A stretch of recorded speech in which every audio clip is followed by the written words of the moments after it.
Ježiš Kristus. Pred viac ako 2000 rokmi k nám prišiel Spasiteľ a priniesol nám pravdu. A dnes je kresťanstvo najrozsiahlejším náboženstvom na svete. Nás, kresťanov, je 2,6 miliardy. Žijeme v 234 krajinách. Áno, máme rôzne denominácie, ale veríme v jedného Boha a Božieho Syna Ježiša Krista. Aj dnes sa tu stretli kresťania rôznych denominácií. Chodíme do svojich kostolov, od detstva veríme v Boha a milujeme Ježiša Krista. Sme za Neho a Jeho učenie celým svojim srdcom.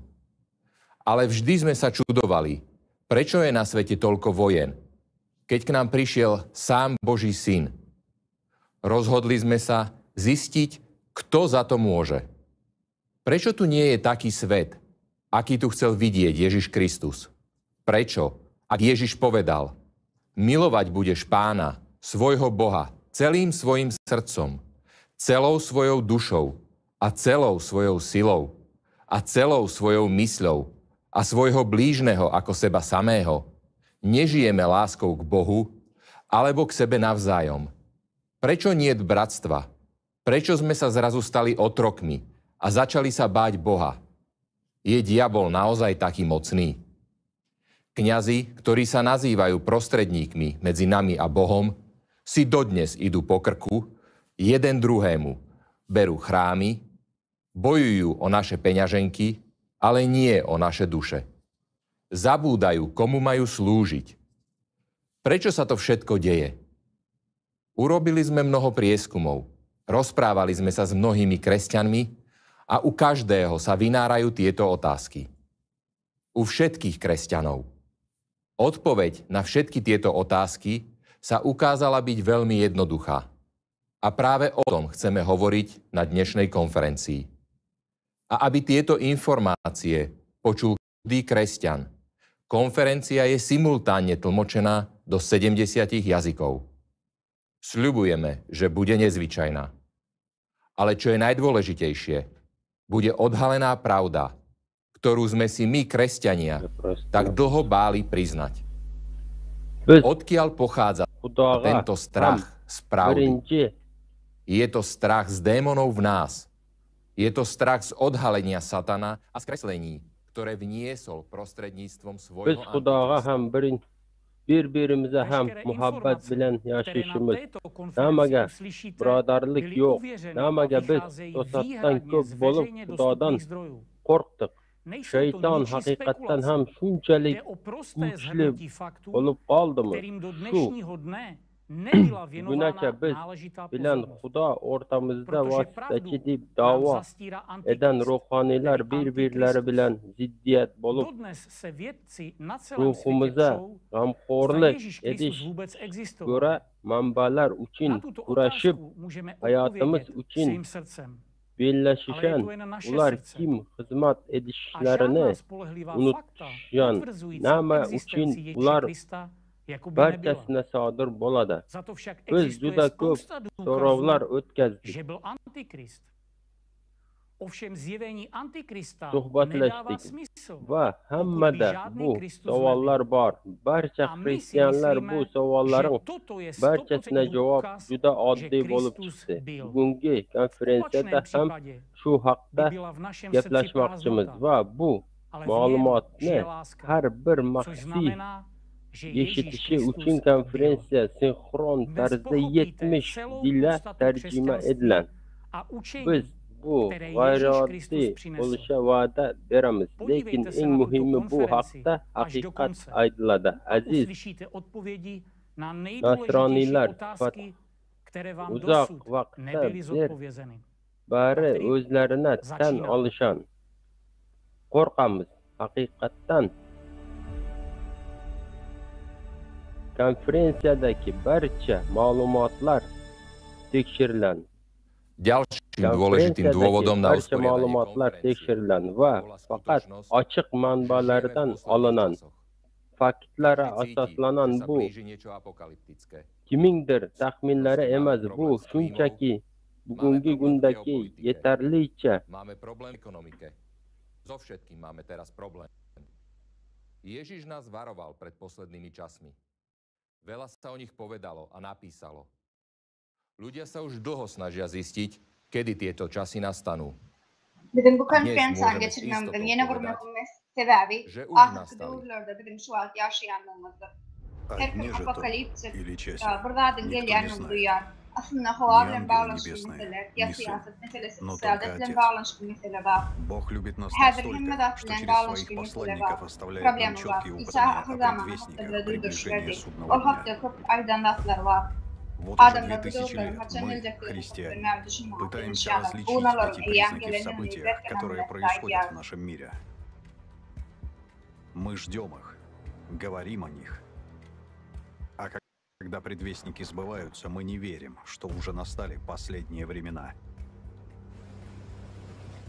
Иисус Христос предупреждал нас, как было во дни Ноя, так будет и в пришествии Сына Человеческого. Ибо как во дни перед потопом ели, пили, женились и выходили замуж, до того дня, как вошел Ной в ковчег, и не думали, пока не пришел потоп и не истребил всех. Так же, как было и во дни Лота. Ели, пили, покупали, продавали, садили, строили. Но в день, в который Лот вышел из Содома, пролился с неба дождь и истребил всех. Так и в нашем мире. 2000 yıl beri biz Hristiyanlar bağlanmışlar dünyamızda bol geçen vahvallarda görmek inanışıyor. Olar garaşıyor, olar hakta ulaşıyor. Haçana havarsular hakikati öğrenenlerine ahir zamanın eyyam gelenlerini inanamdı. İsa Mesih de duyduruş verdi. Nuh'un doğrunak yağlı insanoğlunu bir şiyalı. Çünkü su coşmalarından hükümlerde koşalı iyi çıktı ölüm talaşasına. Nuh gelmeli İran gününe çenli su coş kemesi yol ediyence iddiacısı geçmen. Nuh'un doğrunak yağlı iyi yerler, içeride, satınal yağda, satınal yerler, bu yerler, ilma Nuh adamdan çıkan onu gökten o ve yağdı ve hemesi yol etti. И по причине умножения беззакония во многих охладеет любовь. Bizim önerimizde şeyleri tatlar bolup geçer. İsa Mesih'in bize aydan ahir zaman alamakları eyyam amalaşacağını düşünüyor. Cemiyetin ruhu ve ahlaklardan teferatına olup geçer. İncil'le şeyle söyler var. Son doğrularda kıyınların bolacaklığını bilim sebebi adamlar özlerini seyyarlar. Bu seyyarların küfürleri, gıdık, zalim, kudatları seyyarlar. Kudayı seyyarlardan bahsedip seyyarlar. Son köprüler baharlanırlar ve birbirine döntülü ederler, birbirini öğrenirler. И как следствие, жизнь других людей. Bölümlerin malumatlarına göre her vakti dünyada 3 ayarların bir fizik sayıdan ve cinslik zorluklarına geçiriyor. Также услышите о войнах и о военных слухах. Смотрите, не ужасайтесь. Ибо надлежит всему тому быть. Но это еще не конец. Ибо восстанет народ на народ. İsa havarına Matfey'den veren havarını şöyle diyor. Uruşlar, Müslümanlar haktır işlersin. Tereden korkmanın sebebi bunların himmet olmalı yönü bu ahir zamanıdır. Çünkü bir millette parçalı, orta parçalı başlamışlar.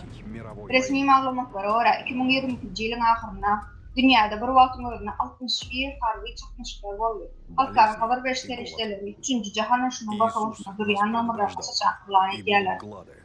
Keseller bu ağaçlar. İsa bize duyduruş verdi. Bu ağaçlar. Yok olmuşluklar olur. Yönü bu kesellerin başlangıcıdır.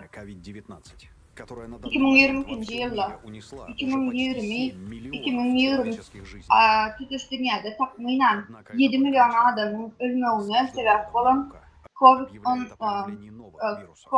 epidemisi bütün dünyanı gene alırdı. Ama bu dünya başlangıcı. Olam her yıl goromuz yok. Tabi virüslerin dünyanın haber veriyor. Bölümlerin malumatlarına göre dünyada 828 milyon adam aç ve bu ırkçılık her yıl gününden artar. 258 milyon adam açlık ve soğukluğunda. Havanın bozgunlarının yüze çıkması sebeple bu sanat liderliği yukarılanıyor. Dünyanın verilerinden veliliğine şeyle değil yani. Ahli yerlerde ağaçlık yetiştiremesi, su coşmalar olur. Sular buğrar ve yağışlar yeryüzüne durur. Burokçuluk. Yakında yağışın ve ağaçın olmadığı sebeple köpçülükler has koklu uzağa çeken burokluklar ecir çekerler. Aşı dırgın tolkunlar bütün dünyanın burşağı bağlayıp.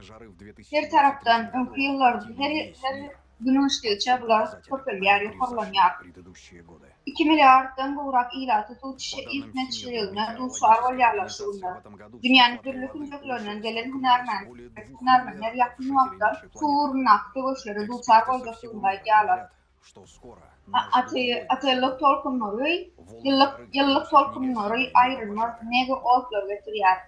Yanın oval bolmadık yerde bolup geçiyor. Amerika'da, Avrupa'da, Güney Amerika'da, çığlı tokoylarına ve hatta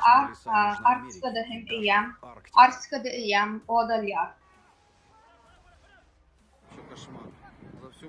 Şayatlar. Aslında düş görmek yağlı. Bütün ömrümde ikinci yere böyle şayat oldum ben. Global kriz, formunun serbest. Hiç çıkar bilen ve sebebi orta yakınmış yardım. Ataylıganç, atı elkenç. Su coşmalarının köpelmeği. Elkenç kurokluk bilen özüne, o su coşmalar dünyanın kurşağı valyar. Şayatlar. Suğun şeyle çalk aktırdığını kim bilirmiş. Ve temme dadi sırdıga yiyen. Köp adam öldü. Hemme yerde, hemme datta çalk olan çünkü hiç yılkını alıp bilmedi. 3-4 minutun içinde soğun derece 2 metre yok orlanının. Sonki 60 yılda planetede su coşmalarının sani 27 arttı. Bu element başka kutuluklar ölçüsünü alıyor. 2022 yılın 3 Temmuz ayında su coşması iklimlerin altından buraya bir yurduna bak geçti. Okeanın emelegilen tufanlar ve tufanlar kalkmıştı. Gıyran edici ve ümrün öğüne olmalı. Yer titremelerinin sağını kapalmalı. 1995 yılların beri planetede seismik ilişkilerin ilgileri yukarılanma başlandı. Yer titremelerin sağını kapalıyor. Uluğu ve enerjileri oluyor. Yer titremeler odal olmadık yerlerine bolup geçiyor. Gerekli söyleyen çumur yer titremelerinin hem sağını kapalıyor. ISC'nin hasabatına uğrar son 28 yılda 500 kilometreden uğrak çumurda yer titremelerinin sağını 500 arttı. Luk'un haber verilen Biblia'sından, Evangeliyesinden ve şeyler aydırlar. Yerlerde ulu yer titremeler olur. Bu yerlerde ulu yer titremeler eyyem başladı. Şu yılın fevral ayına Türkiye'de ve Suriye'de bolup geçen Aylıganç bir parçalıkının kurtlanma korkuyor. Korkma değilim, korkma. Zorlar, titremeler hırattı, cayladı. Ece, doğum sen Ece. Doğumam. Hiç kim yok mu? Biz doğru utlaktık. Bütün dünyada bir vaktim öldüm. Biz doğru utlaktık, yer titremesi başlamayın.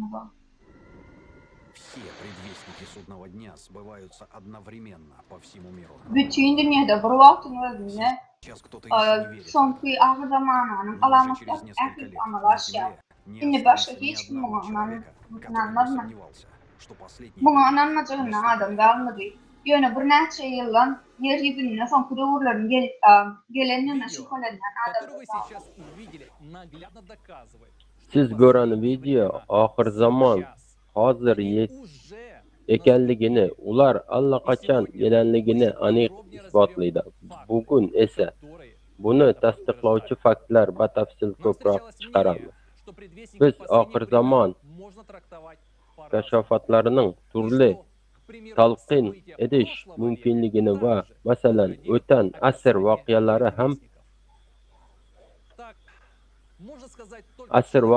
ham tasvirine mos keladi degan qarashlara duch keldik. Bugun dinni chuqur bilmagan odamlar ayda oladi. Muqaddas kitobda to'g'ridan-to'g'ri suv toshqinlari va zilzilalar sonini ko'payishi haqida so'z boradi va bu raqamlar so'nggi 12 ming yil birinchi marta doimiy ravishda o'sib bormoqda. Biroz vaqt o'tgach, siz ushbu kataklizmalarning o'sishini, geologik sabablari va bu butun insoniyatga qanday tahdid solishi haqida bilib olasiz. Biz qiyin sinovlarga duch kelyapmiz, lekin Rabbiy biza shunchalik mehribon, u biza qiyomat kuni kelishi haqida aniq ko'rsatmalar berdi va biz hali ham voqealar rivoji uchun boshqa ssenariylar biz buni tanidikmi? Muqaddas bitlarda biladigan haqiqiy Masih aniq narsalari inkor eta olmadimi? Albatta, hammamiz qiyomat kuni yaqinlashishini ko'ramiz. Lekin nimaga biz jim turibmiz? Nimaga Masih jim? Chunki biz nima kutayotgani haqida o'ylashdan ham qo'rqamiz. Bu haqda payg'ambarlar va havoriylar ham bizni oxir zamon falokatlari yaqinlashishdan, haqiqat odamlardan yiroq bo'lishini, yolg'on va shubha tufayli qiyomatning shunday edib oyatlarda shunday deyiladi.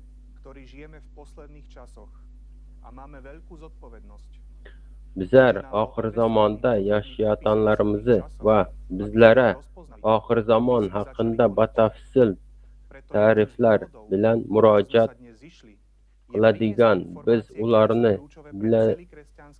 keyin chora ko'rishimiz uchun katta mas'uliyat egamiz. Shuning uchun biz bugun yig'ilish sabablaridan biri butun Nasroniy dunyosi uchun eng muhim ma'lumotlarga ovoz berishdir.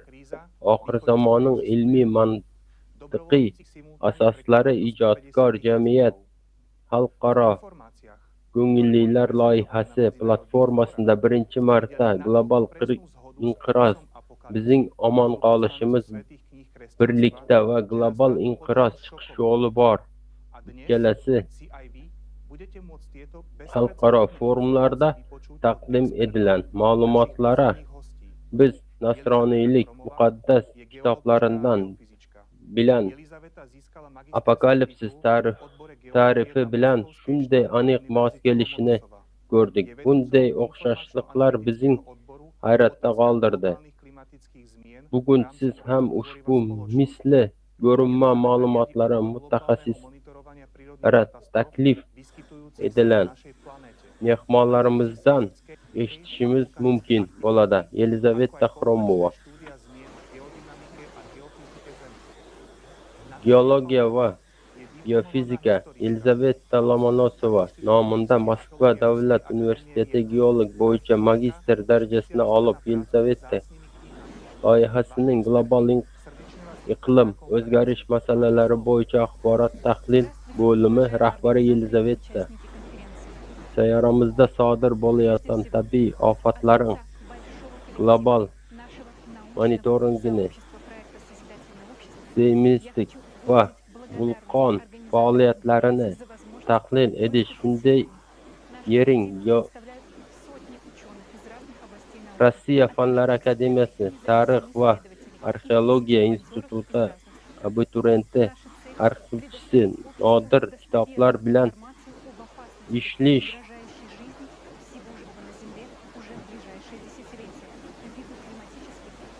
Salam qadrli tomoshachilar va konferensiyaning ko'ruvchilari. İlkincilik bilan Yuridichilik jamiyati taslamasining ilmiy jamiyatning o'y to'pargan konferensiyaning ko'ruvchiligini qatnashib, hamma odamlara shu kun mümkünçülük vereniniz için minnettarlığımı bildiresim gelýär. Toparmyza almandyrly uğurlanan ýüzler şalylar, nämer we garaşdyr gözölçüler, dürli ýurtlardan müňlerçe meýletilişleriň wekilleri bize goşulan. Bizim maksadymyz howanyň we gejenäň üýtgeşmeleriň netijelerine geljek 10 ýylda ýerdäki ähli ýaşaýyş jana ähli canly janlara howp salýan howanyň üýtgeşmelikleri barada halka ygtybarly maglumat bermegimiz bizim maksadymyzdyr. Bugun döredüjülük jemgyýetiniň howanyň çökmeginiň gutulmak üçin haýsy çözümler biljekleri barada siz bilen söhbet etmek isleýärim. İşlerimizin esasy maksatlarynyň biri Türkiýede we Siriýede bolup geçen wetbatçylyklaryň öňüni almak. Şolar ýaly bolup geçjek wetbatçylyklaryň öňüni almak bolupdyr. Bu adamlaryň janlaryny halas etmek. Şol sebäpden häzirki wagtda 27 ýyldan gowrak wagt bäri başlanan uly dersara toparyň adynan işimizin gysgaça netijelerini hödürlemek üçin maňa bu gaty hormat uly silawatdyr. İşin hasti çykmajyk netijeleri global krizis halak bolmamyz adı birlikde hem de global krizis çykyşlar adly konferensiýalarda görüp bilersiniz. Bu hasabatlar dünýäniň 150 diline terjime edildi. Has genişlerini maglumat almak üzere formlaryň materiallaryna ýüz tutun. 2022-nji ýylyň 12-nji noýabryna bolup geçen global krizisiň bizim halak bolmamyz adı birlikde konferensiýada forumda tebii wetbatçylyklaryň esasanyň ýetiştirmelerini çal ösýänligini gösterýän matematik model hödürläpdir. Matematik modelimiň tassyplanýany boýnalmalar. Bir näme öň fonksiyonlaryň habarçylary barada videoda grafikler gördüňiz we ýetiştirmeleriň sanyny köpelýäni gösterýän statistikanyň ýene az bölegi gördüňiz. Kuç görkezjüler ýeriň geologik durmuşynyň häzirki tapyryny tapaklanýar. Sebäbi şolar ýaly wakalar häzirki sivilizasiýanyň taryhyna birinji wagt üçin planetamda bolup geçýär. Häzirki wagtda ýetiştirmeleriň sanyny köpelmeginiň sebäplerini düşünenimizde munyň näme üçin beýle bolýanlygyna bilersiniz. Kimdir biri hasaba aldan ýetiştirmeleriň sanyny köpelmegi hakykatdan hem köp sanyny daçyk bilen baglanşdyrdygyny öýdüp daçyklar bilen baglanşdyrdygyny hasaplap bilerler. Ýöne beýledär. Planetar ýer togalawynda seýsmik daçyklaryň sanyny köpelmegi ýetiştirmeleriň sanyny esasy ýokarlanmagyndan has ýer ýüdekçdi.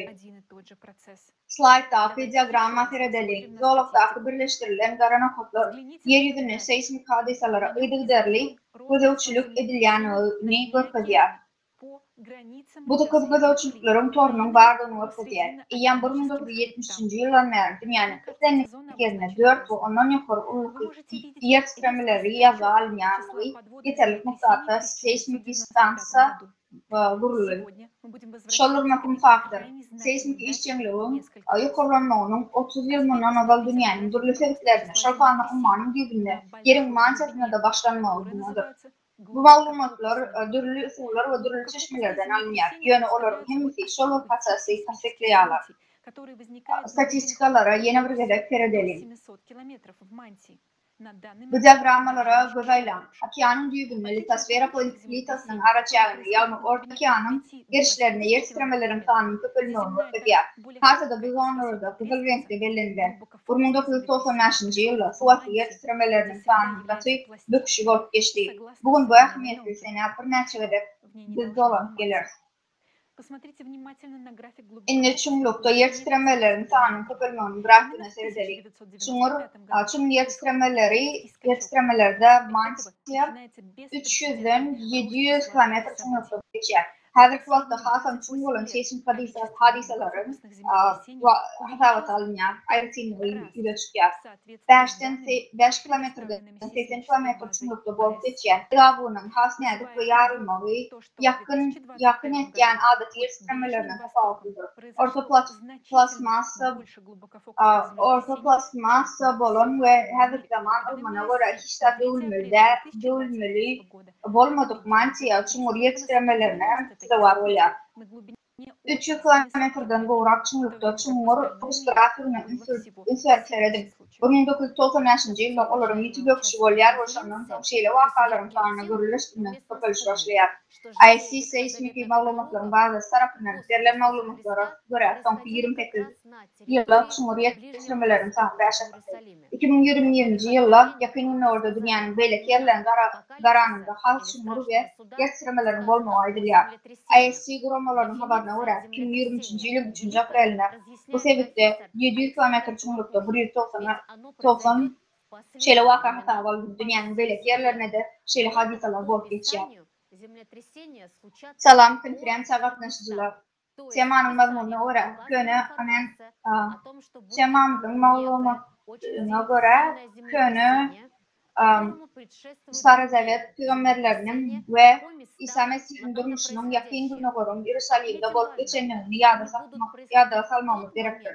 Apokalipsis ýa-da kıyamet günleri ahir zamana hakda alhamlary we çaklamalary ekstremeler algalýar.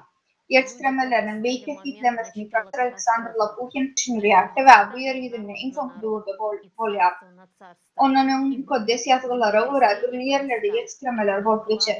Ýagny ýazgylarda yerli ýerlerde bolup geçen beýleki ekstremelerden öň gaty güýçli ekstremeler boljakdy barada aýdylýar. Nuhumlary bellep geçer. Adamlar köwüşdi, oňa üns bermeýän döwürler ýetişýär. Teredim Martin ýylynyň 13-nji babyna adamlar dikkatçylyk başlangyçda sırtlardylar, geçirdiler diýip aýdylýar. Indi bolup geçýän dat näme? Kimdir biri soňky 6000 ýyl bäri adamlar uruş alyp barýan ona garşy şeýle-de bolsa ýerdäki ekstremelerin sanynyň güýjüniň beýle artanlygyny hiç wagt görmedik. Sivilizasiýamyz entak tehnologik öküşe ýetmedik we seismik ödegçilik bütün dünýede ýerleşmedik ýagdaýynda peygamberleriň, resullaryň we İsa Mesih'in döwründe yer ýüzünde seismikliğin beýle ýokurlanmagyny görülmedi. Ekstremelerin sanynyň her bir wagtda köpelmegini 1990-njy ýylda bolup geçen ýeriň fiziki parametrlarynyň beýle köpleşmeleri bilen ýakyndan baglanşyklygynı görüp çega çuňluklarına ýetirjek global çyňnaky sebäp aýdýarlar. 1990-njy ýyldan başlap demirgatmagnet polisiniň seçmegi 3,5 metre çatlaş başlady. Bu tezligini ýylda 15 kilometrden 55 kilometraça ýokurlandy. Ýeriň magnet meýdanyna bu ýetişmeler planetanyň özüne bolup geçen ýetişmeleri görkezýär. Sebäbi magnet meýdany ýadyr dinamik mexanizm tarapyndan döredilýär. 1990-njy ýylda magnet polisiniň ýetmegi bilen birlikde planetanyň aýlanmagy birden urmyp tutdy. Öňkisinden 17 sirçal tereket edip başlady. Bu ýetişmeler sağ tarapdaky grafda görüp bilersiniz. Bu ýerde yer tegelek 1990-njy ýyla çenli öňkaýlygyny görkezýär. Nämişi tegelekler bolsa ýeriň aýlanmakyny ýetmegini görkezýän täze trajektoriýalary hudurlaýar. Şeýle hem 1990-njy ýyldan bäri planetamyz adatdaşary çalk aýlanmagyny tapyla başlady. Bu tezlenme kemden bolup geçýär, ýöne böküşlüklerde bolup geçýär. Planeta çalklaşýar, soň bir näme haýallaýar we soňky her bökmekde hasyl kirlenýär. Diagramadaky sarıçyklar ünsülerim günüňiz ýylynyň awalýanyň ortadan tendensiýasyny görkezýär. Bu planetamyň hasy aýlanmagyny görkezýär. Yer ýüzünde bunyň gyýsalmagy injilla aýdyn beýan edilýär. Matweýin Evangeliyasynyn 24-nji babynyň 22-nji aýatyndan bu arada okap bilersiniz. Şol günler gyýsalmadyk bolsa hiç bir adam halas bolmady. Saýlanmagyň hakirasyna şol günler boldy. Bu meselede wagtyň tezlenmegine we dowam edýän proseslerini synchronlama we insermedik bolsak apokalipsiň golaýlap gelýän çeşmelerini görmek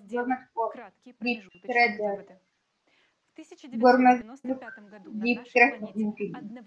Hawa, bu geofiziki parametrlaryň her bir dürli durly barlahanalarda ýazylýar. Ýönüdine Einstein teljerini tutuşduraty görmäge mümkinçilik berýär. Gyzarlyk netijeler görülýär. 1990-njy ýylda planetamyzda bir wagtyň şakdaky ýüklü özgörüşmeler bolup geçýär. Ýeriň magnet meýdanynyň polislarynyň normal hereket bolýar. Planetanyň aýlanmagy tezlenýär. Yerin aylanma okunun trajektoriyasının tutuşma olup geçer. Yer titremelerinin sanının köpülme olup geçer. Bu prosesin sinkronizmi, yani bir vakti olmağı, planetanın ähli ulgamlarının sünnete denkliğini örtüyer. Näme zaharlandırıyor. Oları näme provokasiya değil. Yerin geofiziki parametrlarının şeyle olumlu doğrumlu ütkömlerinin dünya global sebepler bolup biler. Manyet meydanının ütkömü oyu bu adat olmadı prosesin hemmet yerin yadrısının ütkömü sebebiyle çıkanın bolup biler. Sebep manyet meydanını ütkömü. Bundan başka da yadro meydanının massasının merkezdir. Yadro planetanın massasının merkezdir. Şunun için yaldığın ütkömü oyu aylarına ve yerin tirliğine tepkil etkiler. Şeyle bilen durumda Plüton'un yaşantıyla planetanın övenine mühimit meşgulörün kanını düşünüyor. Manyet meydanına ütköşmelere kaydık gelelim. Sebep parametrların ütkömü bir neçe animal hadiselere sebep oluyor. Hormatly konferensiya gatnaşyjylar, manyet meydanına ütköşmelerin neticesinde animal hadiselerin peygamberler ve resuller tarafından häzirki döwürde has öňçaklanmagynyň mühim has öňçaklanýan zatlar dünýä hakykat bol. Bu bolsa bizi aladalandırýar. Häzirki wagtda çıkan manyet meydanının anomaliyalary umuman yer planetasi üçin adil we aşyk alamatlardır. Häzirki wagtda manyet meydanının bolşamagyna sebäp bolan Günorta Atlantik manyet anomaliýalarynyň köpüreşi bolup geçer. Soňky 100 ýylda yerin manyet meydanının intensivligi 10%-dan gorak azaly. Bu ultrameleşe rentgen gamma şeklleri olardan emele gelen kosmik radiasiýanyň has güýçlükli soğuk göçülüğünün bardygyny anladýar. Şeýle hem manyet meydanının bolşamagynyň netijesinde atmosfera çödülýär, ýani atmosfera düşýär we ýokary we orta gatlarynda tuýular azalýar. Bundan başga da atmosferanyň kimiki düzümi ýitýär. Emeli hem maglumatlary bolar. 130 km belentlikde kislorodun konsentrasiýasy 2-4 azalýar. Bu ýetki köp hataplamalara garanyda has çalýar. Şeýle hem alimler 70 km belentlik aşakda tutuklukda gün ýelinden 70 km belentlikde gün ýelinden azonyň ýok edilýänini anykladylar. Ýakyn wagt stratosferada aşaky belentliklerde 50 kilometrden az azon atlagynyň ýok edilmegine duç bolar. Bu ultrameleşe şekillerini gorownyň ýitirjekdigini anladýar. Azon atlagynyň ýok edilmegi netijesinde eýam orta giňişlikdäki ultrameleşe faktor ekvatorial birine ýakynlaşyp başlar. Bunyň ýagşylygynyň ýokarlanmagy Patrik döwründe tanalýan Enoch peygamberin tabyna barada aýdylýandyr. Enoch'un grek tekstde birinji 1000 ýylyň ahyrına ýetdi. 13-nji asyrda hyýatçy John Bruce Etiopiýanyň Injiliniň bir bölegi hukmyna Enoch'un 3 gol ýazmasyny tapdy. Bugun Enoch'un çaklanmalaryna bir näçe gaýdyp geler. Sebebi olar planetamyzda häzirki katastrofalar häsretlendirýän tebii proseslaryň aýratynlyklaryny jikma-jik has takyp düşündirýär. Ultrameleşe faktoryň hereketleriniň beýany Enoch tabynyň 10-njy babynyň Türkiýede aýatyna bolýar. Şolunlar bolsa gulmaklardan iň aşa arabada nä derejede öňül göçüz cennet görner we asmanyna ýa-da gün adaty ýagtylyk tertibine has ýagty saçar. Gün has ýagty saçar bolýar. Ýokary ultrameleşe faktor wagtynda bolup geçýän yerin manyet meydanına ütköşmelerin başka bir anomal görkezligi gaty adat bolmady. Auroralardyr.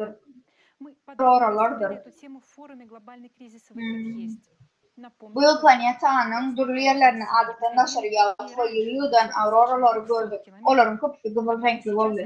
Global krizis halak bolmak birinçi çykaramaz bar diýen forumda bu teman jikma-jik açdy. Diňe gyzyl auroralaryň 200 kilometrden ýokary belentlikde ýöçýänyny ýadymyzda çykarmaly. Şeýle-de bolsa inne olar adat aksyndan has ýyldan ýürüş başladylar we eýýän 90 km belentlikde synedilýär. Gyzyl auroranyň atmosferanyň aşağı katlaryna ýürüş ýokarda gorow ýoklugyny anladýar. Son bir neçe yılda orta genişliklerde Kızıl Aurora'nın kutbuyla çıkmalı adatçı Aurora için adatçı değil. Esasen 2023 yılın fevral ve mart aylarında Kızıl Auroralara sinedildi. Hususan 2023 yılın 5. yanvarında Germanya'nın hissine Osman Anal Static Evolution'ların sağladığı renk oldu.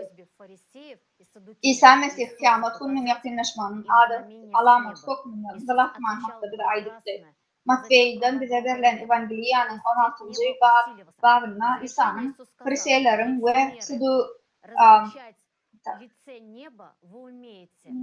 Sadukeylerin gökten bir alamet görülmesi hakkında aydınlanma.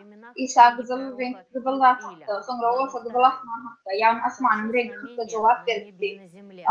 Sözün ahırına İsa 200'ler asmanın yüzüne edip tanımalığını bilen bir yönü doğru alametlerini aydıp bilmeyenler dedi. Zamananın Eolya peygamber tarafından kitap yazılarına da yüzlenir. Cennette bu yerde alametler görülür. Gan, ol, kutuslar olur. Rabbim beyk bu elfenç günü gelmeden karanlığa ay gana dönür.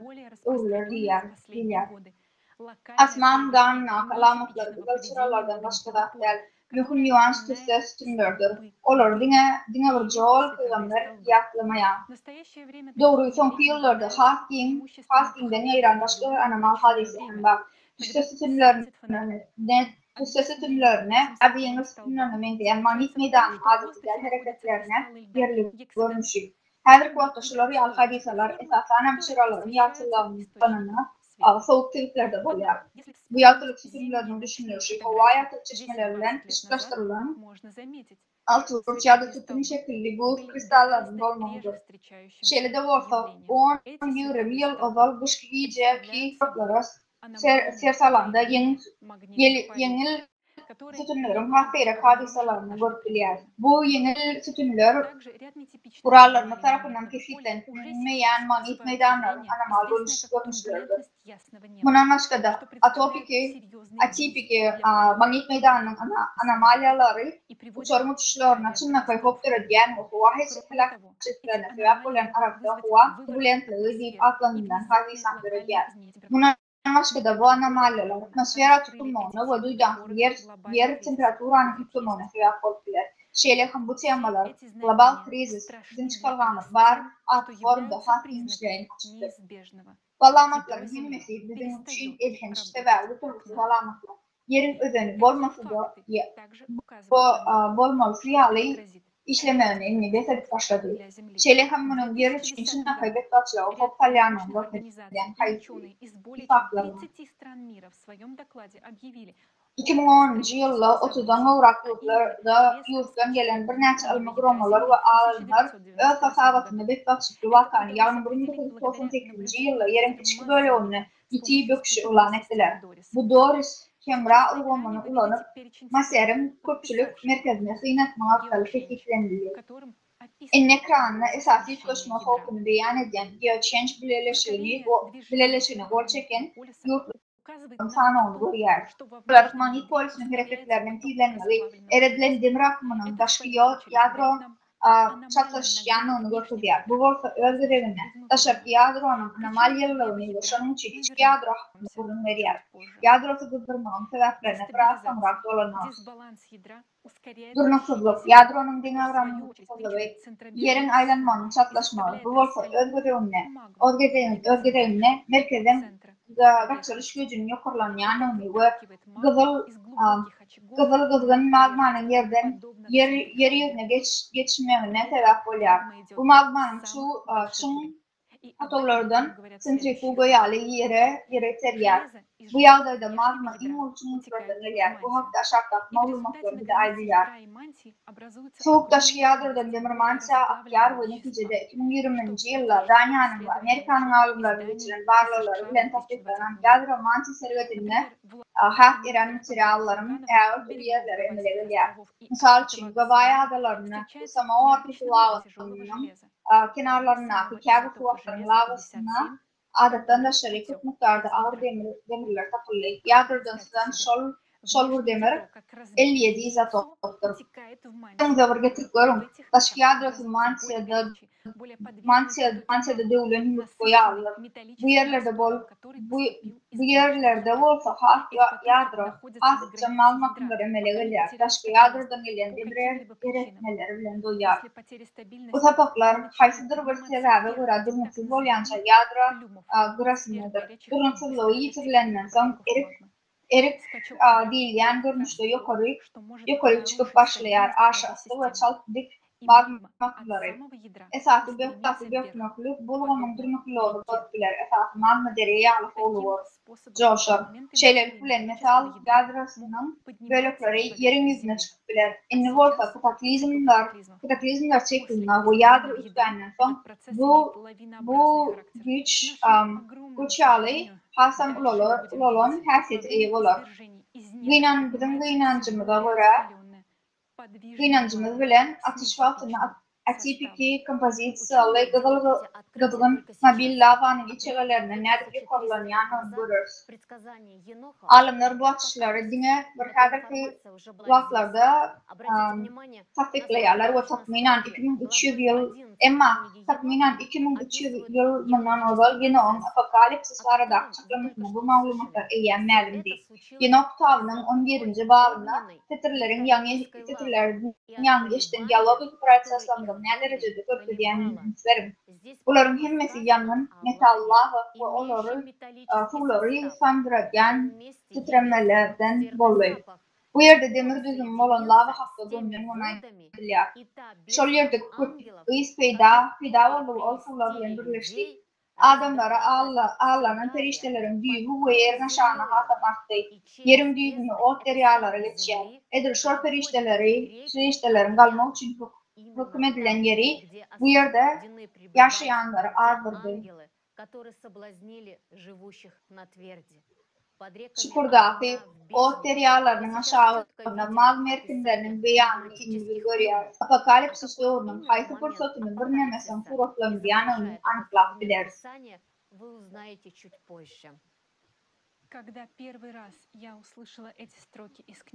Bu satırları men ilkinci verip Yenok kitabından işlemden sonra men hayran alıp tedavi olur. Bine barka artyan hukuki için öğrenen gözövçüler için belli olan diyalogik prosesin şeylecik fırıflanmayanını güdürüyorlar. Aklımı kriz formlarını getiren esası mansiya araçlarımızdan çıkan magmanın başka döküp alamatlar var. Onların dine pəviyerini tanıqlıçeli. Magmanın planetanın vida çıkmalı, vulkanik cemlerin yukarılanmağına, buzların ve umanların aşağıdan kızmağına sebep oluyor. 1995 yılda belki geodinamik anomalilerden başka da Antarktida'nın ve Grenlandiya'nın buzluklarının aşağıdan yukarı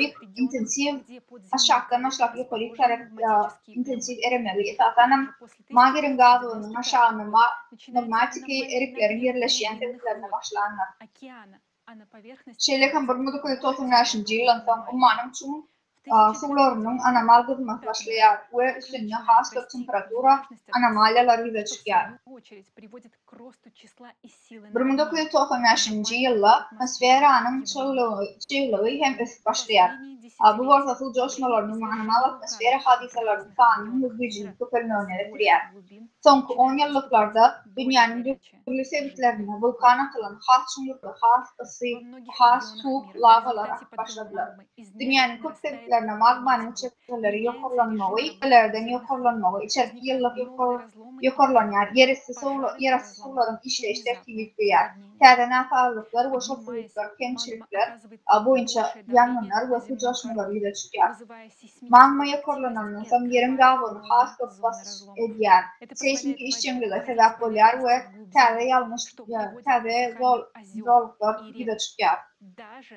Bu soğuğun yerin çumluğundan kaçmanın mümkünçülük göreceği, yağış ve su coşma ulan körlüğün ve deryaların kurulmaması oluyor.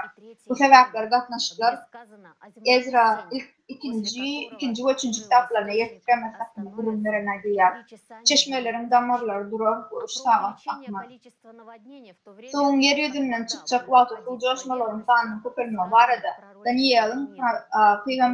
Daniel'in önünden görcü sözlerine aydırıyor. Ehli yerlerde ağaçlık cemesi bu su coşmalar olur. Tuğlar vurar ve yağışlar güve çıkar. Yani kəbir yerlerde su coşmağı bilen bir vaatın özünde başka yerlerde varsa su kurukluklar güve çıkar ve yağışlar duruyor. Harbingers yani alamatlar videosunda öngörüşünde diyalayıp planetada su coşmalarının fanı iyiliklerle aşkar. Kəbir sebeplerde çiğliğin yukarılanmanın sebepleri magmanın yeryüzüne yukarılanmanın neticesinde tüm yaratıcıların boğulmağıdır. Eyyam inni esasen su boğulan tiflitsanın təkidin artyanını görüyor. Yani ummanın dağılmağı, buzların erimeği, çiğliğin yukarılanmağı, himmeti başka bir kompozisyanın hastalığının soğuk magmanın yukarılanmağı sebeple tasveranın yıllığı yukarılanmanın neticesidir. Magma ertirderle çünkü gorlarına yakınlaşana göçün bu hormonları başlar. Bu bomba yağmağına, yağmur suyun bir varyalı kaçmağına sebep olur. Su göç yalı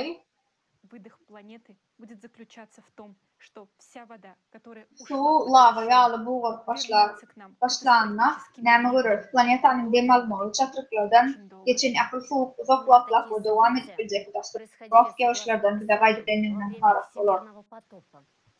Bu coşması vaktında yazgılara göre bolup geçen vakalarındır.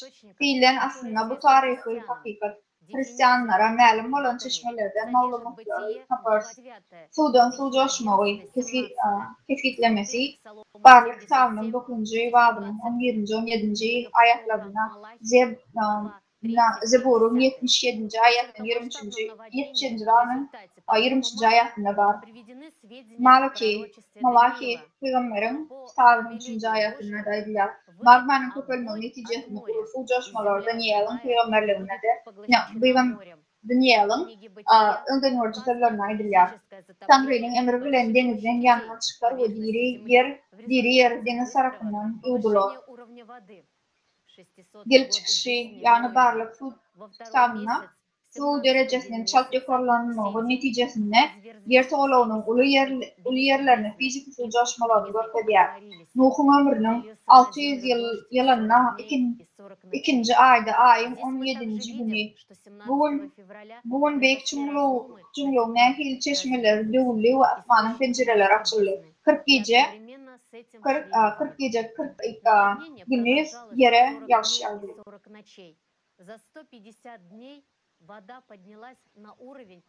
Bu yerde 17 fevral'da yerde arif etmelerin balonunu büyük çukurun çeşmeleri açılan ve şalur vatın yağışın balonunu ortaya. Su 40 gece günlüğün devam etti. Yağış şançağın devam etti. Buraya 50 günün devamında su büyük dağların derecesine çıktı.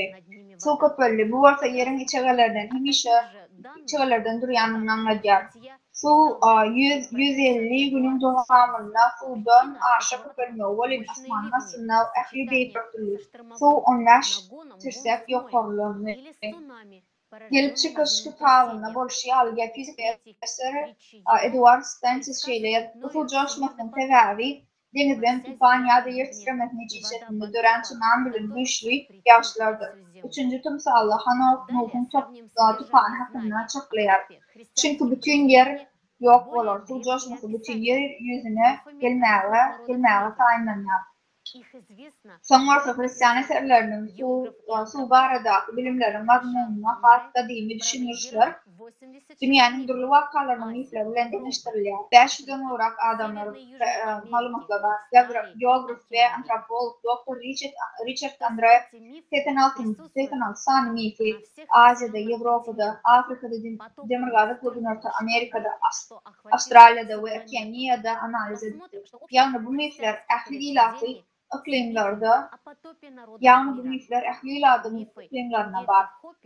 Su şeyle bir kutlu olan tutuş planetani uşağalı Hristiyan eserlerinin dünya halklarının su coşmuşlarında miflerle umulunun vardığını ortaya. Arizona'daki Hopi Hindilerinin miflerine 3. dünyanın akımının su coşması bilen Gutorluğunu onaylıyor.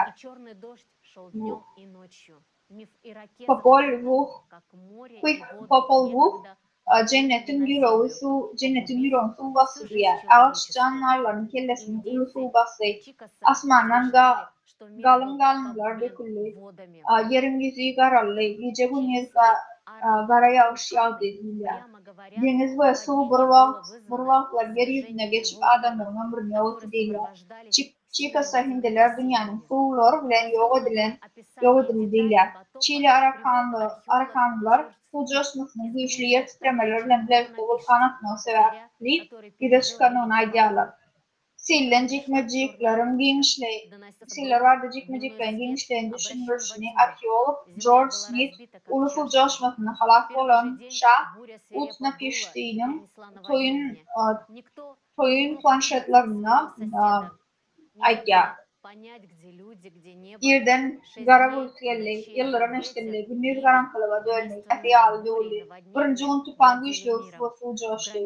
Suvası hiç kim görmüş bilmedi. Adamların nerede asmanın nerede düşünmek mümkünlerli. Altı gece şemali uçtu.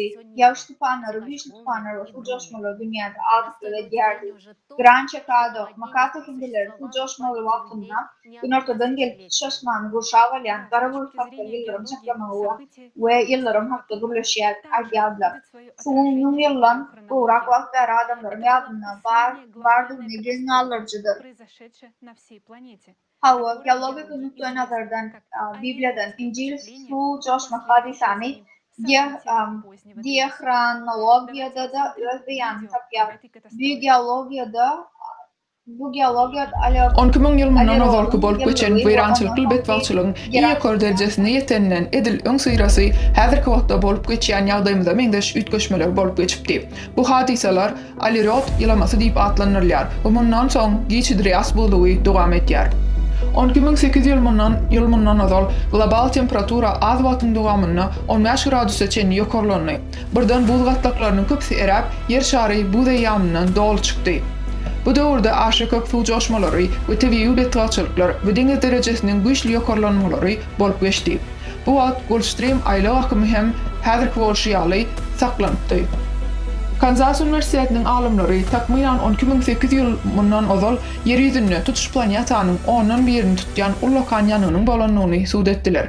Beýlekde gözewçiler hem 2000 ýylyndan azal Sibirde uly ýanynyň bolanyny anykladylar. Häzirki wagtda hem sönürip bolmaýan uly gowrumly ýanyňlar bolup geçýär. Sputnik suratlarynyň terjermesiniň esasynda alimler 10-13 000 ýylyndan azal Sahara çölüne we beýleki sebetlerde emele gelen gaty uly alaňlaryň Drias döwründe güýçli ýerleriň bolanyny görkezýänini anykladylar. Şol güýçke möhletde ýerleriň güýçlenmegi, Grenlandiýanyň buz ýadrasy maglumatlary we Alyaskada geçirilýän gözlegler bilen dokumentlaşdyryldy. Soňky Drias döwründäki bolup geçen wakalara mahsus ýagdaýlar enni biziň häzirki wagtymyzda yer ýüzünde bolup geçýär. Selleriň, tupanlaryň, tayfunlaryň, tornadolaryň güýçlenmegine we öz ýoluny tutuş şäherleri nähil derejede weýran etýänine, yer bilen ýeksan bolýanyny biz şu wagt görýäris. Her 12 000 ýyldan döwür çalşma zamany bolýar we bu çalşyk soňky gedek bolup geçende güýçli seismik işçiňlik hem gide çykypdy. Muny radiokarbon derňe maglumatlary, şeýle hem giç Drias döwrüniň paleografik rekonstruksiýalary suwd etýär. Şol döwür takminan 12 000 ýylyndan azal edil häzirki bolşýaly Göteborgyň ekskursiýasy diýip adlandyrylýan magnit meýdanynyň we polis çarşynyň düýpöter gowşamaklygy bolup geçipdi. Bu duýdansyz ütgeşmeleriň sebebi ýadronyň ütgemegi sebäpli dören anomal magnetik işçiňlikdi. Bu alimlaryň giçki Driasda tozonlardan we buzluk ýadrosyndaky kislata ýaşynyň ýyllarynyň galan ýazylan uly gowrumly vulkan atyşyna ýyda çykaryldy.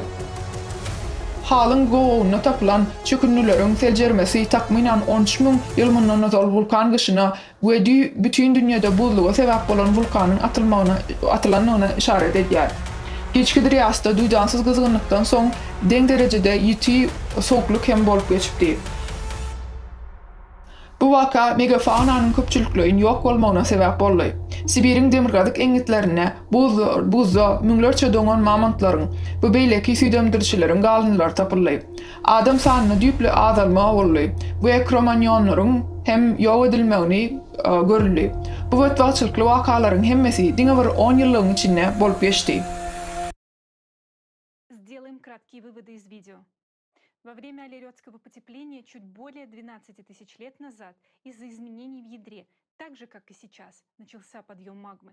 Это привело к нагреву океана и резкому таянию ледников, из-за чего средняя температура атмосферы градусов Цельсия. Alirod yıllığı vaktine takmayınan 10.000 yıl oda yadranın yıkılması ve bir harekatı magmaya fırlanmaya başladı. Bu ummanın gıdmanın ve buzların yitiremeyene sebep oldu. Bir neçe 10 yılın içinde atmosferanın ortacı temperatürü 15 derecede yok olanı. Şeli 2 yıllık kıp miktarda bu gıtlıklarının eremeyene deniz derecesinin yok olanı. Bu ummanın suğunun materyakta su basmağına sebep oldu. Şeli hem yukarılanan magma küpünün su yağışlarının dökülüp başlayan yer akıflıkları boğup başladı. Bu işli yer titremeleri ve neticede o lokal tsunamiler oldu. Bu vakalar dünya halklarının miktarına su coşması yağlı adılen galipti. Hristiyan yargılarına orta bir olarak Biblia'da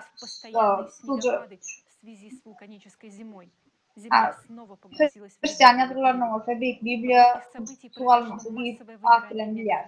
Şolu vaktini ödünü magmanın yakorlarını bunu şoklasının tüken atmosferan kurbilen doğruların super vulkanların İngilizce atılmana sebep oluyor. Neticede volkan dışı sebepli tükürüntü diyarşlarının işe garyanma olmuş durdu. Yer yeni buğday yağmına şimdi. Bu vakaların devamında megafaunanın köpçüliklerini yok edilmeye oldu. Şu vakalarda buzda doğan cesetleri Sibir'in demirgazığına hemiden tapılan mamutlar öldü. Köplenç mamutlar aşağıdan tindirilmedi initlerle bu saklanıyor. Bu volka kataklizmlerin duydansızlığını görülüyor. Hazırki vakta bu dövrlerde Göteborg'un manyetik spulçası dil baklanırken manyetik polisinin yıkımağını bolup geçer hazırki vakta. Bu anormal vulkanın atılmağı ya da yadronun yıkımağını yine bir gedek görkodiyor. Bu vetbalçılığın gönümanide geologik ünlüler bilen çıkanı sebeple bir neçe 10 yılın devamında fırsatın yasakları dine yeryüzüne uydarlanıp denilen inşaatlar emele geliyor. Avrupa bölümüne ulusal horizontu, Amerika'da bolup Tuvavis horizontu geliyor. Sibir'de bulur, Diç kurokları, Garamata yasaklarıdır. İngaraşılmadıklar bu vakıfların düzümü, onunla İcium, Osmium ve Platinum yapar konsantrasyaları var. Bunların hemmesi meteoraydın yıkılmağının neticesinden uzakta. Yine 10.000 yıl azal super vulkanların atılmalı vaktinde büyüğünden başka bir kompozisyanın magmanın başarılı yadırdan gelen sebepli işgallerden yukarı kalmalıdır. İridium, osmium ve platinoid koporunun elementlerdir. Onlar yerin mançasında bol ve yadrosunda cemlenip yer kaplarına seyrek işgeliyor. Yani bu Enoch peygamberin aydan şalır metallabızıdır. Geologiyada başka da su ucoş muharada köp arkeologik kesitnamalar var. Sebebi şol doğrular adamlar görmüşlerin efesli adalmağı yani Cro-Magnonların yok olmağını avarada aydılar. Fizik ve kimik bile William Frank Libby takminan 10.004 yıl oldu. Amerikan aklimine başlanmış adamın işçiliğinin illerine yok bolyanın hudediyar. Şolvaka planetanın belli kırıklarına da bolyar. Avrupa, Amerika'da Asya, Mısır, Falçin, Franco, Cantabrian, bu oklarına kadim çılgılar bu vaktini ödünme 10-12 yıl bundan ozal hükkar. Florida ştatının Atlantik kenarına Viroda geolog İlyas Howard Sellard adam galınlarını bu ve yanına Pleistocene hayvan tümleri bilen birleştiriyor. Bu adam galınlarının minerallaşma derecesini ölçüleri bilen bağlantılı belki hayvanların tümlerinin minerallaşma derecesinin tümlerini tasdiklayar. Kıptı, kılıç, dişli, kaplan, yağlılar, ölü, yağdı düyalı Amerika'da bitti. Bu yağmurla tapılan galınlar Gün Orta Amerika'nın hem yerlerine kabak gelmeyen hayvan olmuşlarının yırtıcı öfünde bakalım. Çünkü adam alınırlarla tütenlerin garlı. Gazarlı galınlayan buru yer ve deniz hayvanlarının içinde tütenlerin genel güven yerlerde tütenlerin garlı. Yönü bir geolog bölgesinde caylanır. Ekologi profesörü Frankie bunun düşünülüşüne göre Sibir'de, Alaska'da hayvanların ve ağaçların bükülen bölükleri, bu katlıkları, torsu, mol katlıkları bilen kesişer. Bir neme elbet üç tarafından ölürlen aklı sürüler birlikte helak olur. Tarihte ünlülerce hayvanlar ötülükler bir salımdak oldular. Los Angeles'ın dolayında meşhur La Brea tarihleri var. San Pedro Ciluası'nı vulkan külünün ve gumun kalınlığına gömülen mastodonların sınıfları tapılır. Colorado ştatının Floristan Köln'ün ve Oregon'daki John Day baseninin kalınları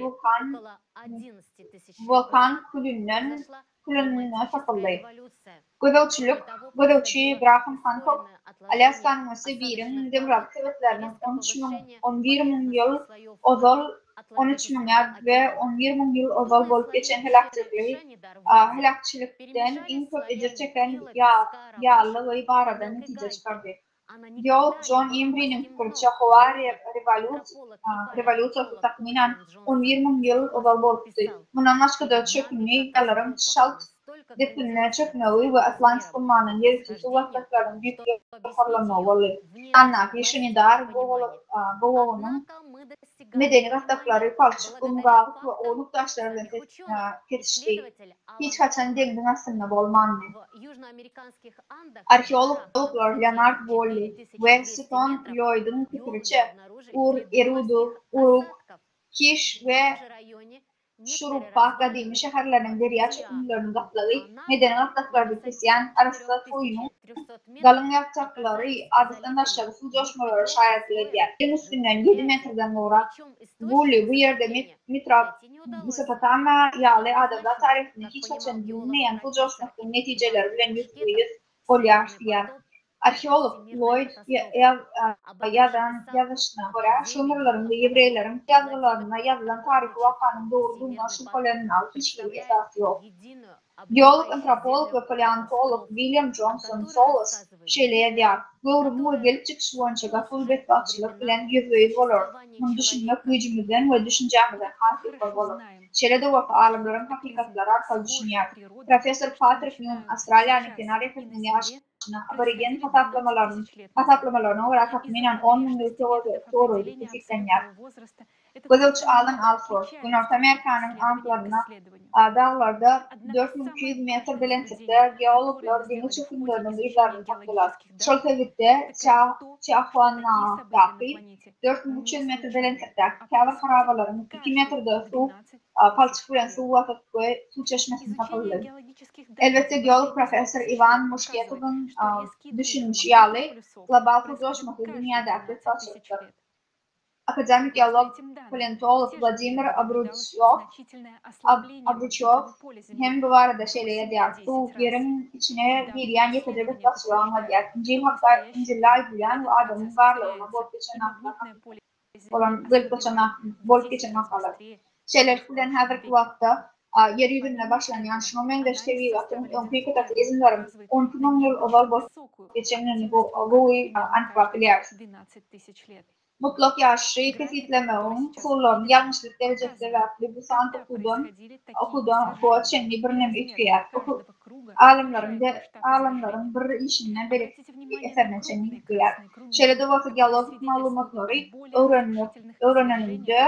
En mühim sınırımız planetadaki Şöyle hadiselerin tükendiğinde her 12 bin yıldan bir gerek bolup geçýänini anladýar. Soňky 100 000 ýyl geologik maglumatlar öwrenmek her 12 bin yıldan birden magnit polis müthiş maglumatlar çykýanyny bilýär. Bu maglumatlara ora şol döwürde yerin magnit meýdanyny 10 Tesla boşamagyny hata bolýar. Soňky özler bu prosesin häzirki wagtda çalkyşýanyny yerin magnit meýdanyny geçen atyra gawranynda 10 çalkyşýanyny tasdiklýar. Bundan başka da bu gözlemlerin düzümünün geleceğinde tahminen her 12 bin yıllan bir yukarı vulkan işçemlerini görpedýär. Grafda şeýle bürtünçüklerin haçan bolýanyny görpedýär we her tegelerin ullugy atyşy yerini görpedýär. Tahminen 14 bin yıllan bir gerek bolup geçýän bu halk öýrençilik akçylaryň sytnamasy bolan uly tegelekleri gösterir. Her 12 bin yıllyk aýlawda super vulkanlaryň atylmagy dünýäde ýaşaşyň virtual düşüşüne ýol edilmegine sebäp bolýar. Arkeologik gözlemler Homo sapiens'in ähli görnüşlerini bu katastrofik atışlarda ölenini tasdiklýarlar. Öýlen samam hakykat şeýle bundan başga da her 12 bin yıllan howanyň büyük göterip dömeginiň planetede ortaça temperaturaň 10-15 gradus üçgärýäni bellemelidir. Bu döwürler adatça katastrofik joşmalar we seviýeli açyklar bilen birlikde bolýar. Häzirki wagtda ýerdäki we planetanyň ödeni howanyň bir açyklary ikisi ýokarlanmagyna şahit bolýar. Yadrada şeýlik düşmeleriň soňky ýere 10 000 ýyl ozak bolup geçenini ýa-ni häzirki siklin ýene-de başlanmagyna mälumdyr. Indi ýene 12 000 ýyllyk aýlawda ondan soň has öýran edici 24 000 ýyllyk aýlaw bolar. Şonuň üçin iň erwet ýagdaý bize garaşýar diýip aýtdylar. Hristianlar üçin 12 000 ýyllar diýen bolan metafyzik sikli hakda Injilde maglumatlaryň bardygyny bilmegi garaşylmazdyr. Gözle toparmaz Injilde Ezra peýgamberden aýdan sözlerine köne Stary Zawetde Synodo terjümesine göre şeýle diýilýär. Çünki ýaşlyk ýaşlygyny ýitirdi. Döwür garlygy ýakynlaşýar. Sebäbi ýaş 12 bölegi bölünýär. 9 bölegi ýarym ondan 1 bölegi geçdi. Galan zat yarımdan soň ondan soň şu gün görenlerimizden has betwaçyklar bolar. Garlyk ýaşdan näçe bolsa birler üçin köp ýamanlyk köpeler. Ezra ýaşyň 12 bölegi bölünýän ömrüniň dowamyna 9,5 ýyl geçenini şondan soň iň güýçli kataklizmler boljakdygyny anladýar. Ezra İsa Mesihiň dünýäge gelmegine 5 ýyl odol, ýagny 2005 ýyl odol ýaşapdy. Как и в третьей книге Ездра, главе 14 стихов. İsa Mesihiň doğulmagyny 5 ýyl odol, ýagny 2005 ýyl odol ýaşapdy. Onuň peýgamberligine görä hakykatdan garlyk bolýan çagaldy. Ýagny köne Zawetden Synodal tejribesine hüküm kalan bu wakillik 10 000 ýyllyk taklizm sikliniň ahyrynyň bilen döwründe düşjekdigini we bize ilkinçlikden garaşýanyny aýdýar. Ezra'nın 3-nji kitabynyň 14-nji babynyň 10-nji 7-nji aýatlaryna bolşýarly 10 000 ýyllyk taklizmleriň sikli hakynda ýazylýar. Şonuň üçin Muhakkara we Manusmrit'iniň tekstlaryna 10 000 ýyllyk aýlawyň asyl ýyňy saklanýar. Dersara gözlemler bu aýlawyň dine ýer Günlüğümün ähli planetalaryna we günüň özünde de bolup geçýänini gördi. Soňky 50 ýyl alym hemra arkaly beýle planetalary işçen gözleýär. Şeýle de bolsa dine soňky 30 ýylda günlüğümün ähli planetalara magnit meýdanyny we şunyň ýadrolyny ýetdirmeler bolup geçýär. Şeýle hem dinamiki anomaliýalaryň sany köpeligi ýylaly. Içerki we netijeler howanyň ýetdirmegi. Bu arada global krizis çykalgany baratly formda doltamaşy bilersinler. Ona näil netije çıkartdylar. Ýadro ýetdirmegine sebäp bolýan netijede uly gowrumly kataklizmler 10 000 ýyllyk aýlawy daşak çeşme eýol bir wagtda tutuşkun gowrumly täsir etdiler. Bundan başga da bu çeşme planetanyň ýadrosyny doldurýar we ýerleşdirýär. goşmaça enerjiyan getiriyor. Häzirki wagtda alymda bilinýän özara täsirleri fizik güýçlere mümkin bolan ähli görnüşlerini öwrenip we munyň günelgomuna ähli planetalaryň üzerine täsir etýän kosmik täsirini täze görnüşinden netije alýar. Global krizis çıkalgany bar ahly hasabatymyzda jikmejik fin gözlegini hödürledik we forumyň soňky kagazyna kvant derejesi barada innowasion hipotezaları aral maslahatlaşdy. Bu ýadro hereket edýän güýçlere düşünmäge kömek edýär. Bu planetamyň ýadrosyna bolýan hadiseler düşünýär. Niyet ekstremelerin ösüşüne gaýdyp gelenin bu häzirki wagt sivilizasiýanyň duýdan ýürgek başypyna garaşýanyň görkezýär. Ýokardaky faktlara esaslanýan matematik modellere görä seismik işlemler şeýle çalk aktýar bolyn bizi zaty haýran galdyryar. Şoğa düşýärdi. Her bir ýüzlerli ekstremelerin sany üçe köpelmegi bilen ise häfetlenýär. Şeýle hem ýadro ýetmeginiň başlanmagynyň eýem 28 yıl geçenliğini yadından çıkarmam. Bu borsa eyyam bakıymada bir vekti açılıp vardığını anlatıyor. İsa Mesih'in kıyamet gününün duydan kulu o arada köpüklüğün yanı sallalın. Geçikleyen vekti açılıp birden şeyler gelir olun adamlar hatta dağıtları, eşikleri ve başka dağıtları öylerine dolanmağa vakları bolmadırlar.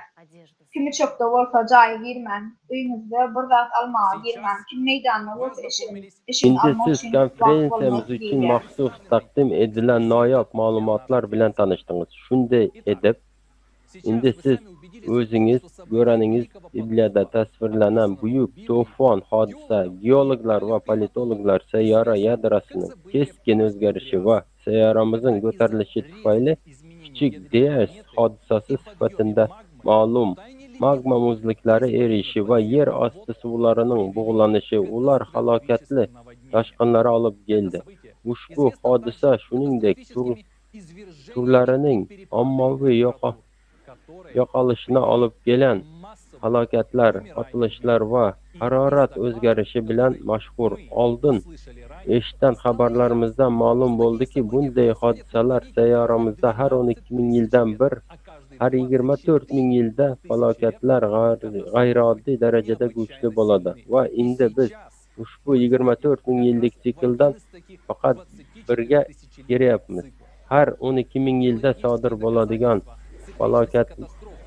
falakatlaryň döwri hakkında geolog daliller muqaddas Bibliyada tasvirlanan toluk mos keladi. Olimlar bugungi günde näme tapmakdalar we biziň göz öňümizde sodir boladigan narsalar 2000 ýyl oldin İsa we hawariylar tomonidan aýdylan. Toki kıyamet gününiň ýakynlygy Bibliya bilip insanyň ölümini aldyny alamyz. Her bir Masih habar Yuhannanyň wahyi we u gören apokalips 4 atlyklary hakynda bu atlyklar bütün insaniýata uruşlar, epidemiýalar, açarçylyklar we ölüm alyp geledi.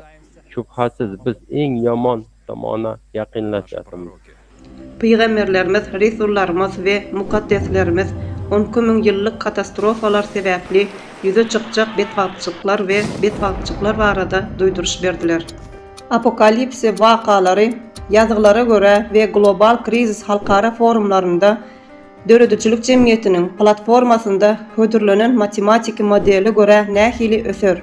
Hiç zat etmesek, ýakyn 10 ýylda bölünen adamzada näme garaşýar?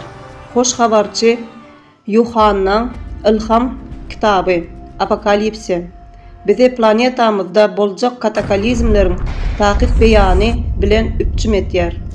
Apokalipsis hakda suratlandyrýan Yuhanna teolog Surnaýly 7 perişte we gap bilen 7 perişte hakda gürledi. Bularyň her biri adamzat üçin elhinç jeza. Munyň üçin zerur şertler biziň günlerimizde eýen başlandy we biz bu senariýa çalt ýakynlaşýarys. Ýangyn ilkinci perişte ses çykanda buz we ot gany garlyp ýere gaçdy. Ağaçlaryň 3den 1 bölegi ýakyldy we ähli gök otlar ýakyldy. Bu ýerde otlary we ağaçlary ýakyp ýakýan howa ýagdaýlary anyk beýan edilipdir. Bu ýangynlar kataklizmleriň öňkü çyklerinde bolşaýaly uly tezlik bilen ýaýrap tutuş materikleri küle öwrer. Magnit meydanının qowşaklygy. Diňe bir ýanyňyndan ýanmagyň çeşmesi bolar. Issy gün ähli canly canlary ýakar. Hoş habarçy Yuhanna okaýarys. 4-nji perişte jamyny güne dökdi. Oňa adamlary oda ýakmak berildi. Güýçli issy adamlary ýakdy we bu bela beterlere güýji ýetýän Hudaýyň adyny dil ýetirdiler. Bu setirler günün ultramelevşe şöklelerinin güýçli akymyny görkezýär.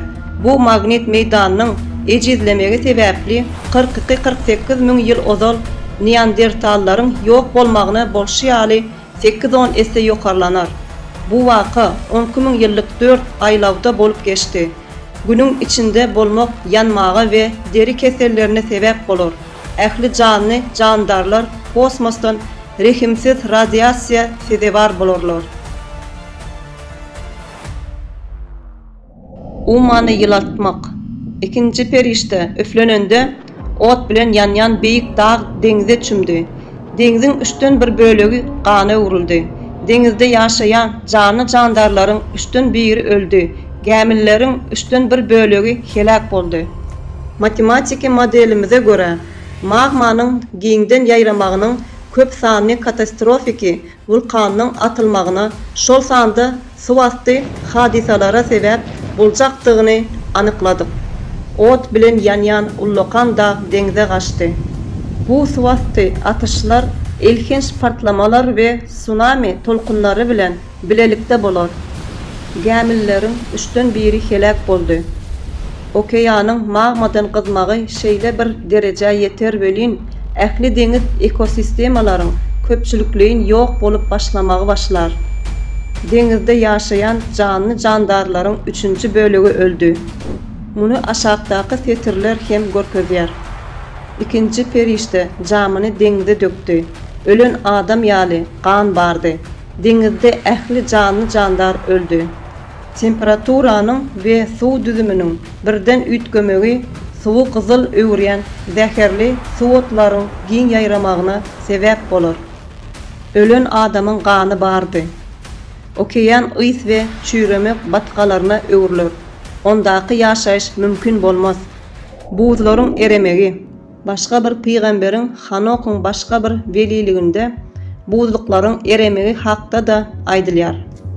Belent dağlar titrer, beýik depeler gark bolur, alawdan bal ary ýaly erer. Buz masivlerini emele getirýän buz dağlary alawdan bal ary ýaly çal ereýär. Buz gapaklary çöküp aşagynda oýnap vulkanlaryň täsiri astynda ýitip başlar. Magma kameralary bilen gyzdyrylan göç ýaly buğaryp, ýerasty suwlar tükeniksiz ýağışlara gaçyp başlar. Okeanyň deryaların derejesinde çalt ýokarlanar. Kenar ýaka şäherleriň we ştatlaryň hemmeti bir näçe sagadyň içinde suwun aşagyna girer. Vulkanlar aşagdaky setirde okaýar. Teolog Yuhanna tarapyndan katastrofiki vulkanyň atylmagyny beýany. Şeýdip atlary gördüm. Atlaryň kellesi artlanlaryň kellesine miňdeýärdi. Ağzından ot, tüssü ve kükürt çıkýardy. Bu üç gyrgynçylykdan, otdan, tüssü ve ağzından çykýan kürtden adamlaryň 3-den 1 öldü. Atlaryň güýji ağzyndady. Otly kelleli atlar tutuş yer ýüzünde birden oýanan vulkanlardan çykyp başlajak magmadan başga zat däl. Partlamak wagtynda tonna kükürt oksidlerini çykarýan vulkanlar ilhamda gizlen bellendi. Ağzından ot, tüssü ve kükürt çykdy. Yerin içegesinden gaçýan ýanyjy gazlar suw basmadyk sebitlerde uly tebiği ýangyna sebäp bolar. Kul we lawanyň zyňyndyrlary onuň ýolundaky ähli durmuşy ýok eder. Şeýle hem okaýar. 4-nji perişte ýanglandy. Günüň 3-nji bölegi, aýyň 3-nji bölegi we ýyldızlaryň 3-nji bölegi uruldy. Şonuň üçin 3-den 1 bölegi garaldy we günüň 3-nji bölegi bolmady ýagty. Edil gijeler ýaly. Matematik modelimize göre vulkan partlamalary ýokary atmosfera kül we gazlary çykarar. Vulkan külünden doldurulan atmosfera köp ýyllap Gün çöklelerinden yerin yüzünü qurşap alar ve qaranqılığa ve soğuğa salar. İsa Mesih bu düşündürüşü Mark İncilinde berýär. Şol günlerde, şol muşakkattan soň gün qaralar ve ay ýagtylygyny bermez. Vulkan çökötligi ölüm howply kislota ýagşyny ýagdyrar. Ýokary tizlikde abraziv radioaktiv bölejikler şäherleri tozana öwrer.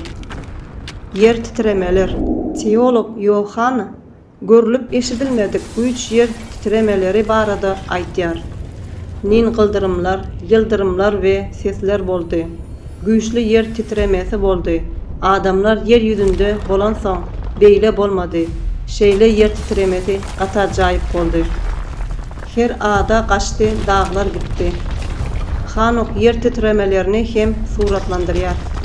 Şol günler dağlar goç ýaly böküp geçer. Dağlar süýtden dogly kuzy ýaly böküp geçer. Dağların özünü alıp barşynyň şeýle beýanynda yer titremeleri ve tektoniki ütköşmeler üçün iň güýçli adaty bolmadyk zatlary okaýar. Her ada gaçdy, dağlar ýokdy. Matematiki modele göre adamzadyň entek duş gelmedi, ondan gowrak ululukdaky iň güýçli yer titremeleri yeri basyp başlar. Lukanyň hoş habary şeýle diýer. Ve deňiz ses çykarar ve gozgalan turuzar. Adamlar korkudan ve äleme gelýän betbagçylyklardan garaşmaktan ölerler.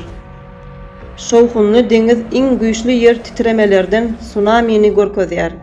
Ullakan tsunami tolkunlary päsgelçiliklere päsgel bermezden tutuş planetany aýlanyp ähli ýurtlary yer ýüzünden ýok eder. Bu ululukdaky betbagçylyklar diňe köpelip başlanda sarp edici ahlaksyz dünyamızda nähili boljakdyny göz öňüne getirin.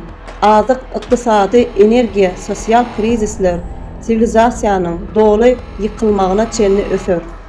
Adaty ýaşaýyş indi ýerin ýaşaýjylarynyň hiç biri üçin el ýeterli bolmaz. İçimlik suwuň we iýmetiň ýoklugy adamlary gaharly, ýaragly toparlara öwrer we bir çörek üçin bir-birini öldürer. Arastaçylyk şertleri epidemiýalarynyň ýaýramagy, ýokançylyk, talaňçylyk, beýrançylyk şäherleri gurşap alar. Diri galanlar azyk we jaý gözlemek üçin jansyz ýerlerde aýlanarlar. Diri ölülere görüplik eder. Beýrançylyk giň berimde we ýyzyna dolanyp bolmajak derecede öser. Betbagçylyklar tutuş planetany gurşap alýança başga bir jansyz Marsa öwrülýänçe yanar we öser. Bu 10.000 ýyllyk kataklizmleriň aýlawy. Bu gezek bolsa adatdakysyndan has güýçli bolar. Sebäbi gaty agyr ekologiýa taýdan tikenen planetada 24.000 ýyllyk aýlawyň üstünden düşýän kyn döwre düşýär. Şonuň üçin hiç kim bu apokalipse diri galmaz. Munyň sebäbini tez wagtdan düşünersiňiz. To, čo sme teraz videli, nemôže nechať žiadneho kresťana ľahostajným. Prvýkrát bolo predložené zrozumiteľné vedecké zdôvodnenie čaší a trúbenia anielov z knihy Zjavenie Jána. Predstavte si, že všetky tieto prírodné úkazy videli apoštoli, proroci Hazırki bizim görevçiliğinden gören malumatlarımız hakiki Hristiyanı yönü koyup bilmez. Takibinde ulu getirenler. Poslovia Boží hovorili jazykom, ktorý bol zrozumiteľný vtedajším ľuďom. A až teraz sa vďaka matematickému modelu podarilo rozlúštiť, porovnať a uvidieť reálne hrozby vývoja. Maslahatı çizmenin öğrenmesinin sebebi ahirette doğru yaşayan umurdadır. Her kim apokaliptik buradan gelenin duyar. Aslında o abilen bağımsız mesele. A že naša planéta Zem tentoraz zahynie v apokalypse, ak nič neurobíme. Prečo je to tak? Požiadame o vysvetlenie našich expertov Jelizavetu a Natáliu. К сожалению, но это так. После анализа всех признаков климатических изменений на Земле мы видим, что события развиваются намного быстрее, чем в прошлые циклы. Это означает, что будущие климатические катастрофы будут намного суровее и разрушительнее, и планета не сможет их выдержать. Причина этого – разрушение экологии нашей планеты и потеря ее иммунитета, функцию которой выполнял океан. Океан охлаждал недра планеты, выводя внутреннее тепло через атмосферу в космос. Однако появление в водах большого объема микрочастиц пластика и нефти нарушает теплопроводность океана. Микропластик и нефть, попадая в океан, меняют его химический состав, кислотность и теплоемкость, а также блокируют испарение, создавая нефтяные пленки на поверхности воды. В результате сейчас океан не может эффективно выводить тепло, что создает опасность для планеты. Эти проблемы только усугубляются с каждым годом, поскольку больше нефти попадает в океан, и пластик накапливается в его водах, из-за чего океан Ovanın bir fotoğrafı vitnoni ve planetede ortada temperaturanın onun mesralı irtiyanını belirlemelidir. Bu dövrler adaça katastrofik coşmaları tabii ve fasıklardan birlikte kopyaçar. Hazır kuvvetli yerdeki ve planetanın ödünlü kovanın bir fasıkların etkisi yakalanmağına şahit oluyor. Yağdırda şeyde coşmaların tonku ede 10 yılda bol geçirmeyen her çiçeklerin yeni de kaytalanyanına melimdir. Более уязвимой перед космическим воздействием и находится на грани катастрофы. Мы уже наблюдаем признаки гибели океана, такие как массовое вымирание планктона и гибель рифов. Мы нарушили работу океана, который является жизнеобеспечивающим кондиционером планеты, и усилили нагревание Земли. Все это происходит в момент, когда мы наиболее нуждаемся в защите океана во время климатических катаклизмов цикла 12 тысяч лет, на который накладывается еще более разрушительный 24-тысячелетний цикл. Именно по этой причине данный цикл 24 тысяч лет наша планета просто не переживет, если мы ничего не предпримем. И пророки, и Иисус Христос предупреждали нас об этом. Мы находим цитату... Biz burada etmesek 12 bin yıllık siklulan hiç başımıza çıkıp bilmiyor. Bu hakkında peygamberlerim İsa Mesih'in bize duyduruş verdiler. Yöne Köne Zavet'in 9. 12. babından dünyanın çıtatalarını tapıyor. Kıyınlarlar. Mesela adamlar barveri çoğalda çenliği bol adamların bolanmasından, adım tarihinden nerbeyli adda bolup geçmedi. Bu yerde şular yağlı vakaların adamların barlığının tek bolmanın görküleyen alamatları görüyor. Mesih'in hoş haberine da ediyor. Şundan son dünyanın başında bu şu vaxt içinde bolmadığı asla bolmadığı uğruy muşakkatlar bolur değiller. Bu şeyle uygun göktaşların yeryüzünün küçüklerin biri hiç yerine de bolmanın dünya başında şu vaxt içinde bolmanın bolmadığı görüyor. Şeyle vakaların planetamızın hiç kaçan bolmadığını yönü gün sistemalarının planetalarının birine beyle bolanı olmakta önemli ayetler. Bize misal olup 14 yıl odal biri olan bir ölen planetadır. Bu planeta Mars. 24 bin yılın sonki aylığına yarın yakın 13 yılla baştan geçirecek vakaları bilen ölüp o planeta. Global krizis çıkarganlığı var deyip ardından forumda son durmuşun alamatları ve Mars'ın ölümünün sebeplerine bağlantılı. Biz vakaların geçişine veredik. Dürlü senaryolar hesapladık. Bu her bir siklin geçişinin kütlenli görünüşünü de, en yumuşak görünüşünü de bütün adamlar yok olur diye neticeye geldik. Bizim matematik modelimizde ora bu vaka 2036 yılların netice alman amalaşır. Bu vakaların bundan veylakta güçlönmeyi planetamızın qabuğunun içki ayrılmalarına getirir. Qəbir yerlerde qabuqda mikrofrakturalar yüze çıkar, yani yer qabuğu çataçar. Bu orta magma işçiliğini arttırar. Ol gittikçe halkın tefer bu qabuğun inginçe bölüğünü ummanına ullokan yarılma dörüyanca devam eder. bu tutulgusuzdur. Bu yer yarılması Mariana çukuruna 99,9% ihtimallik bilen yüze çıkar. Bu da çıkmaz salımın içinde magma erkinden ağır ulu magma Mariana çukurundan çıkıp yarılıp çıkar. Milyonlarca kubmetre su, milyardlarca kubmetre magma bilen duşuşar. Gatulu partlama olur. Bu partlama yerdeki bar olan ehli yadro yararlarından nükleer çeşitli estesinde denglilme güçlü olur. Gatı basışasında umandına gaynaman eysem yarlar, partlar.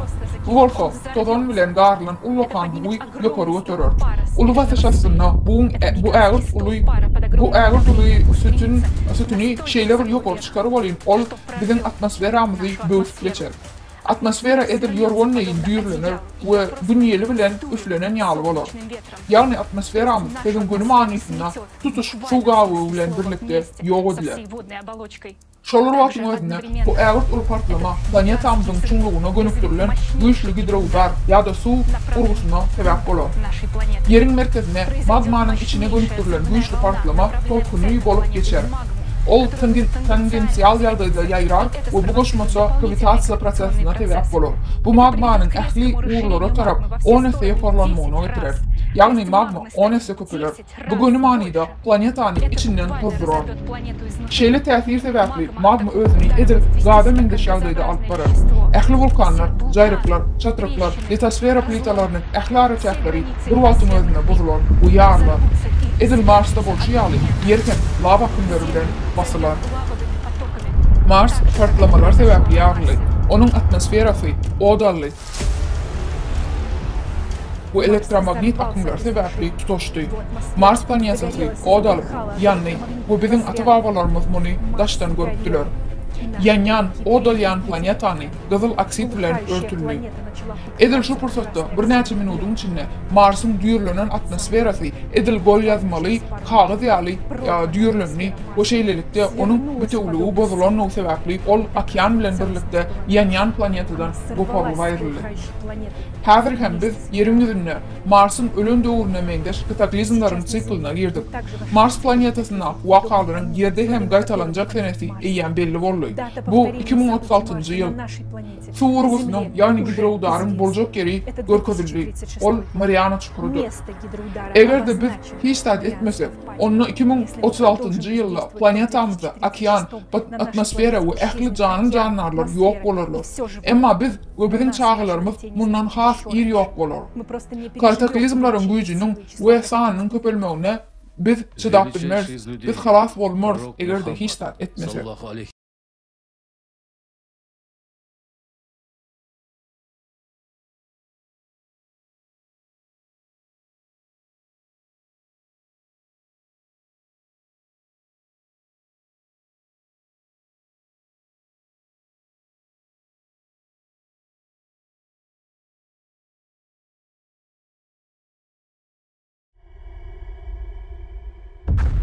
Muqaddas bitiklarda ham yering suv zarbasidan nobud bolan lahzasi qanchalik batafsil tafsirlananini hayratlanarli. Endi bu bunyodkor jamiyat loyihasi olimlari tomonidan yaratilgan matematik model yordamida ular qanday geologik jarayonlara ishora edanini, payg'ambar va havoriylar bizni namadan ogohlantiranini tushunimiz mumkin. Apokalipsisning eng yuqori nuqtasi sayyoramizning eng chuqur joyi Mariana botig'indagi yorilishdir. Hannuh kitobida biz iqtibos topamiz va men şu vodiyni gördüm. Unda suvların katta titrovi va alangali bo'lan va ularning barchasi sodir bo'lajak. O'sha olovli metal lahvadan va ulari suvlarini larzaga keltiradigan tebranishdan o'sha joyda vodiyda oltin kukut hidi paydo bo'ldi va u o'sha suvlar bilan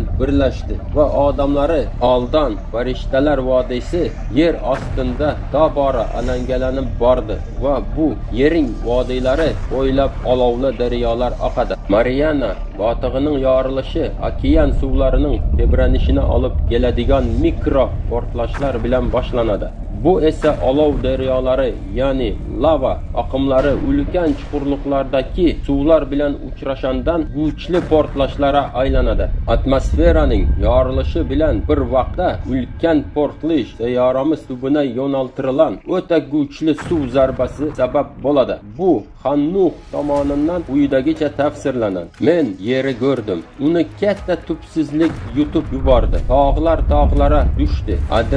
Adirlara botdi. Baland daraxtlar tanasidan, ildizlaridan uzilib pasa tushib tubsizligiga g'arq bo'ldi. Shuningdek, bitikda osmon pasa tushib kichrayib yere yiqildi degan joyini o'qiymiz. Bu Mariana botig'indagi eng kuchli portlash paytida atmosferani bu oqimi yirtib tashlashini anglatadi. Ilohiyachi Ohanno xuddi shuni tasvirlaydi va osmon g'oyib bo'ldi. O'ram kabi o'ralib bu ta'rif shuni ko'rsatadiki, agar bug'un portlashi atmosferani yirtib tashlasa, uni yaqinligicha buziladi va u o'ram kabi o'ralib quyosh shamoli tomonidan chekidi kosmosga tarqaladi va osmon yulduzlari yera tushdi. Xuddi kuchli shamol tebradan anjir daraxti dushman anjirlarini tashlab yuboranidek. Vahiy kitobida aytilan yulduzlarning tushishi nama suv zarbasi paytida sayyoraning aylanishi bir zumda tezlashadi va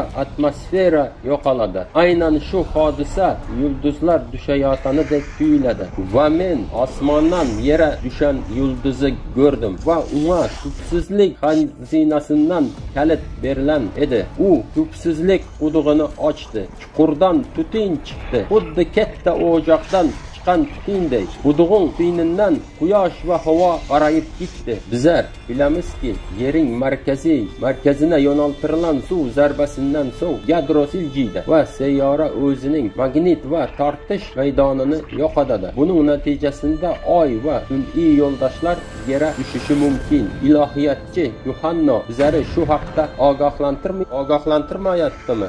Tubsizlik qudug'ini ochdi. Bu Oy düşen joyda sayyora vayron bo'lishidir. Agar biz qiyomat kuni haqidagi matnlarning so'zlarini umumlashtirsak, suv zarbasi vaqtida 2036-yil oktyabr 2036 uchun matematik model tomonidan bashorat edilen hodisaların tasvirini ko'ramiz. Agar qiyomat kuni ssenariysi amalga oshsa va payg'ambarlar tasvirlan narsa sodir bo'lsa, sayyoramiz xuddi Mars kabi halok bo'ladi.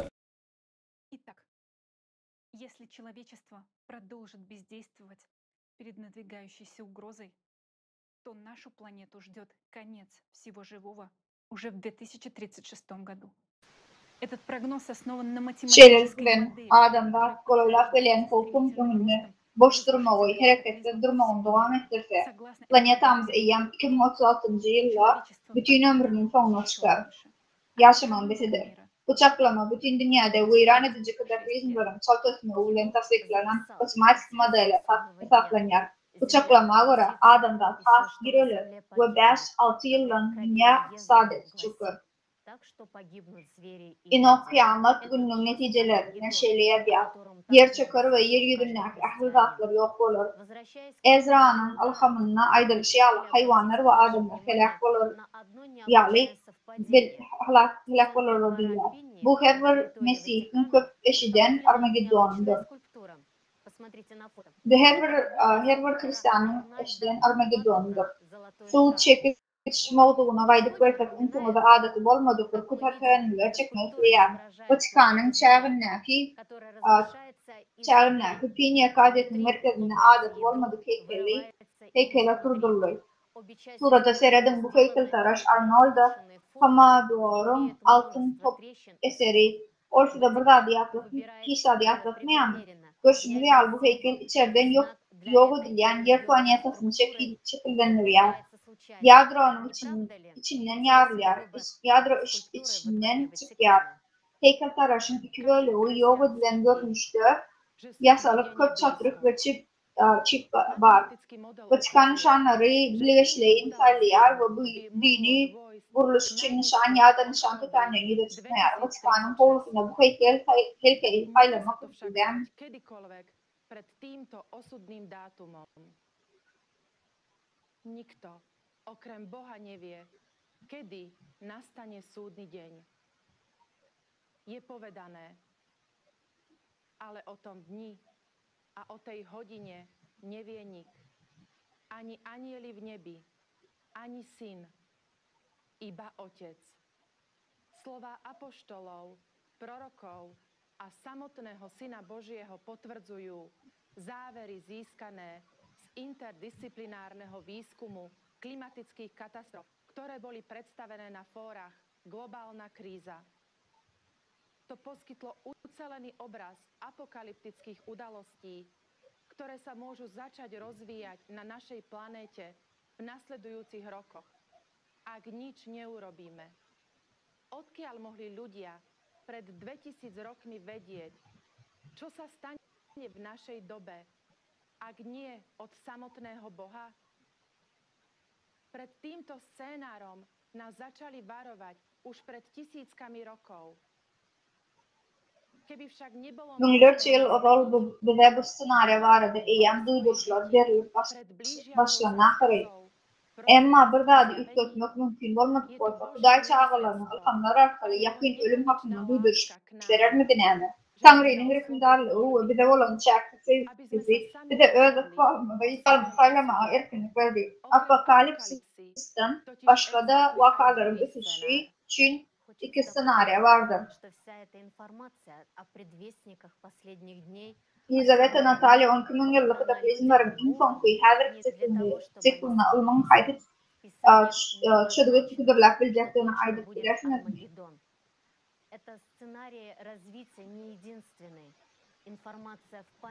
Son doğruların havarçıları kıyamet bunları da aklı malumatları özlerine kilçeltmezlikleri için Huday tarafından verilen neonu koşmak isteyen yazgılar hokman Armageddon'un bolcaklığını görkezmeyer. Bu ötüş senaryosunu yakıtar görünüşü değil. Malumat adamdadın yadına bar ve her bir doğru adamlar için haylamağa tayinli için çap edilir. Adamlar dünyanın sonuna çıkmak mümkünçülüğüne öğrenişmeli derlerler. Huday adamdada etkinlik verdi. Huday adamdada etkinlik verdi. Saylamak adaklığını adamdadın geleceğini tekliflenmediği ve adamdadın saylamağa bu vakti var. Bizim saylığımız var. Altın afet ya da kıyamet günü. Bu arada şuntu konferansada çeyrek kuruluşu. İklim apokalipsisi hakkında malumatları eşittiniz. Son savol berasiz. Qaysi gunohlarimiz uchun bu biz bilan sodir bo'layotgan? Siz Allohga boshingizni ko'tarib savol berasiz. Qaysi gunohlarimiz uchun? Hozir zamon oxir zamonda esa haqiqat aytilishi kerak. Haqiqat bizning hukmimiz. Hamma uni bilishi kerak. Rabbim nimaga biz o'ldirasan? Biz sana sodiq edik. Sodiq biz odamlar oxir biz Xudoni mazax etdik. Biz nima qaysi dina sodiq edik? Iso Masih'i yig'lanlarida sodiqmidik? Minglab odamlar turib faqat nayza bilan qurollanan bir necha askar Iso Masih'i hoja yig'landa tomosha edib uning ko'zlarına qaramaslik uchun ular ko'zlarini Iso Masihdan yashirdi. Faqat bitta askar chiday olmadi va Isoni Masih'i nayza bilan deshdi. Chunki u o'z boshliqlarına va harbiy sharafina qarshi chiqa olmadi, lekin uning qalbi parchalanadi. Qolganlari esa harom kabi jim turishdi. Biz hoj mehlonan Xudoning o'g'lini o'limini kuzatib turanlarning avlodlarimiz va biz o'zimiz Iso Masihning izdoshlari deb hisoblaymiz va siz nimaga deb so'raysiz. Nima uchun iqlim serveri sizning yutib yuborishi uchun keldi? U oxirgi payg'ambar shunday deganlar uchun keldi. Payg'ambar Muhammad sallallohu alayhi vasallam, chunki u faqat Xudoning irodasini aytdi. Haqiqati aytishimiz uchun 1,5 ming yil ham yetmadi.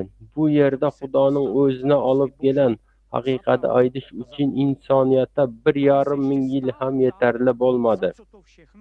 1,5 ming yil Allohning elchilari uchun, haq uchun şefaat ediş için topilmadi.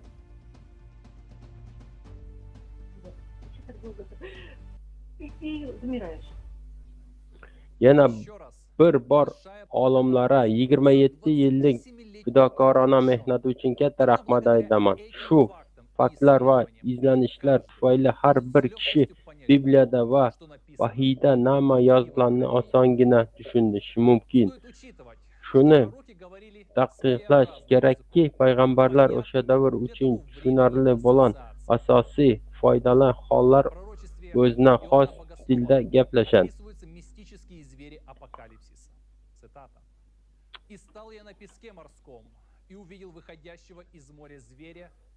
Men dengizdan sohilina qumloq ustida duran edim. To'satdan 7 boshli 10 shoxli bir hayvon dengizdan chiqayotganini ko'rdim.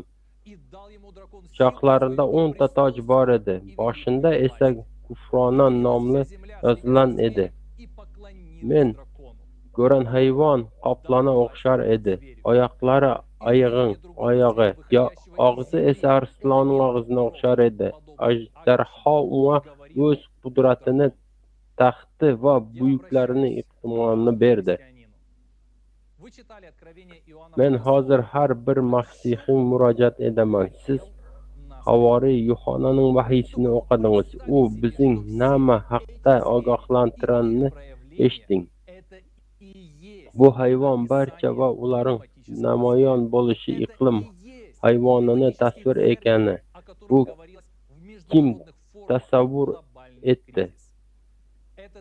Qiyomat kunining bu hayvoni sayyoramizni vayron qilmoqda. Turkiya va Suriyada dahshatli zilzilalar, butun dunyoda davom etayotgan nazorat, yong'in g'ujayib borayotgan, toshqinlar, tornadolar va bo'ronlar. Bir o'ylab ko'ring, Alloh taolo hikmati va rahmati naqadar buyuk. Biz oxir zamon yashayotgan biror narsani o'zgartirish imkoniyatiga ega bo'lishimiz uchun ogohlantirish berilgan. Biz tanlash erkinligini berilgan. Hayot yoki o'lim yoki oltin asr, hech narsa oldindan berilmagan. Natija har birimiz edan tanlovimizga bog'liq. Havoriy vahiy kitobining elinde tubsizlik kalitlarini katta zanjir bilan osmondan tushayotgan farishtani ko'rdim. Farishta ajdarhoni, ya'ni iblisi va shaytoni deb atalan almi ilonni tutib, uni 1000 yil muddatda kishanlab qo'ydi. 1000 yil tamom bo'lgan qadar, ya'ni xalqning aldamaslik deb uni tubsizlik qarina tashlab qamal qo'ydi va uning ustuna muhr bosdi.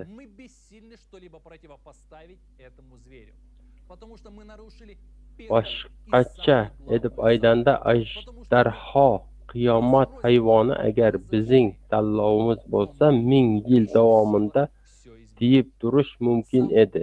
Afsus, butun biz bu hayvonga qarshi turishga ojizmiz. Chunki biz birinchi va eng muhim amri buzdik. Chunki biz bo'lmaganimiz, ammo baribir biza ham narsani o'zgartirishimizga qodirmiz. Xudoning o'zi biza tanlash erkinligini beradi. Muqaddas kitobda aytilgandek, siz o'zingiz uchun tanlashingiz mumkin.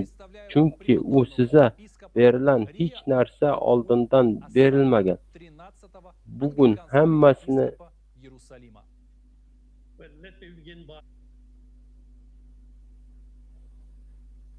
Ondan näme? Maňa başlamaga ruhsat berseňiz The city of the Annunciation. I don't believe in predestination. I believe in the nazar halkyndan. We have been given this blessing. Men öňünden kesiplenenne ananamak, saylamak hukuguna ananýarym. Bize bu bereket saylamak ukuybu berildi. Biz gowy ýa-da ýamany saylayarys. Her niçigen bolsa hereketlerimiz üçin jogapkärçilik çekeriz. Käbir adamlaryň pikiri edişi ýaly biz gurjak däl. Hemme zadyň öňünden kesiplenendigine ananyan beýleki dinler hakda gürleşmek islamok. Häzir men siziň bilen gürleşýän bolsam, munyň gudraty güýçli Hudaý tarapyndan bellenendigine ananýarlar. Bu ulatmak ýygnagyny bes etseňiz şeýle bolmalydy. Men muňa ananamok.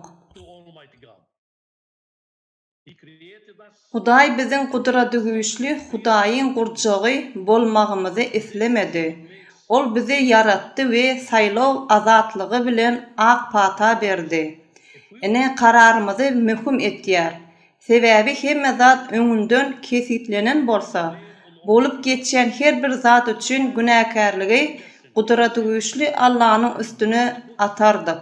Sen meniň ykbalymy öňünden kesitledin.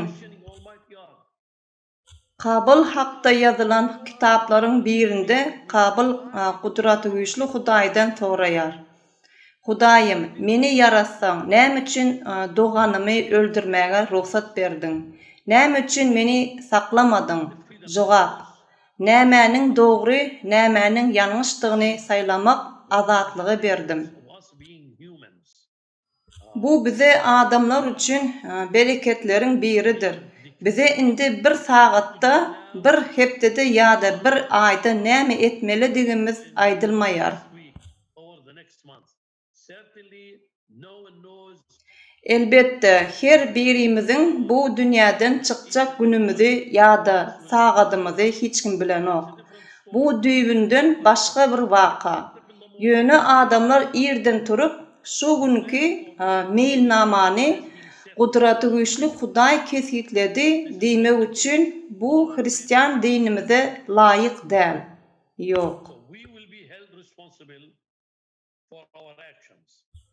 Hereketlerimiz üçin jogapkärçilik çekeriz. Günäni gudraty güýçli Allahyň üstüne ýükläp bilmeriz we her dürli ýalňyş işleri edip, günä edip gudraty güýçli Allahyny günäkärläp bilmeriz. Meni yaradanyňyzda bilýärdiňiz. Etjekdigimi bilýärdiňiz. Näme üçin maňa ruhsat berdiň? Ýok, muny gudraty güýçli Allah'a aýdyp bilmeriz. Reverendu biskupovi Elia Abu el-Asalovi za jeho cenný přínos do naší konference. Bůh nám ve své moudrosti... Biz hormatly mehmanymyz ruhany episkop Elia Abu el-Asalama konferensiýamda goşan köşelmek üçin çoňor minnetdarlygymy bildirýär. Hakykatdan on Hudaý paýsasy bilen bize saýlaw azatlygy berdi. Bu mukaddes hukuk hiç kim tarapyndan bozulyp bilinmez. Şol sebäpden häzirki ýaşaýan dünýämizde öz islamy boýunça emele getirýänler. Amal aşyrýanlar. Bugun gorkaklygymyz sebäpli bu adat adamlaryň eline berýär, bu olary hakymette oturýar. Buning üçin dogry karar vermegine garaşyp jogapkärçiligi olara tapşyrýar. Emma aslında jogapkärçiligi başgalara tapşyrmaklygymyz bilen öz durmuşymyzy, öz ykbalymyzy olaryň eline berýär. Bu olar öz wagtynda hereket edýärler. Bu cemiyetdäki adalatlyga, krizislere, ýürençlere, uruşlara we görgülere sebäp bolýar. İsa Mesih näme şeýle dünýä barada bize görünýär. Häzirki wagtda ýer ýüzündäki ilatyň 3-den biri özlerini İsa Mesihiň gyzyny erjiler hasaplaýar. İsa bize goýan wesiýetinde siz biri-biriňi söýmersiňiz, edilmeniň sizi söýüşüm ýaly sizem biri-biriňi söýün diýipdi. Ol bu dünýä gelenne söýüni we hormaty bize getirdi. Ol adamlary birleşdirdi, hakimiýete umtylmady. Hemme adamlara olaryň Hudaýyň huzuryna deňliklerini ýatlatdy, bagşlamagy we söýmegi öwretdi. Biz hristiýanlaryň sany 2,5 milyar. Emma biz dogruçylyk bilen dünýämize seretsek, İsa Mesihiň bize miras galyran dünýäsini gurmagy başardykmy diýen soragy tasdiklaýjy jogap berip bilersmi?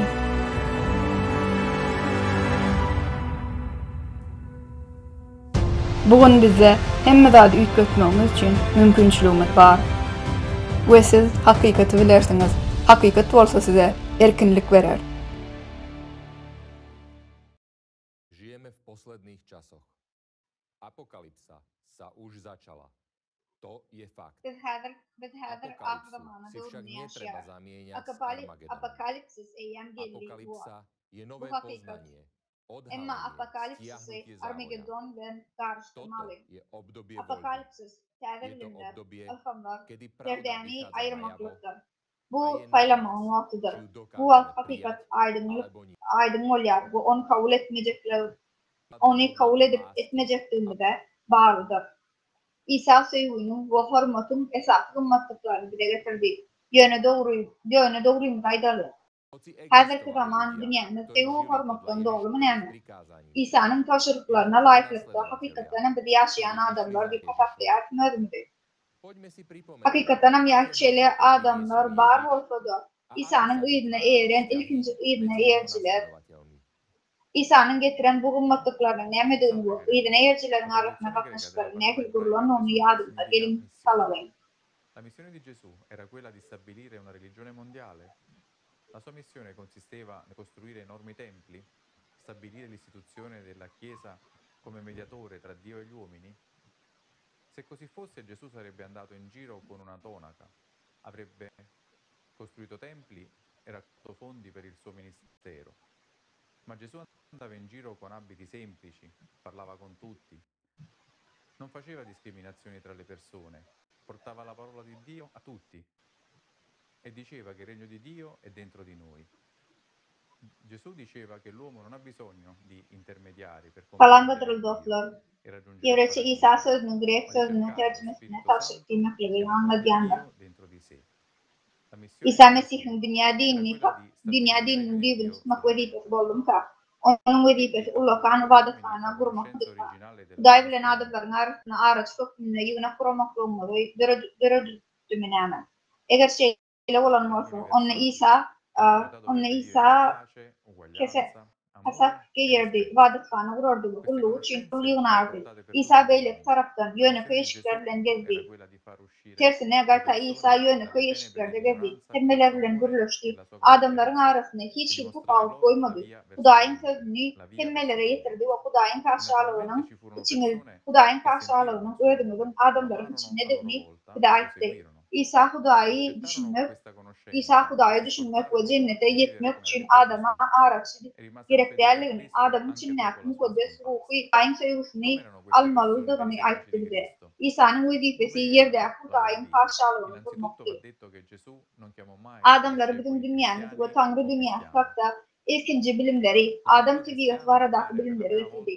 İsa adamlara ahlymyň adamlar kymmatlyklaryny jemgyýetiň ahyrda diňlikde, söýgüde hormatly ýaşamalygyny ýa-da bu bilimi ahly adamlar üçin getirdi.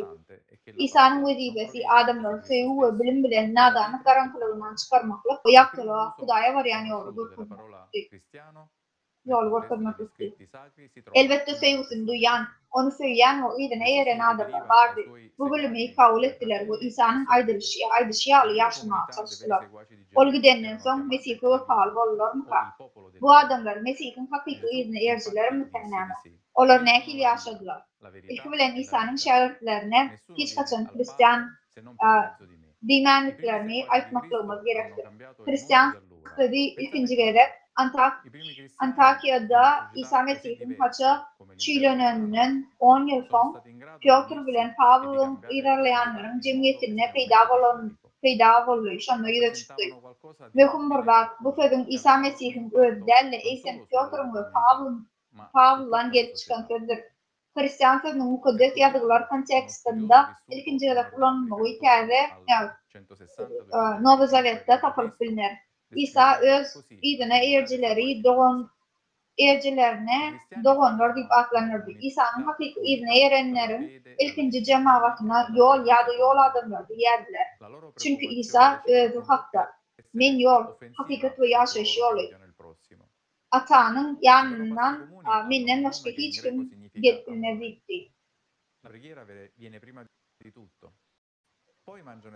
Mesih'in ilkinci iyine yerciler sol doğrum dünyasını yükselttiler. Bu arada bırak kirlenelim. Rim İmperiyası yağlı durlu cemiyetteki irki Hristiyanlar cemiyeti arası Asuda Yağday'da birleşip uyduk göçtüler. Asıllı ve arası bir daha da anladılardı. Bu dünya var cemiyetlerine del ise tutuş cemiyeti tehir edip bilirler.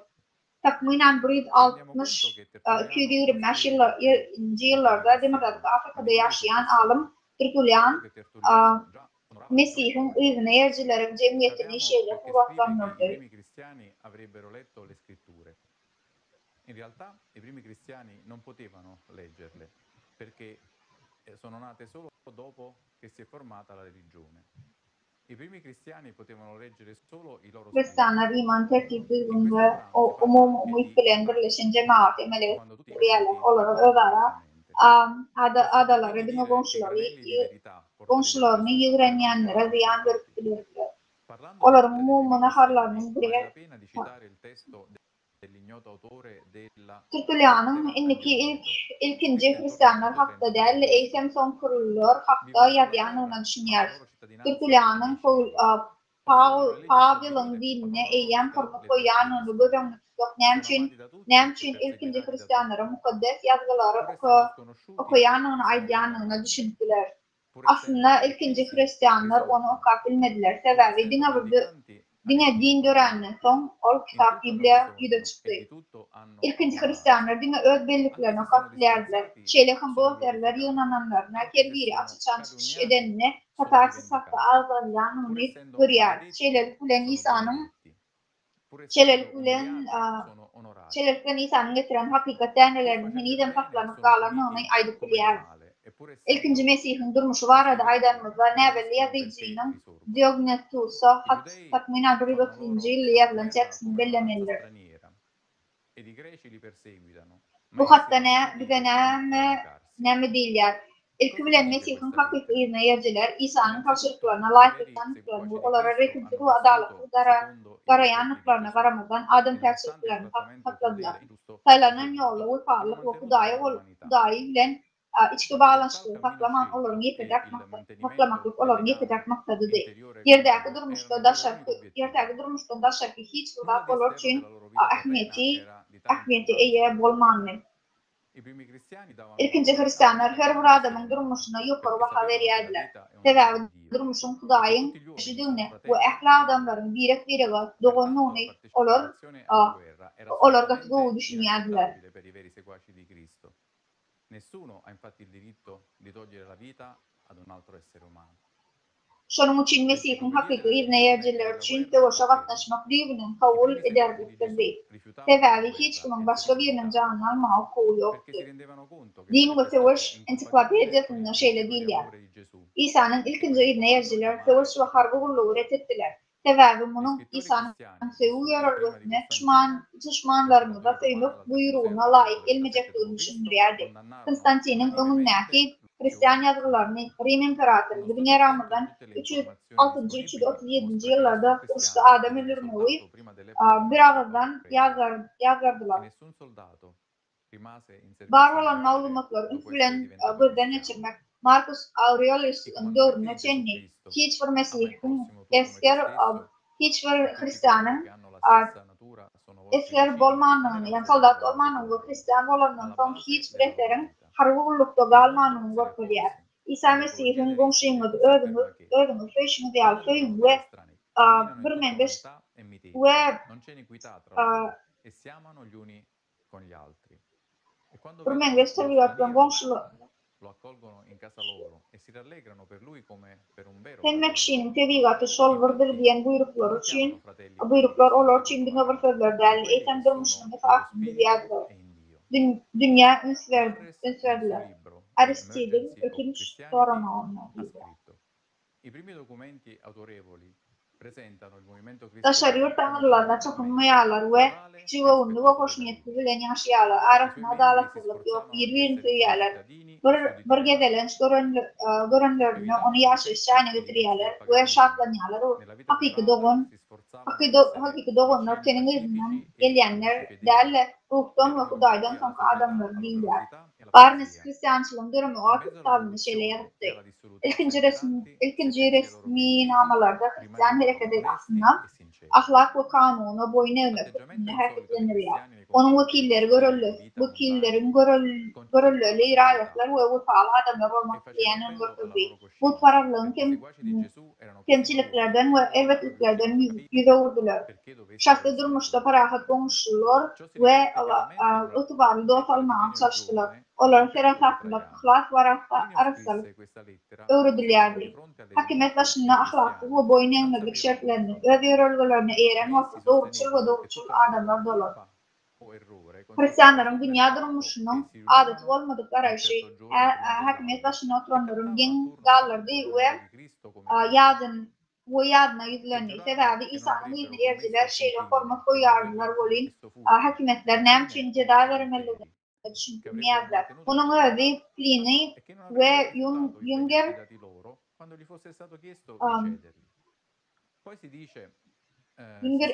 Junger yer imparator Trajan'ın yadan katına aydın görüldüler.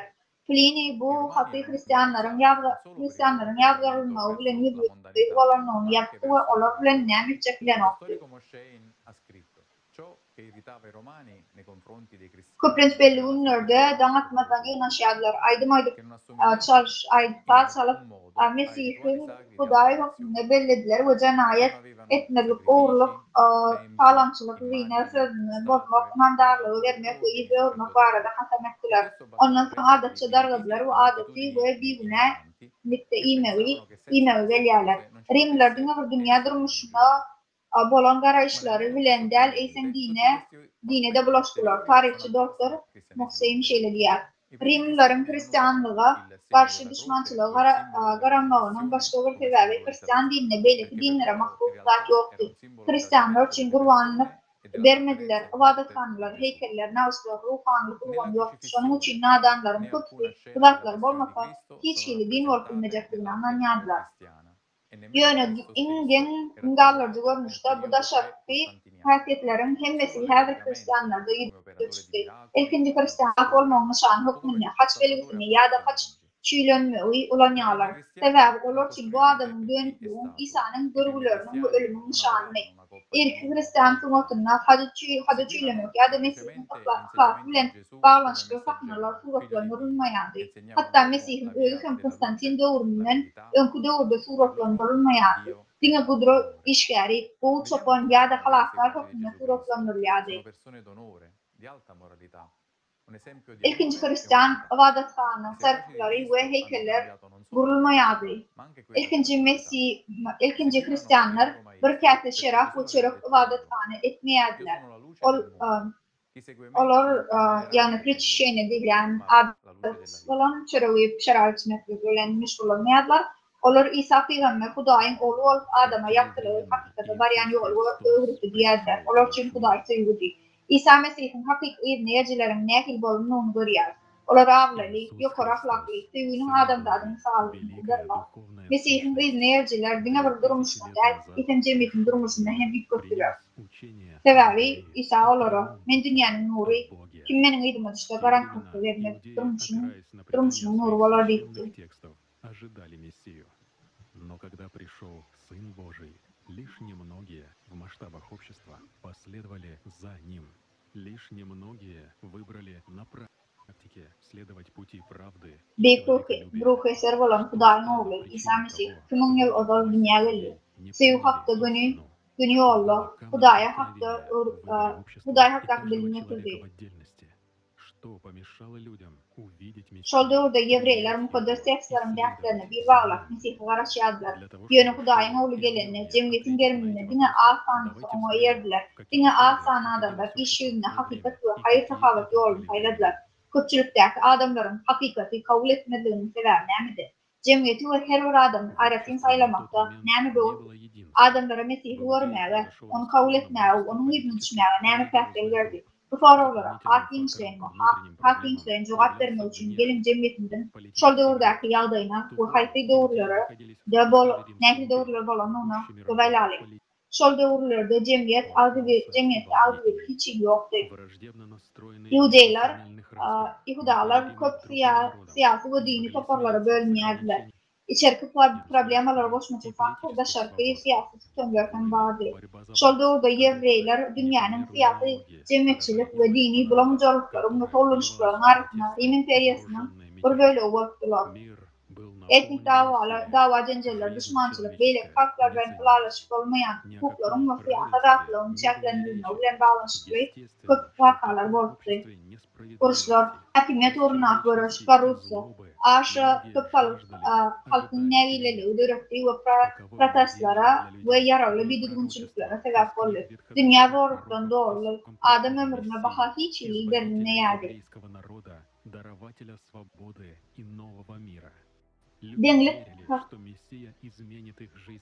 Deňlik haktası soruw ýokdy. Elbetde şeýle adalatlyk, adamkäçiliklik we erwetlik jemgyýetine köpler garaşýan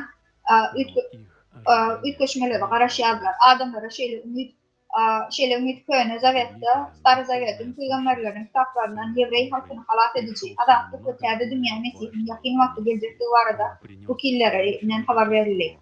Adamlar Mesihiň durmuşlaryny ütköçjekdigine, siyasi sistemlerden halat edjekdigine, Israýly dünýäniň merkezine öwürjekdigine we ähli maddi meselelerini çözüljekdigine inanýarlar.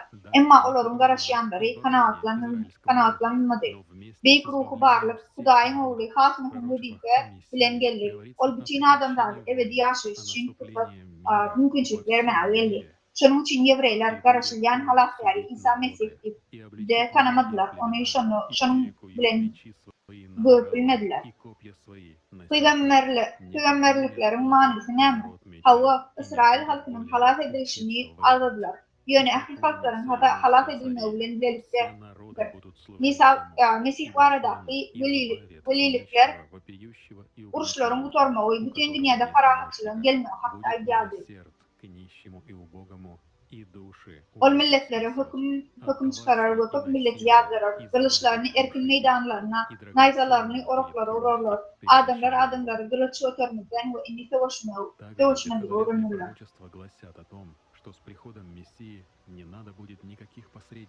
Bu ähli paşalaryňa baş etýärler, ähliatlaryňa hizmet ederler. Sebäbi kömekçisi bolmady garipler, aglaýanlar we edilenler halat ediler. Ol gariplara rekim eder we gariplaryň janyny halat eder. Allahdan we zorlukdan janlaryny halat eden zany onuň gözüne gymmatly bolar.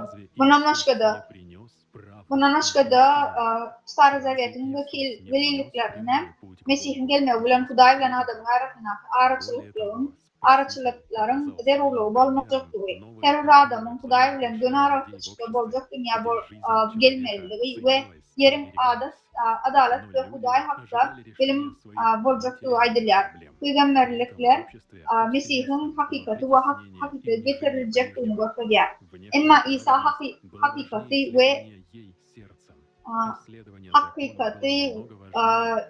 getirmedimi näme? İsa araçy bolmadykdan gönü Hudaý ýol getirmedimi näme? Bundan başga da halaskar, durmuşynyň gadyryny bilýän we goralýan jemgyýetde adam gatnaşyklarynyň täze saklaryny görkezmedimi näme?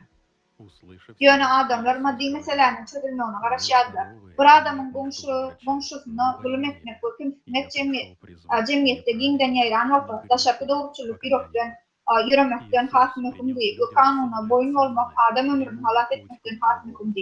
İsa esasy erwetliklerini dinädi, dolanyrmalygyny we günäleriniň öňüne alyp Hudaýa gelmeliligini bilip şol wagt Ýewreýler hakynda halklaryň üstünden paça bolmak islediler.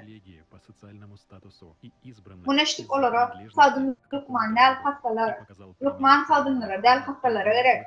Men dogruçylylara däl günäkarlara towa çağırmak üçin geldim diýdi. İsa adamlara iň gymmatly Hudaý günü ýoly bilimi, näde kalat bolmalygy, Hudaýyň karşalygyny kazanmak üçin näde ýaşamalygy getirdi. Bu bilim ýöneköy açyk we her bir adam üçin eleterlidir. Halaskarca cemiyetçilik ýagdaýyna esaslanýan artykmaşlary Hudaýdan aradan aýyrdy we haýkyr bir görnüşe değişiklik sebäpli saýlady. Bu her bir adam üçin deň hukuklaryň we deň mümkinçilikleriň sağlygy gösterdi. Köp misalların biri ve bunu aydın tasdikleyen misalların biri İsa bilen bu yünün yanına Samaryalı ayalın arasındaki meşhur köpürtüştür.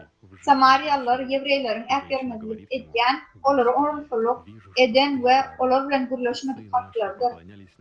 Samaryalılar kemsildilýän haklar bolup İsa dine bir onun bilen gürleşmedi ve suçuna haş etti. Eýsemde olsa Hudaýyň ibadet edilen yeri hakiki ibadetin ruhdadyň we fiziki ýeri bağlı däl ibadet sorunu dugat berip Hudaýa gün barýan ýollara bilmişdi. Kim berjek suwumy işte hiç kaçan suwsamaz. Ýöne oňa berjek suwum baky ýaşaýyş akýan suw çeşmesine urlar. Olay alamy Rabbim senin peygamberden görýär. Atalarymyň bu dağda ibadet edipdiler. Ýöne ibadet edilýän ýer Ýerusalimde bolan oňa aýdýarlar.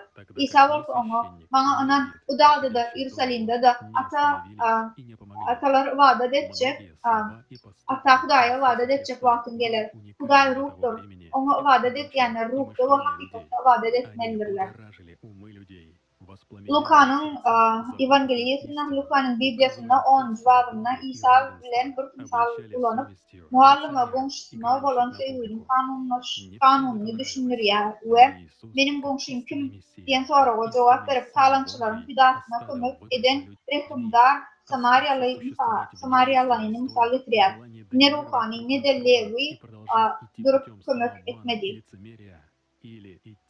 İsa Mesih'in sözleri ve işleri şol dowr üçin, şol däkdeturlar we adamlaryň pikirleri üçin üýtgeşipdi. Adamlaryň aňyny tolgunlary yüreklerine ýatdan çykaran hakykati köşkürýärdi. Erkinlige we deňlige ýol görkezdi. Küýürleriň hak üçin oýnaýan ikiyüzleri halkın içinde yargılarlardı. Hemmeleri halamadı. Emma İsa hakiki Mesih hukmunda Hudaýyň hakiki oğlu hukmunda adamlar için saylawaly. Ýigrenç we dawa jenjelle bolmak, birek-bire agylyk etmek, öz-özüni ağlamak we küýlük ýolundan gitmek ýa-da gün ýolundan gitmek, Hudaýy söýmek, öwrenmek, bir-bire öwrenmek we bu dünýäni golaşdyrmak, deňlikde ýaşamak we birek-bire hormat goýmak.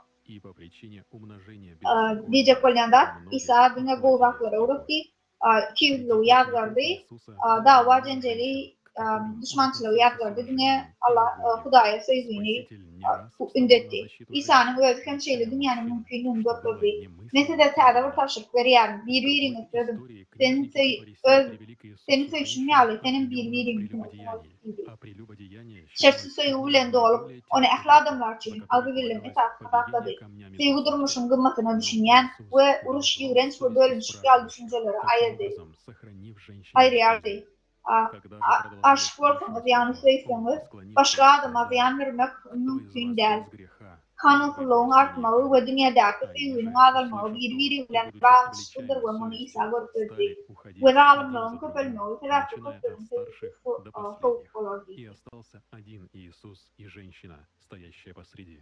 Иисус, восклонившись и не видя никого, İsa'nın şagirdlerinin arasında onu söýgü bilen çemelleşýän aýallar tutdy. Halaklar aýallar üçin bir näçe gedek çykyşdy. Şol günlerde pikir edip bolmajak etmekler ýazgardy. Başga bir hekaýede kanunçylar we fariseýler zina etmekde günäkärlenýän bir aýaly İsa'nyň ýanyna getirdiler. Zinaden taşlanyp öldürülmeli, iň agyr günälerin biri hesaplanýardy. Emma İsa soraw berenlerine şo bir ýanyna bardy, ýüzlendi we şeýdip aýalyň janyny halas etdi. Olar ondan soraw dowam etdirdiler. Ol özüni ýokary kaldyrdy we olara araňyzda günä ýok adam ilk oňa daş etsin diýdi. Bunu eşitden tarapyndan günäkärlenip iňursunan ahyrına çenli ýeki-ýekiden terk edip başladylar. We İsa diňe galyp ortada duran aýaly gallardy.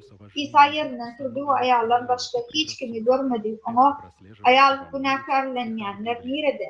Hiç kim saňa baha bermedi. Ol Rabbim İsa diýdi. İsa oňa men seni ýazgarmaýan, oňa we günä etmedi. İsa adamları biz olur münasip ve münasip değerlik bölmedi. Adamları kitaplara bölmedi. Milletine, cinsine, sosyal yağdayına karamadan hem de kişiyi koymaya uğraştı. Bu adamların arasına katnaşıkta dik kurtu fayda olur. Dali verse de dine garnaşlarını ve dinarlarını sayıp olacaktığını okunan yadı. İsa ortada uyum çağının yoktuğunu bir nesveyle görüldü. Sebebi seni söyleyen ortam neredeyse kalıcılar veleden okun dedi. Dine doğanlarımıza salam verseniz haytayratini işe diyersiniz. Ona ne ol ayratini var. Bu taraflar bu neden okun emediydi. Şunun için gökteki atanız kemil bolşiyalı, dem kemil olacak olur. Иисус Христос называл всех братьями и сестрами, учил быть равными. Tanrımuşunun kımmeti İsa için kefiklenen düzünlerden ve düşüncelerden hakmıhımdı. Bunu İncil'in köp ayaklarına görmek olar. İsa'nın sahabat günü kanunçuların ve fariseylerin bahar adamına varamazdan şifa veren misallarına ait olar. Galiba de şol doğurdu. Musa'nın kanunu hemmet atlen yokurdu. Hatta Adam ömründen yokurdu. Kendi onlarına becerişyalı hisset etmeli değerli.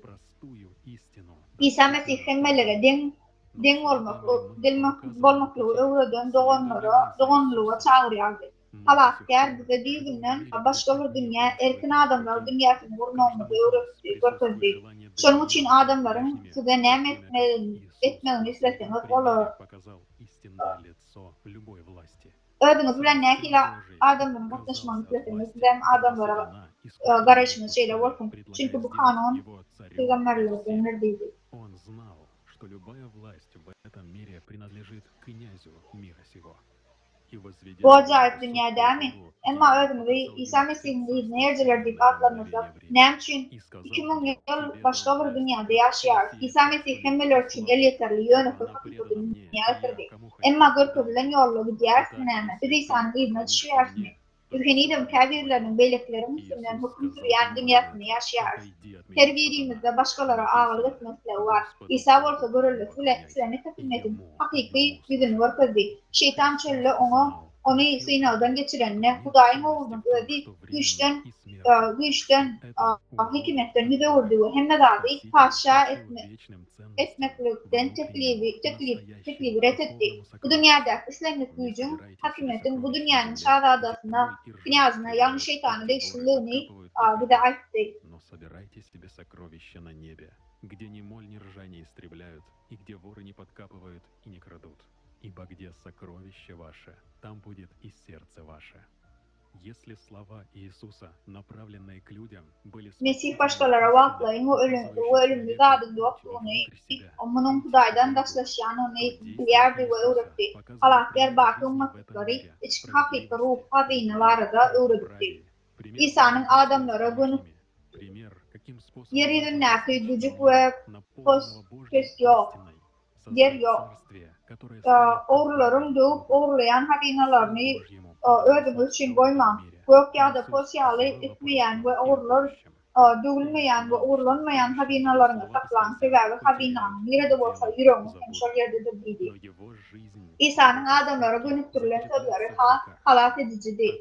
Hakikat olup adama içki yolu, Hudaya varan yolu görkediyen onun İsa'nın hareketleri bu dünyada adalet ve denglikteki durmuşun misali, belekliler bilen katnaşıkların misali, Tanrı'nın hakikati bilen doldurulun dünya ne edip yetip olacaktığını, Hudayın ruhundan turup bir paşalık gördük bilecektiğini görkedi. Иудейский народ ожидал Мессию, который создаст мир без войн, бедности и голода. Bu dünyada kim de Hudayın oğluna tabi'in İsa geçmişi ve geleceği bilirdi. Gelecekte sözlerinin yorulacaktığını, yitirilecektiğini, ayrılacaktığını, yahtan çıkaracaktığını bilirdi. Yönü onun durmuşu, amalları, asırlar boyu öz idin alırdı. İsa yine adamlar ile birleşti ve olur o, men dünyanın nuru durun. Kim benim idimi düştü, garantikte gelmek durmuşuna nuru var dedi. İsa Mesih harekette, suyu hakta, fazilette köpüldür. Bu dünyanı ülkedir ve boğulaştıracak hakiki suyu hakta öğretti. Yevrey halkı uruşlar, gariplik ve aşk dünyaya dörtecek Mesih'e karışıyordu. Ama İsa gelip bunu ne edip kazanmalıydı onu görketenine Boşluğunu sevmek, adamlar hareket etmek düşünedi. Bundan başka da İsa'nın hadşat çiğlemek payladılar. Olara Tanrı'nın sevgisini getiren oları seviyadi. İsa haçta görüp hiç kim neretlemedi ya da temsilmedi. Yöne dile etti. Atam oları bağışla sevevi, Huday atam oları bağışla sevevi ne medyanistlerin oları bilen okuyup. Yevreyler ona tohumu dattılar, başka ufanlar, kanuncular, yaşlılar ve feriseyler onu karaladılar ve onu Huday'ın oğlu ortadan haçtan aşağı inlediler. Başkaları halat etti, yönü özünü halat edip ünlettiydiler.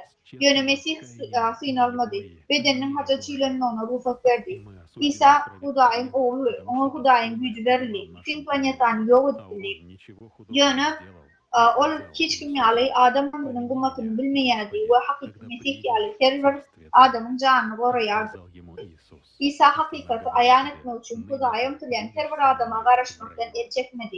İsa haçtan azap çekenine de oğlunun son sözlerine de cevap verdi. Olayda hacı çiğlenini ve ona bakı yaşayış verdi. Bu sözler için yürekten tövbe etmek ve Tanrı'nın parahatçılığı için dile oldu. Halasker, her fırsatta konuk elini vermeye, canı suyu içmeye, her bir ecir çeken adama bakı yaşayış vermeye tayyardı. Adamdan hiç vazadı talep etmedi. Çın yürekten taylamayı, yüreğiyle taylamayı, kalın açıklığına etti.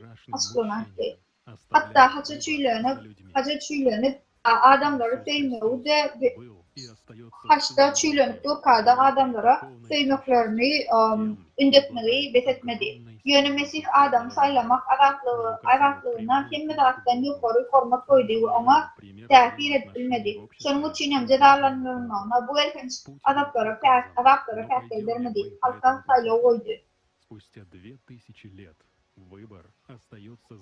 İsa Mesih ruhu dünyanın evvel yüzüneye olan büyük ruhu eser olan Huday'ın oğlu. Bu hedren şeylerle devam ediler. Huday'a gönlün yol varkızdı. Huday'ı razı ediyen cemiyette katmışlar misal oldu. Yol varkızdı. Yani ol yolun bararsın. Oylap görün. Huday'ın oğlu bizlere geldi. İsa'nın hayatı ve talimatları, İsa kanday buluşu ve adamlar ortasında münasebetler kanday buluşu gerekligini misaldır. İsa bize birbirimizi sevişi, birbirimizi hürmet edişi ve kadirleyişi vasiyet etti. Eğer biz insanı talimatını kadirlaşını vasiyet eden, eğer biz insanın talimatına amel etsek, biz dinçlik ve o'zaro hurmat go'zal jamiyatda yashash bo'lar edik. Bu yerda haqiqiy jannat bo'lardi. İsa bizning go'zal dunyomizda yashash xohladi va buning uchun nima edishimiz kerakligini aytdi. U aytdi: "Seving bir-biringizni, g'amxo'rlik eding, dinchlikda yashang." Va endi oxir zamon oldinda tubsizliging chegarasi İsa bize vasiyat edendek yashash muvaffaq bo'ldik deb ayta olamiz. Biz asih munosib jamiyat qurdikmi? Yo'q. O'z qo'llarimiz bilan nima yaratanimiz qarang. Uzluksiz urushlar, ochlik va vayronachilik dunyo. Ammo agar xohlasak va to'g'ri tanlov etsak, bugun uni o'zgartirishga qodirmiz. Agar biz hozir yashayotgan dunyo ham bizning tanlovimiz natijasidir. Bizning tanlovimiz 2000 yil oldin biz Xudoning o'g'lina xiyonat etdik va qoch mehnat qaror etdik. Biz uning izidan bormadik. O'rnina xiyonat va qotillik yo'lini tanladik.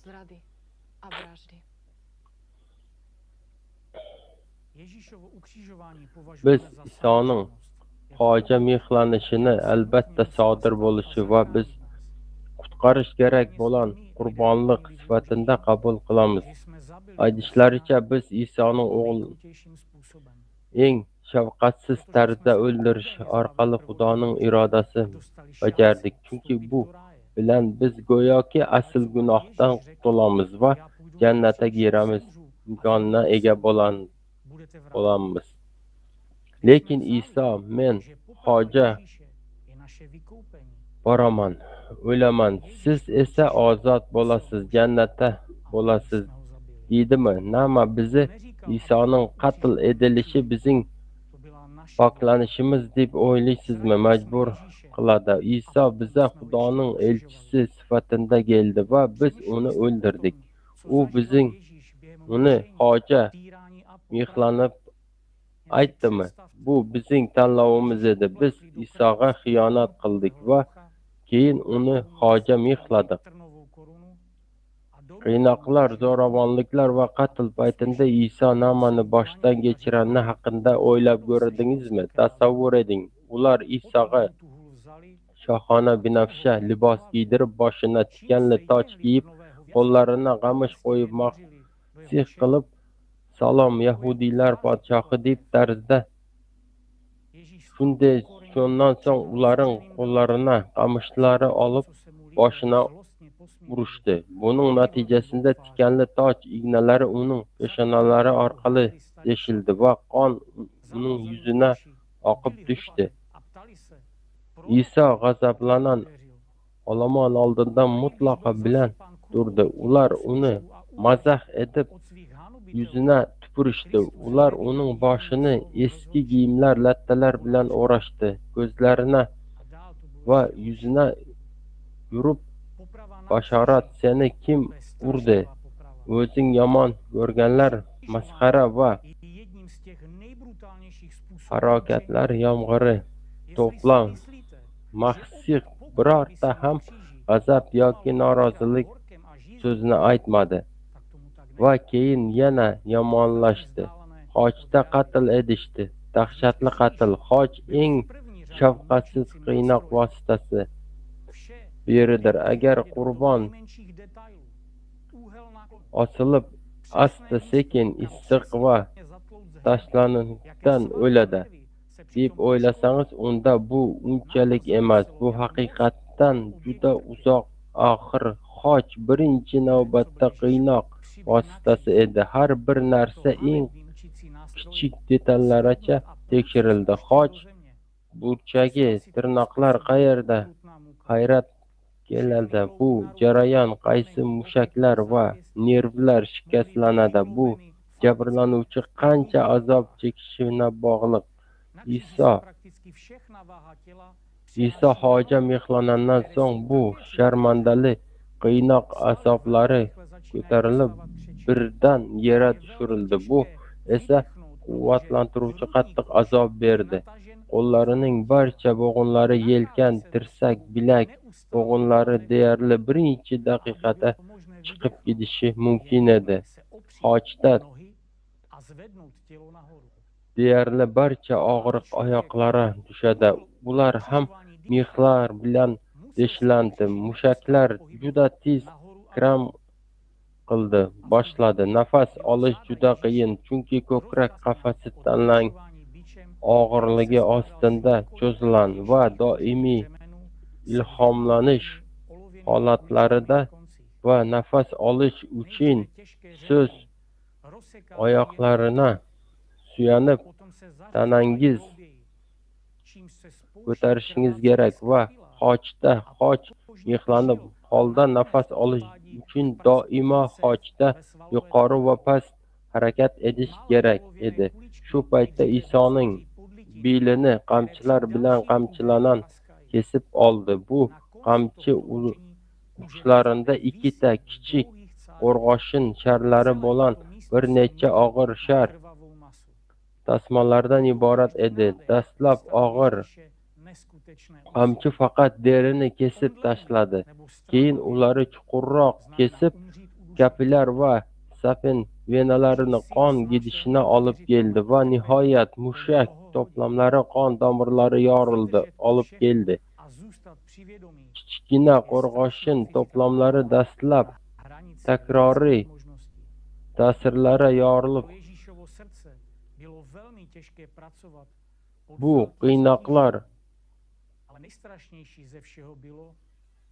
qiynoqlar oxirida orqali tarafdagi deri uzuk bo'laklarini osilib qoladi va butun joy doimiy qonli aylanadi.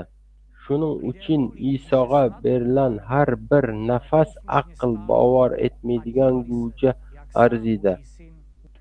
Hushidan gidish yoki hushidan gidish bo'g'inlar o'limini angladi. Xudoning o'g'li ko'p soat davomida aql bovar etmaydigan azob uqubatlarga chidadi. Bularning barchasini chidish va ongli bo'lish bu insonning imkoniyatlari chegarasi dahshat jismoniy mashaqqat. Isoning yuragi og'ir yuk ostida ishlashi juda qiyin edi, lekin eng dahshatlisi shundaki odamlar quyidagi yonida turib hamma narsaga qarab hech narsa etmanlari. Minglab odamlar Xudoning o'g'lini hoja mehlat uchun faqat 10 ta askar ruxsat berishdi. Odamlar Isoning osongina himoya etishlari mumkin edi, lekin ular itoatkorlik bilan turib Xudoning o'g'lining o'limini qarab turishdi. Aydinchi 5 kun oldin uni Quddusga yeraverishda shohlar podshohi sifatida kutib olan minglab odamlar qayerda qoldi? Isoning ergashan va uning so'zlarini tinglaganlar qayerda qoldi? Ular Masihni qatl edenlarına nima qilishdi? Ular uni hoja mehlanglar deb baqirishdi. Endi biz hoj Isoning qurbonligi eslash ramzi ekanligini aytishdi. Lekin biz albatta eslashimiz kerak bo'lan xiyonatdir. Hamma Masihga xiyonat etdi va u hojda yolg'iz edi. Hamma o'rnida turib ular uchun najot berish uchun bu yerga kelgan zot hojda qanday sekin va og'irlik o'limini tomosha etdilar. Masihning o'limini iloji boricha kamsituvchi qilish uchun u bilan birga ikkita o'g'ri ham uning har ikki tomonina hojda mehlandi. Ular kuch bilan olindi va o'zlari o'jar qarshiliklardan so'ng ularni hoja mehlashdi. Qiyin edi. Lekin Iso o'zini kamtar tutdi va majburiyatsiz qo'llarini hoja qo'ydi. O'g'rilar va azoblanayotganda najotkor o'zing azoba qaramay dushmanlari uchun duo qildi. Ota, ularni kechir, chunki ular nima edayotganini bilmaydi. Agar hojdagi o'lim to'lov qurboni bo'lsa, Isoning bu shafoatchi so'zi kerak bo'larmidi? O'ylab ko'ring, u aytdi, ular sizni nima ekanligini bilishmaydi. Bu jinoyat ekanligi va buni qilayotganlarni bevosita belgisidir. Lekin hatto hojda bo'lan va azob uqubatlar boshidan kechiran Iso odamlar uchun ibodat qilan, ular uchun kechirim so'ran. Shu bilan birga odamlar, agar sen Xudoning o'g'li bo'lsang, hojdan tush, o'zingga va bizga yordam ber. Bu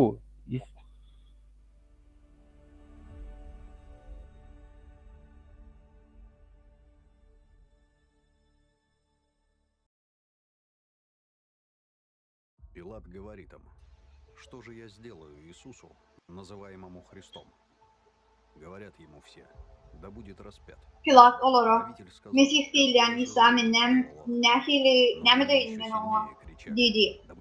Həmmələr ona haca çiğnəməli gəlir. Hükümdar, o nəmə yamandı dedi. Emma Hasan qıyğırdı, haca çiğnəsin deyildiler. Pilat, hiç dadın kömək etməyənlərini, yöne bulaşıqlarım, akcanını görüp tuğalıp halkın önüne ellerini yığdı ve şey dedi. Men bu doğrultulı adamın kanından birine görüşençe buna cevap verenlerin hemmesi onun kanı bizim hükümetle hudbin çağalarını tutuyorlar. Kadim Rim'de hacet şüylenmek in konularda hataplanır. Hacet şüylenmekten ozal yazgarlar köprünç boyuna dakıyadlar, ıncırlanyarlar ve inayadlar ve yenciliyadlar. Haçan Güynama Gram'dan ibadet nişanına uğurlu. İsa'nın bir Resul gidenine son bari yolu çakırdan geçenden son Haç Hristiyanların resmi nişanına uğurlu.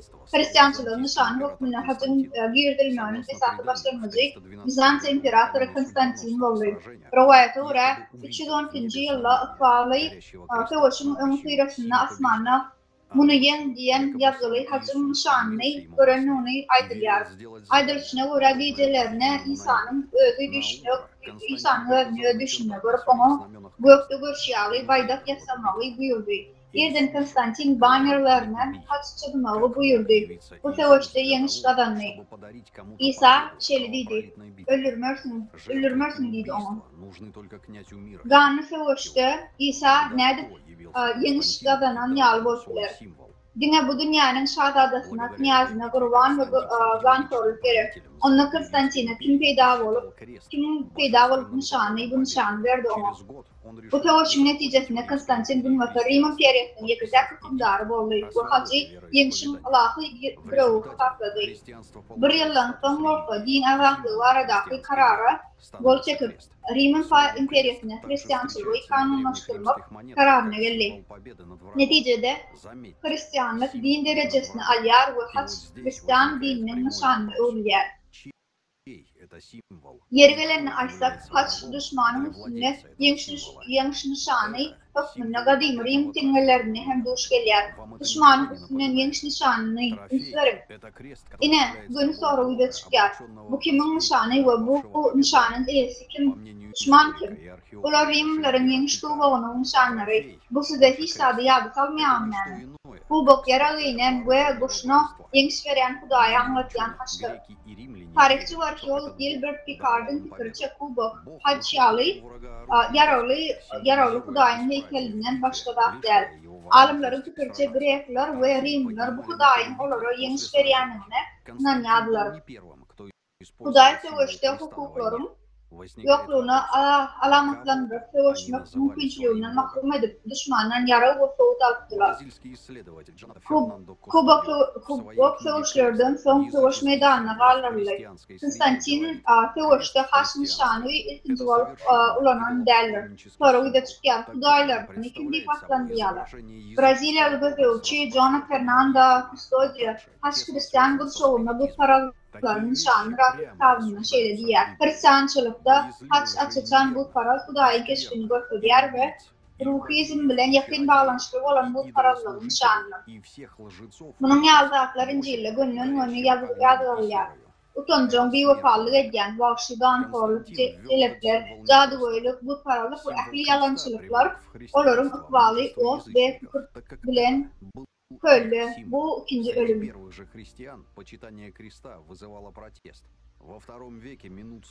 Konstantin bu nişanı bir sebep bilen tanıtdı.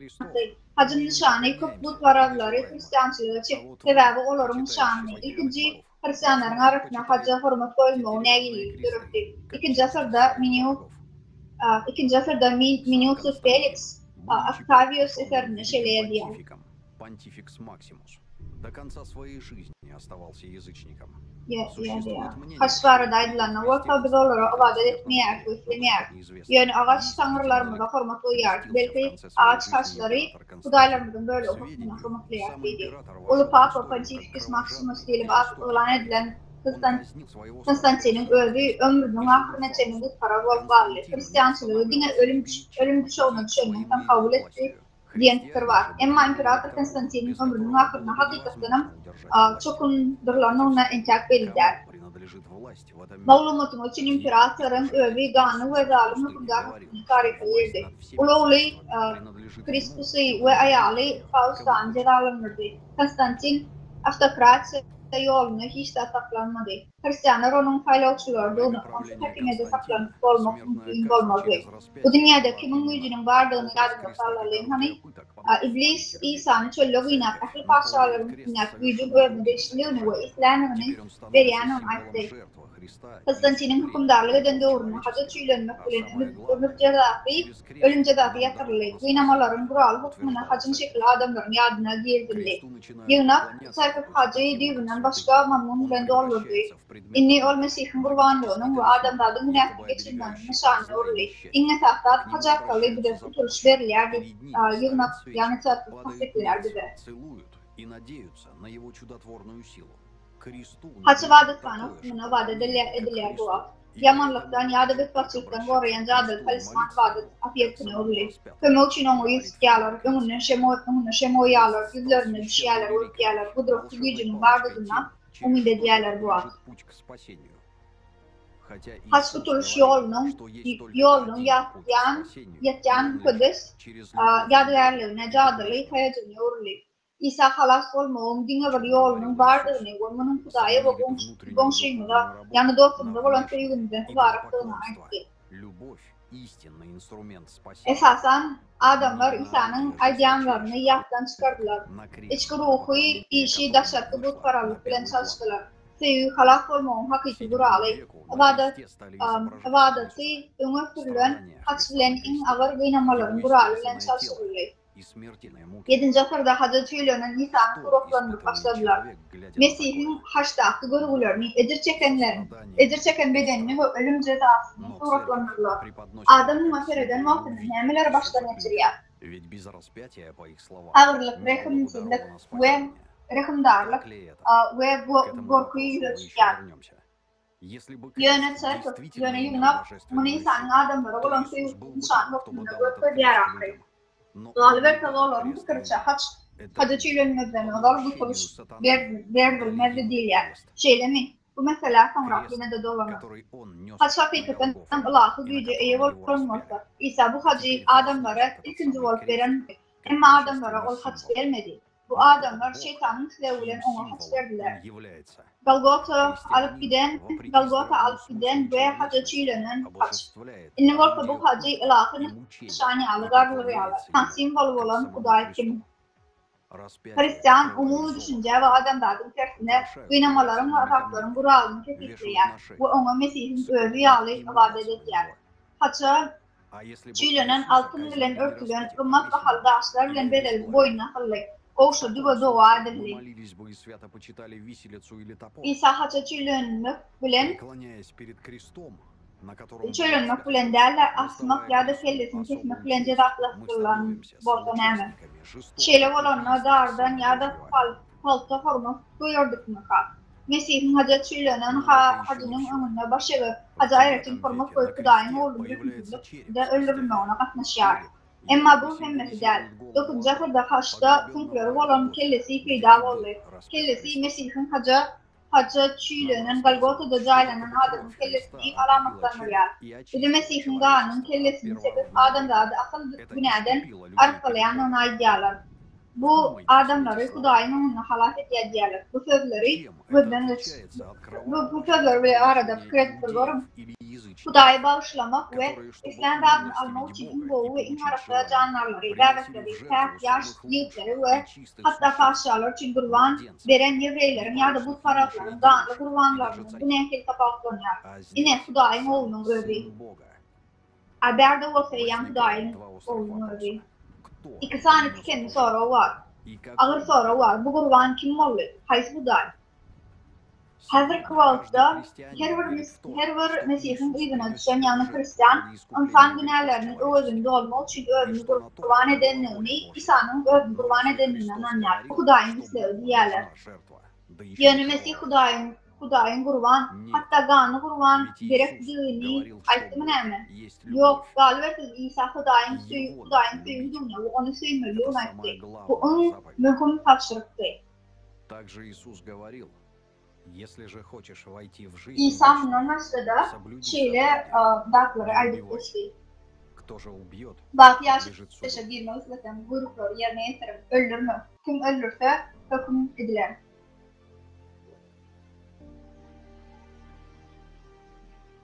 Но мы нарушили эти заповеди, совершили кровавую расправу над Иисусом. Ama biz bu buyrukları bozduk, İsa'nın kanlı Gankorluk bilen ölürdük we munun ajaýyp waka bolanyny häzir ynanýar. İsa özüne näme boljakdygyny öňünden görüpdi. Sebäbi ol Hudaýyň ogluly. Emma Hudaý tarapyndan berilen adamlar saýlama hukuky bilmedi. İsa'nın haca çiğleme kalkın örgüleri saýlady. Erkinlik berýän söýgü bu hakykati getiren Hudaýyň ogluny haca çiğledi. Bu jenayet aklamak üçin halak ediş gurbanyny barada hekaýe oýlap tutdular. Halak bolmagyň şan hukmyna boýnuňa haç asdylar. Ýöne Mesih onu öldürmek dileýänlere şeytanyň çağalaryny aýtdy. Nähili guturuş hakda birleşip biler. İsa Peygamber şeýle diýdi. Men atam bilen gören zatlaryny size aýdýar. Ýöne atam bilen gören zadyňyzy siz aýdýarsyňız. Indi bolsa Hudaýdan eşiden hakykatmy aýdan adam meni öldürmek isleýärsiňiz. Ibrahim muny etmedi. Sen kakanyň işine diýärsiň. Hudaý atam bolsa sen meni seýersiň. Sebäbi men Hudaýdan geldim. Sebäbi men öz özümden näl ol meni berdi diýdi. Näme üçin meniň sözüme düşünmeýän? Sebäbi meniň sözlerimi eşitip bilen bol. Sizin kakanyňyz, sizin akaňyz şeytandyr. Siz öz kakanyň meselelerini ýerine ýetirmek isleýärsiňiz diýdi. İsa eden işlerini gören ýöne ýürenýänleriň hemmesiniň atasyny ýürenýänligini aýtdy. Munuň üçin başlanma ýok diýdi. Ol şeýle diýdi. Size aýdan sözüm ýadda saklan. Hyzmatkar hojaýynyň beýtdärler. Meni idarlasalar, sen idarlanarsın. Sözüm berjaý etseler, senin sözüňi saklarlar. Emma bu zatlaryň hemmesini meniň adym üçin sana berýärler. Sebäbi meni iberenni tanamaýarlar.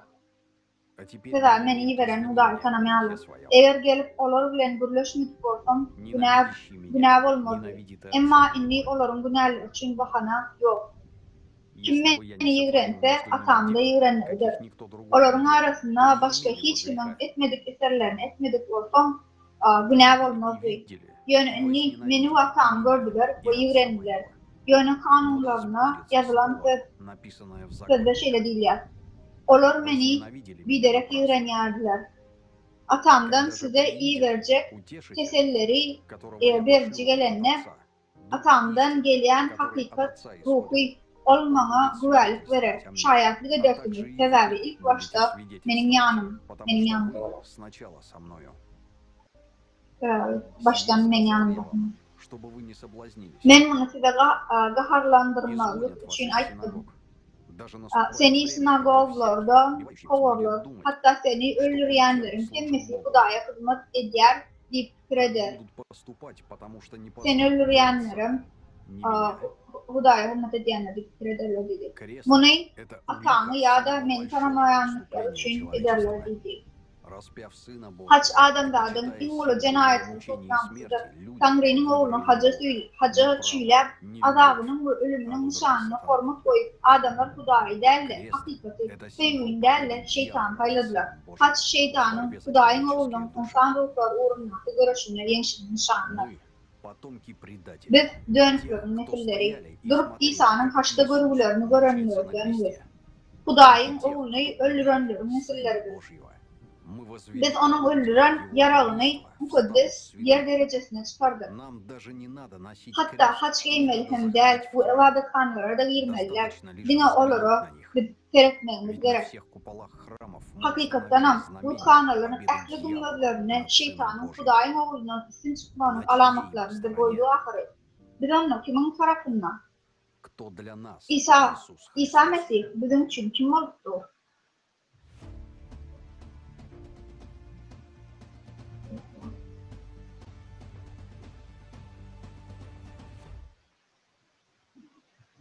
Мы как человечество не единожды Biz adamlar tökmünni İsa bir näçe edip dönüp etdik.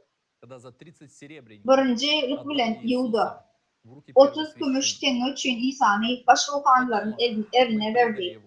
Son Merke'nin köpü onu haca tüylem deyip veyranlarına ona dönüklü ettiktir. İsa'nın dönüklü.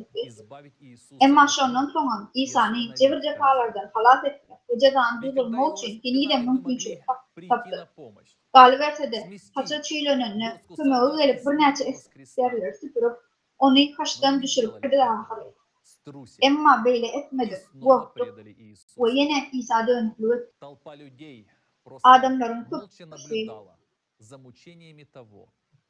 adamların gruppası, adamların toparı yere suyu bilen bilim ve Tanrı'nın rehimini getireni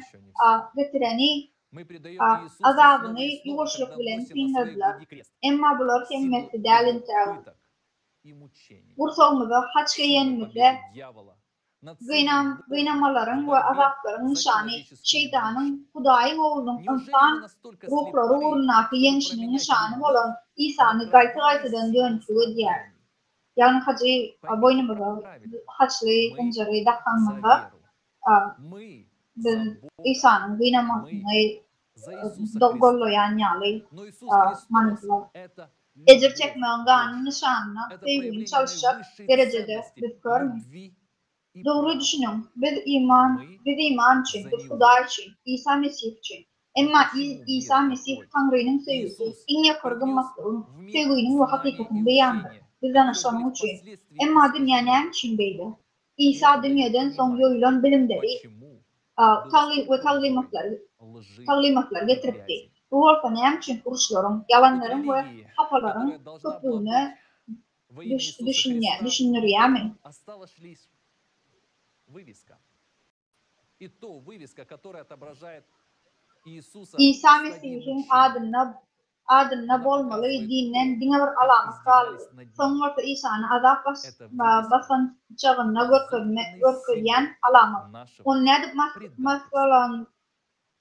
maskalalanlıklarımız görkülyen. Bu alamat dönüklüğümüzün sonucunun nişanıdır.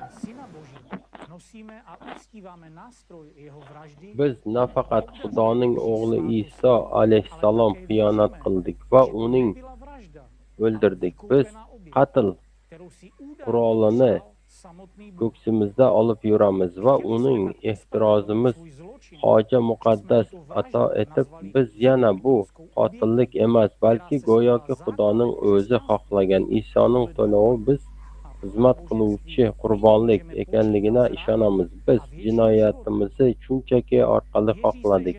Bu qotillik biz qarada qurbonlik deb atadik va bu nasroniylikning asosini aylandi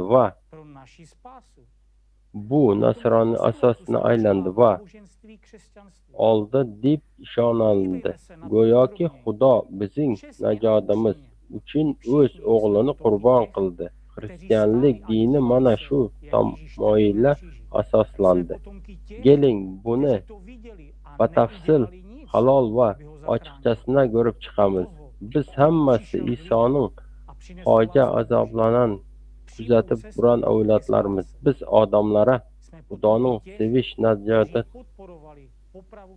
to'g'risida to'g'ri yo'lini olib kelan zoti qutqarish uchun hech narsa etmaganlar avlodindanmiz. Biz Xudoning o'g'li qatl edilinishini qo'llab-quvvatlaganlar avlodindanmiz. Keyin biz Isoga hoja mehlanışı zarur qurbonlik ekanligini aytishdi. Buning uchun biz go'yoki abadiy hayot imkoniyatini oldik. O'sha davrning hokimiyati tepasida noqonuniy bo'lan zotning qotilligi shu orqali, lekin Masih hoja mehlanishi haqiqatan ham biz uchun to'lov bo'lib xizmat qiluvchi qurbonligi bo'larmikan? Keling, buni aniqlaymiz. Bu juda muhim savol. Avval aniqlab boraylik. İsa oxir oqibat o'ldimi yoki yo'q? Agar bu kontenting İsa biz uchun qurbon bo'lan deb hisoblasak, bu halok bo'lan bo'lishi kerak edi. To'lov bo'lishi, xizmat qiluvchi qurbonlik nazariyasi havoriy deb ataladi. Pavel tomonidan o'z maktubida batafsil ishlab chiqarilgan Pavel Ibroniylar maktubida 9 shunday deyiladi.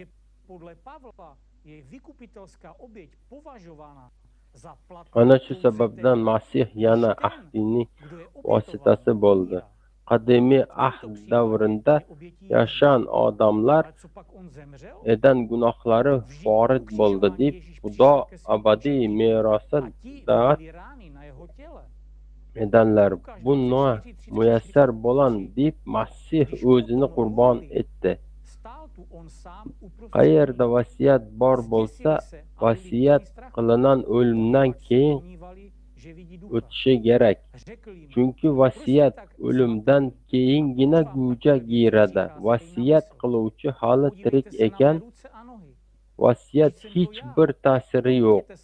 Zotan Tavrot qonuni bo'yicha hamma narsa qon bilan poklanadi. Qon to'kilmadi, umuman kechirib bo'lmaydi.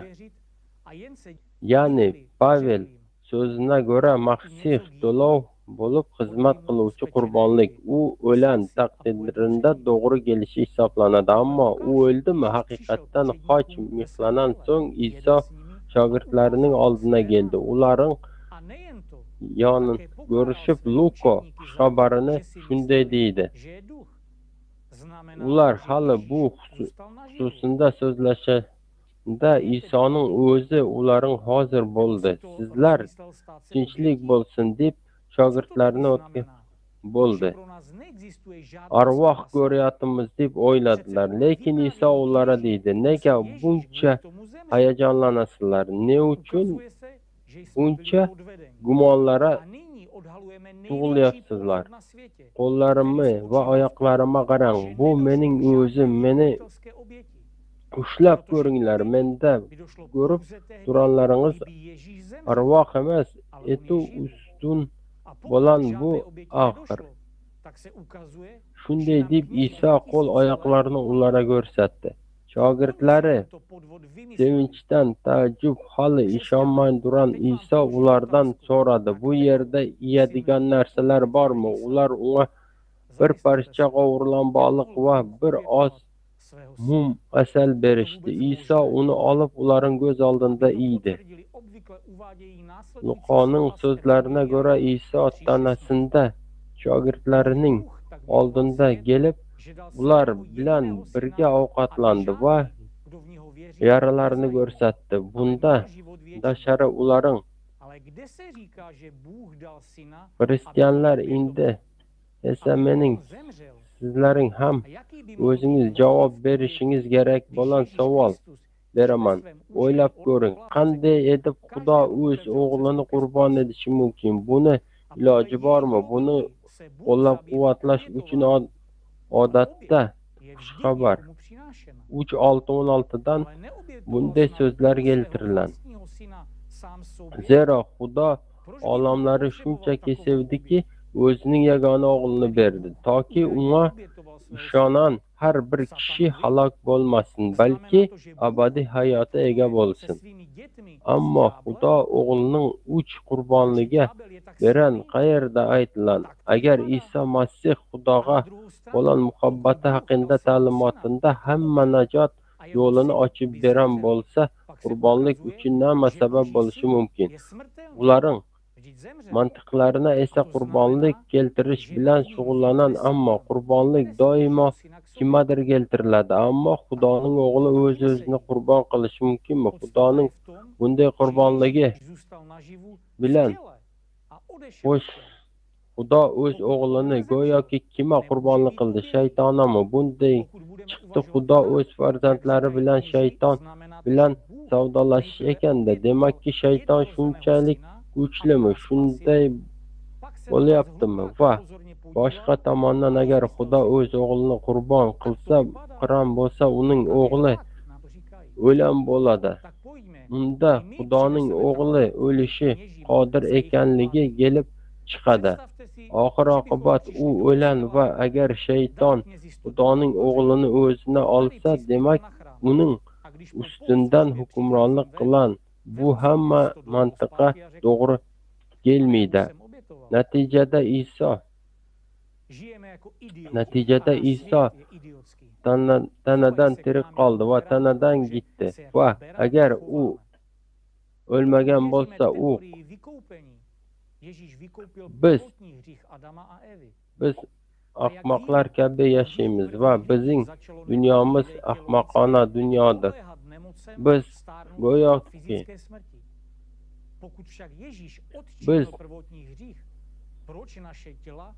biz bilganlarimiz dastlabki gunohdan so'ng chirimaydigan Iso tanasini kasallik qarshi va jismoniy o'lima duchor. Ammo agar Iso dastlabki gunohlaridan forig' qilan bo'lsa, nega bizning tanamiz kasallik bo'lib qarib qoldi, to'xtamaydi? Bizda Iso o'limini demak o'lim yo'q bo'lib ketadi. Shundaymi? Agar shunday bo'lsa, nega tanalarimiz o'lib ketaveradi? Ularning so'zlari va biz uchun yozgan hikoyatlari bo'yicha Iso tanada dunyoni tark etdi. Xo'sh, ularning fikricha u o'limini bilan yo'q qilgan bo'lsa, u holda nega biz Isoga o'xshab ketmaymiz? Buni so'ra qiyomatdan keyin tanada tirilamiz deb va'da qilishadi. U holda kelinglar, ruhoniylar qiyomatdan keyin pul berishga va'da beraylik. Agar shunday qilib qaror qilsak, barcha yolg'onlar va ruhoniylar o'rtasidagi barcha nizolar juda tez to'xtaydi. Keyin bu inqiroz bizning hayotimiz uchun, chunki xalqlarning bo'yinda o'zgartirishlar endi iloji.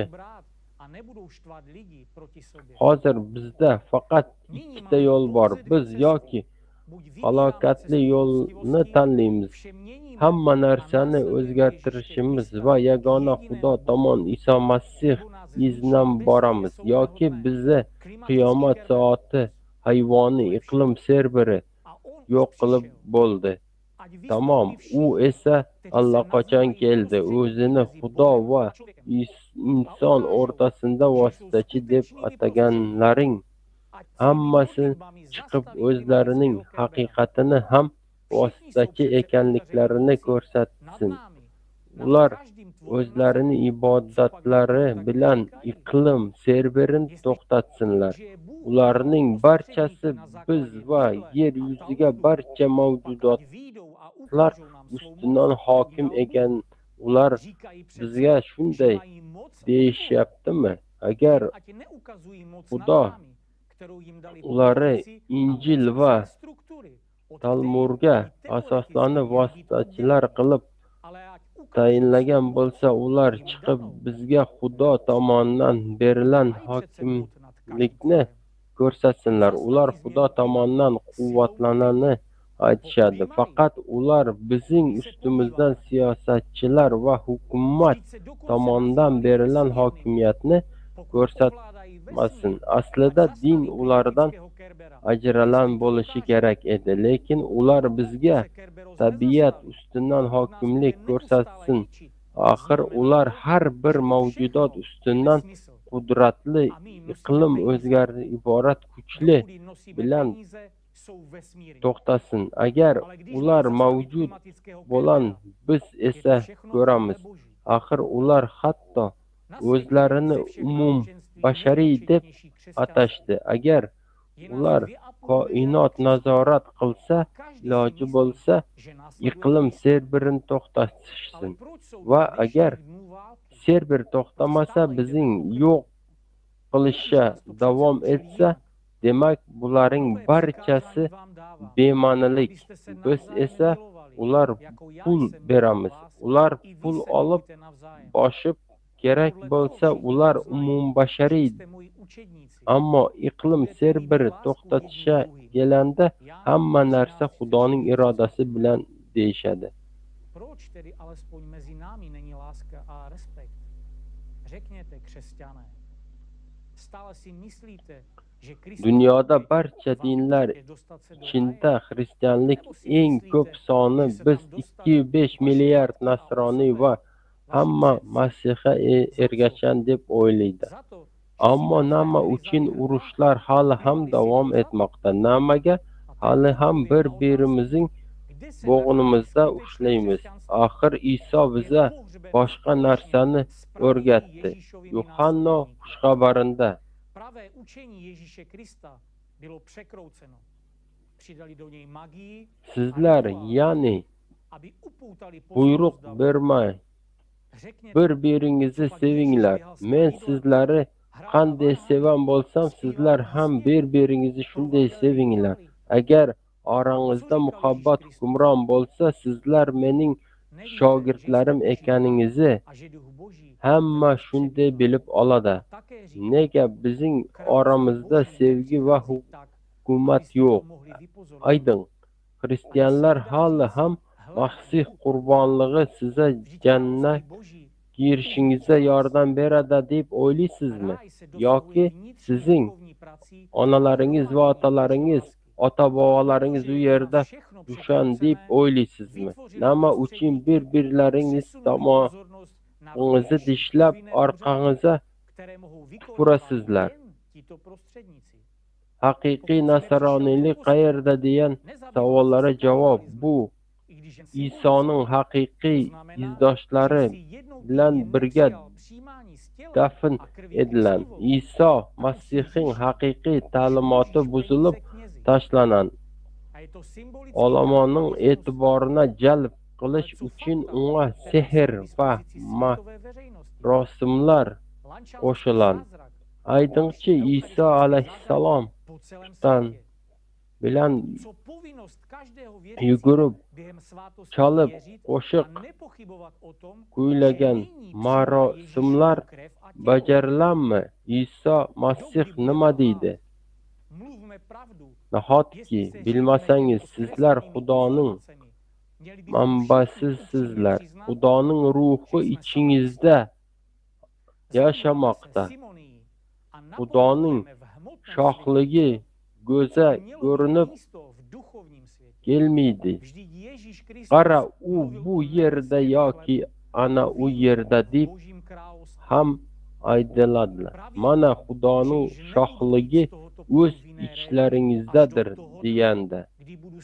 Jannatdagi ichki ruhiy mehnat va Xudoning sevgisi to'plash orqali erishan bizda esa hamma narsa buzildi. Vositachilar yaratilan va e'tibor faqat vositachilar bajarish mumkin bo'lgan tashqari majburiy marosimlarga qaratilgan. Agar siz kelmagan bo'lsangiz, rasmiy ma'noda bo'lsa ham, ya'ni nafaqat bir marta Masihning tanasi va qoni bilan muloqot qilgan bo'lsangiz, demak siz allaqachon gunohkorsiz. Siz allaqachon ruhoniy qarzdorsiz va bu ramziy kannibalizm emasmi? Ammo jahon jamiyati ma'lum bo'lgan faktlar haqida nima deyishingiz mumkin? Lancha mo'jizasi va butun dunyo bo'ylab boshqa yehoviy jizalar haqida, ammo har bir imomlik muqaddas marosim paytida ishora va u zot Isoning qoni va go'shtidan shubha qilinlik majburiyat haqiqat nima deyish mumkin? Balki yetar yolg'on gapirish, rostini aytaylik. Agar biz bu buzilishlara amal qilsak, biz hammamiz satanist ekanligimizni bilan shug'ullanamiz. Biz ruhiy dunyoda sodir bo'lgan narsalarni moddiy dunyoda taqlid qilamiz. Axir Iso Masih osmonda noni va Xudo shodligini sharob haqida Biz kime ergeşemiz? Tanlışımız gerek. Ölümüge kadir adamlar yoki İsa Masih. İsa aleyhisselam Xudoning sevimli verdi ve biz tengsiz birbirimizi üstünden hiç qanday hakimiyet yo'qligi aytdi. Ammo bu dunyoning qudratli uchun bu qiziq emas. Qanday podshoh bunday dini qo'llab-quvvatlaydi? Podshohga xalq uchun kamchi va keyinchalik va'da etilgan sabsiz kerak. İsa Masih esa shu yerda va hozir muqaddas ruhu Šokujúca informácia a záver, po ktorom prichádza vytriezvenie. Ak nebola smrť, bola to obeta? A ak nebola žiadna obeta, Bu hayran alıcı malumat o gatı deyipli netice fikirlenirme mezur eder. Ölüm olmadık olsa, kurbanlık bolar mı değil? Kurbanlık olmadık olsa, eğer kurban verilmedik olsa, onunla ibadethane yolbaşçılarının cüzünü doldurmamızda kulak asyan sürü yağlı esasda kurban veriyeriz. Kurban yani kaç veriyeriz. Bu din tarafından ne derecede dolandırılanmadı, bu İsa Mesih'in hakiki talimatının ne hilde ne derecede yoylanmadığı düşünüyor için birbirinden təzə çeçemeleşmeler. İnançlı, hakiki Hristiyançılık, İsa'nın hakiki irneyercileri bilen birlikte caylandı. Sonra soru, yeni de soru var. İnni biz ne mani davlıyarız? Kadırlı dostlar, bir de düşünün, biz hiç kimin imanını kemsitmek, niyetim, bizim hiç kimin gönlüne devmek ve kemsitmek İslam'ımız asla yok. Biz özümüz Hristiyanlar, İsa Mesih tutuyoruz ve İsa Mesih'in vesile dışarı imanımızın doğru olmayı cennete eltkenin bilir. Manipülasyon etmek sizin İslamiyet. Yok, yöne köy soru, nem için İsa Mesih'e inanıyorsunuz ve onu nem için seviyorsunuz. Muallimçılığın ve özü halifalığın ve özü hemen bize cennete girme mümkünçülük veren için. Şeylemi, İsa'nın özü olsa cennete varayan yolun dine özü arkalı varayan onaktı. Men yol, hakikat ve yaşayış, menden başka hiç kim İsa'nın yanına bakılmaz. İsa bize çağıran dağları, men size təzə ve tavşırık veriyorum, bir-biriniz söyün, men size işin yansıdan bir-biriniz söyün gitti.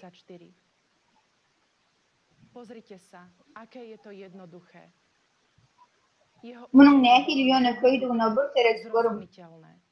Onun talimatı, onun uğradan dağları yönü koyduğu düşündü.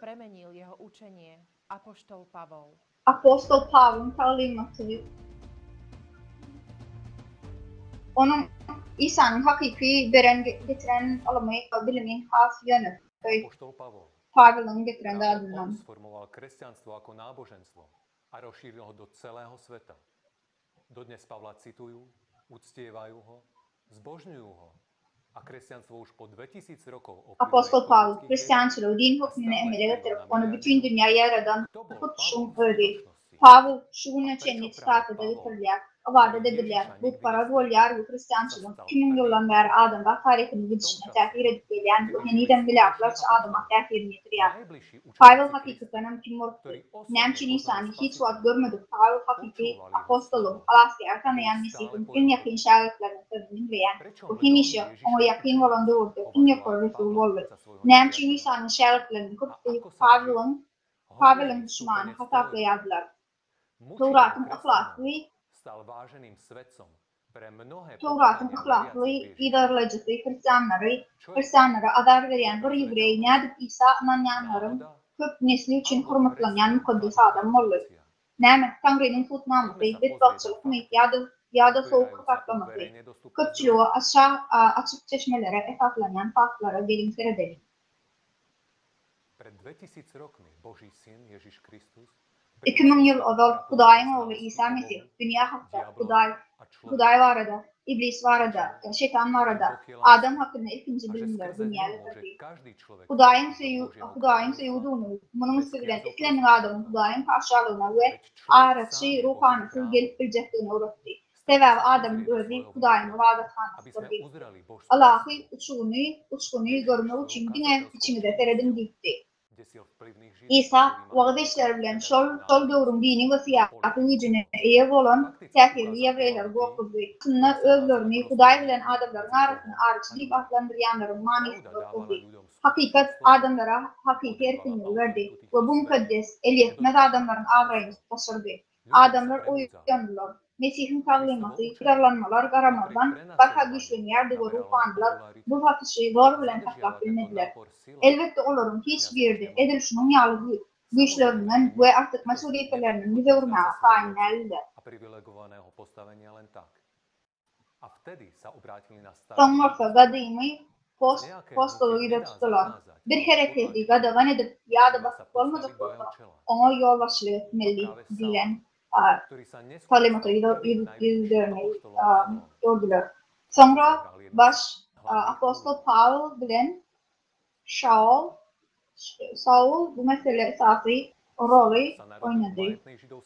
Vychovaný podľa prísnych pravidel farizejskej tradície. Dobre hovoril a písal po grécky a latinsky. Mal aj rímske občianstvo, ktoré bolo v tom čase veľmi významné a dávalo veľa privilégií. Jeho otec v ňom chcel vidieť horlivého stúpenca Bayi vreme suatını dünyanın ve farisilerin dertte sorularını bir dünyanılarla terbiyelerini. Grek ve Latin dillerine boğurlaktı ve yarattı. Şeylerin sol doğrularda öğrenek niyeti ve kod artık maçlayan Rim ayakları vardı ondan. Fakat onun Musa'nın kanununu ahlak bilen yerine yetirici hükmünü görmezleri. Bu 13 yaşında Saul'u Yeruşalim'de Rabbin Rabbayın akademiyasında bilim almak için verdi. Sol doğrunun Avril ve meşhur teolog ve farisey Gamaliel onun halifası oldu. Talmud, Judaizmin esaslanmacının biri, Sinedrion'un azakıdı kakası meşhur hiler fariseyler mektebine esaslandırdı.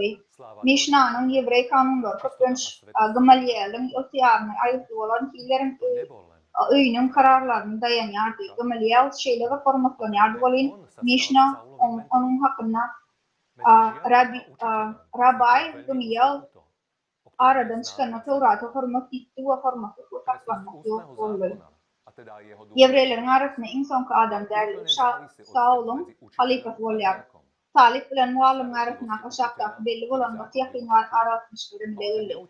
Dillen edilen kanunun takipleri şunun için onun ülkelerle uyumkünü gidiyen yali muallim için arasında akıdatmışları kanunu öğrediyen muallimin arasında o kanunu öğrenen okucuların hükmüne bağlı. Şunun için okucuları muallimlerin ayağına okutmaya çağırdı. Bu sözlerini kuvvet bilen sözlerini doğru öğrenildi.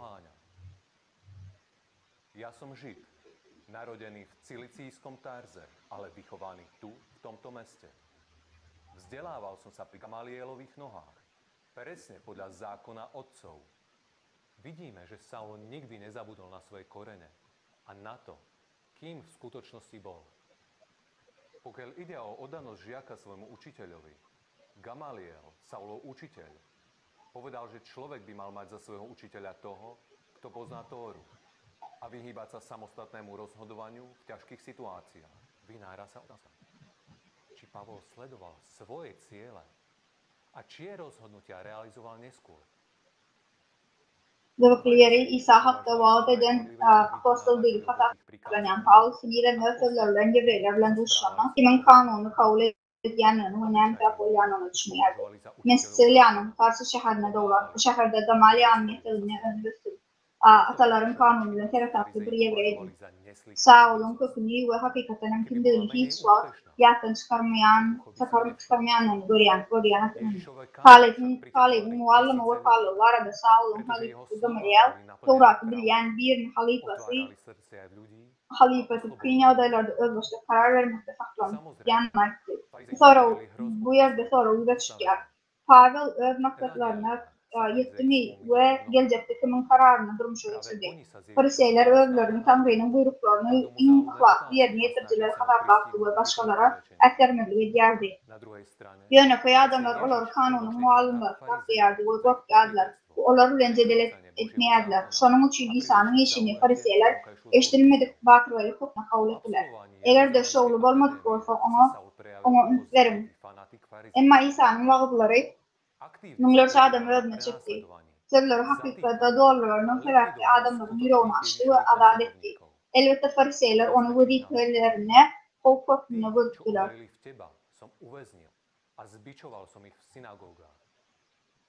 Hoş haberlerde Fariseyler köpürek yaplanıyor. İsa bilen iyidir derecede edeleşen, kıyın doğruları veriyen bakmarşılık sebepli onu çok oluyorlar. İsa hem ödredevinde 200 yıllık Tanrı'nın kanununu yoymak ve daşarkı takvalığa aşık ucubulen Fariseyleri her hili yağdaydı, yazlarlardı. Yerusalim Akademiyası'nın koronasından Saul övünü 200 yıllık gazaklı Allah'ı hükmünü gösterdi. İsa'nın hakiki izne yercilerin idarlanmalarına söyledirilmeyi ve yol edilmeyi işçen bakmıştı. Mukaddes yazgıda okuyar.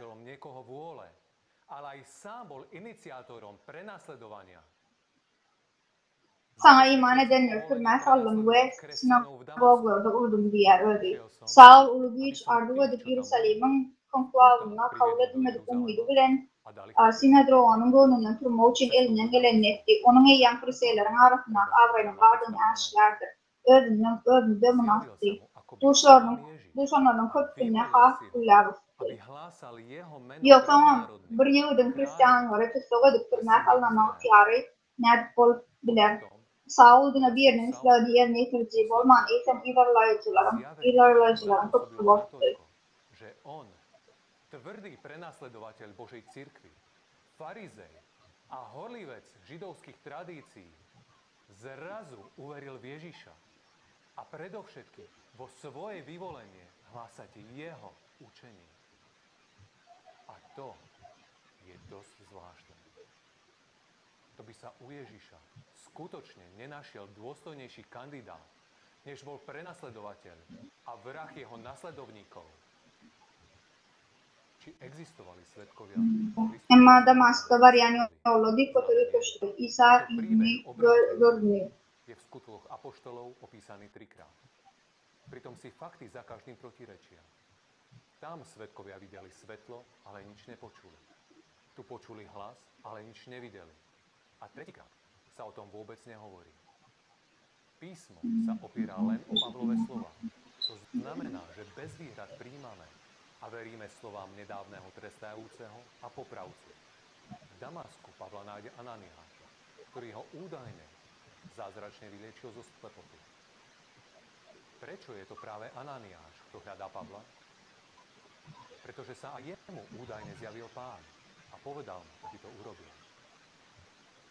Pán mu však odpovedal: choď, lebo on je mojou vyvolenou nádobou, aby zaniesol moje meno pohanom, kráľom i synom Izraela. Prirodzene. Aj o tomto vieme len zo slov samotného Ananiáša. Ananiáš Pavla nielen uzdravuje, ale ho aj pokrstí. Je dôležité poznamenať, že všetko sa robí tak, aby krst videlo čo najviac nasledovateľov Ježiša. Robilo sa to preto, aby čo najviac svetov vedelo, že najkrutejší kat kresťanov náhle, zázračným spôsobom uveril v Krista. Od tej chvíle sa Saul stáva práve Pavlom. Po tejto epizóde Pavol zmizne na niekoľko rokov v Arábii. Čo robil celý ten čas od jeho prezrenia?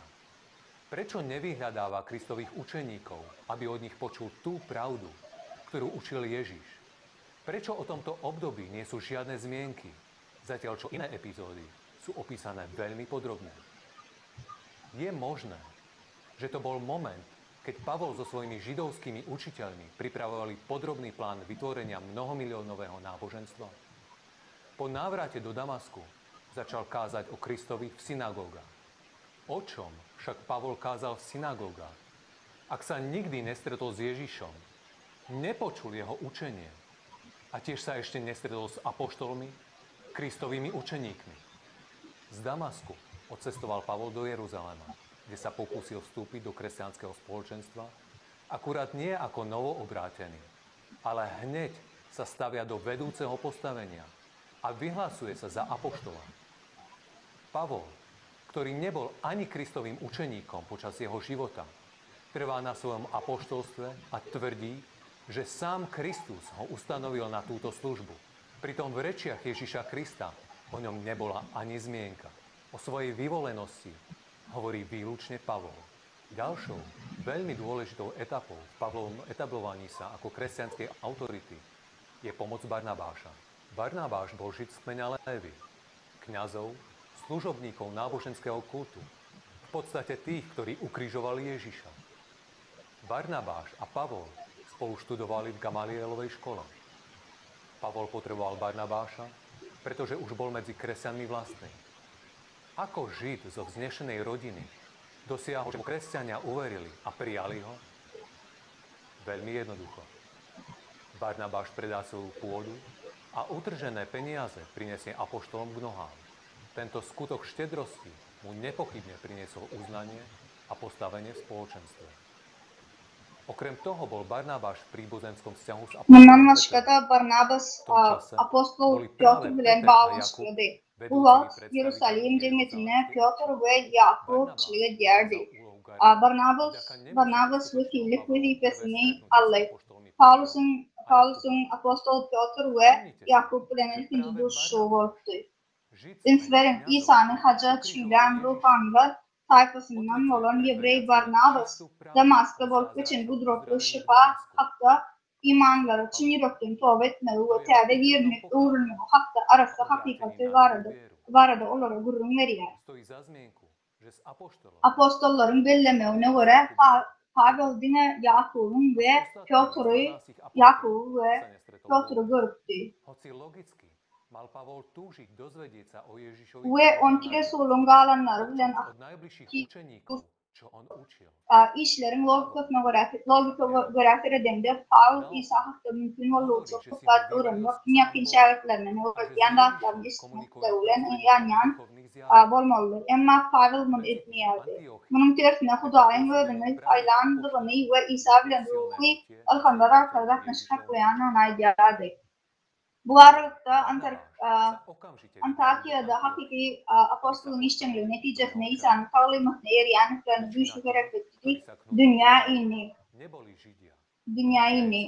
Pavel ile Barnabas derhal Antakya'ya gitti. Her ülkede boşananların koptu Yevreyler, değerli Grekler ve Siryalılardı.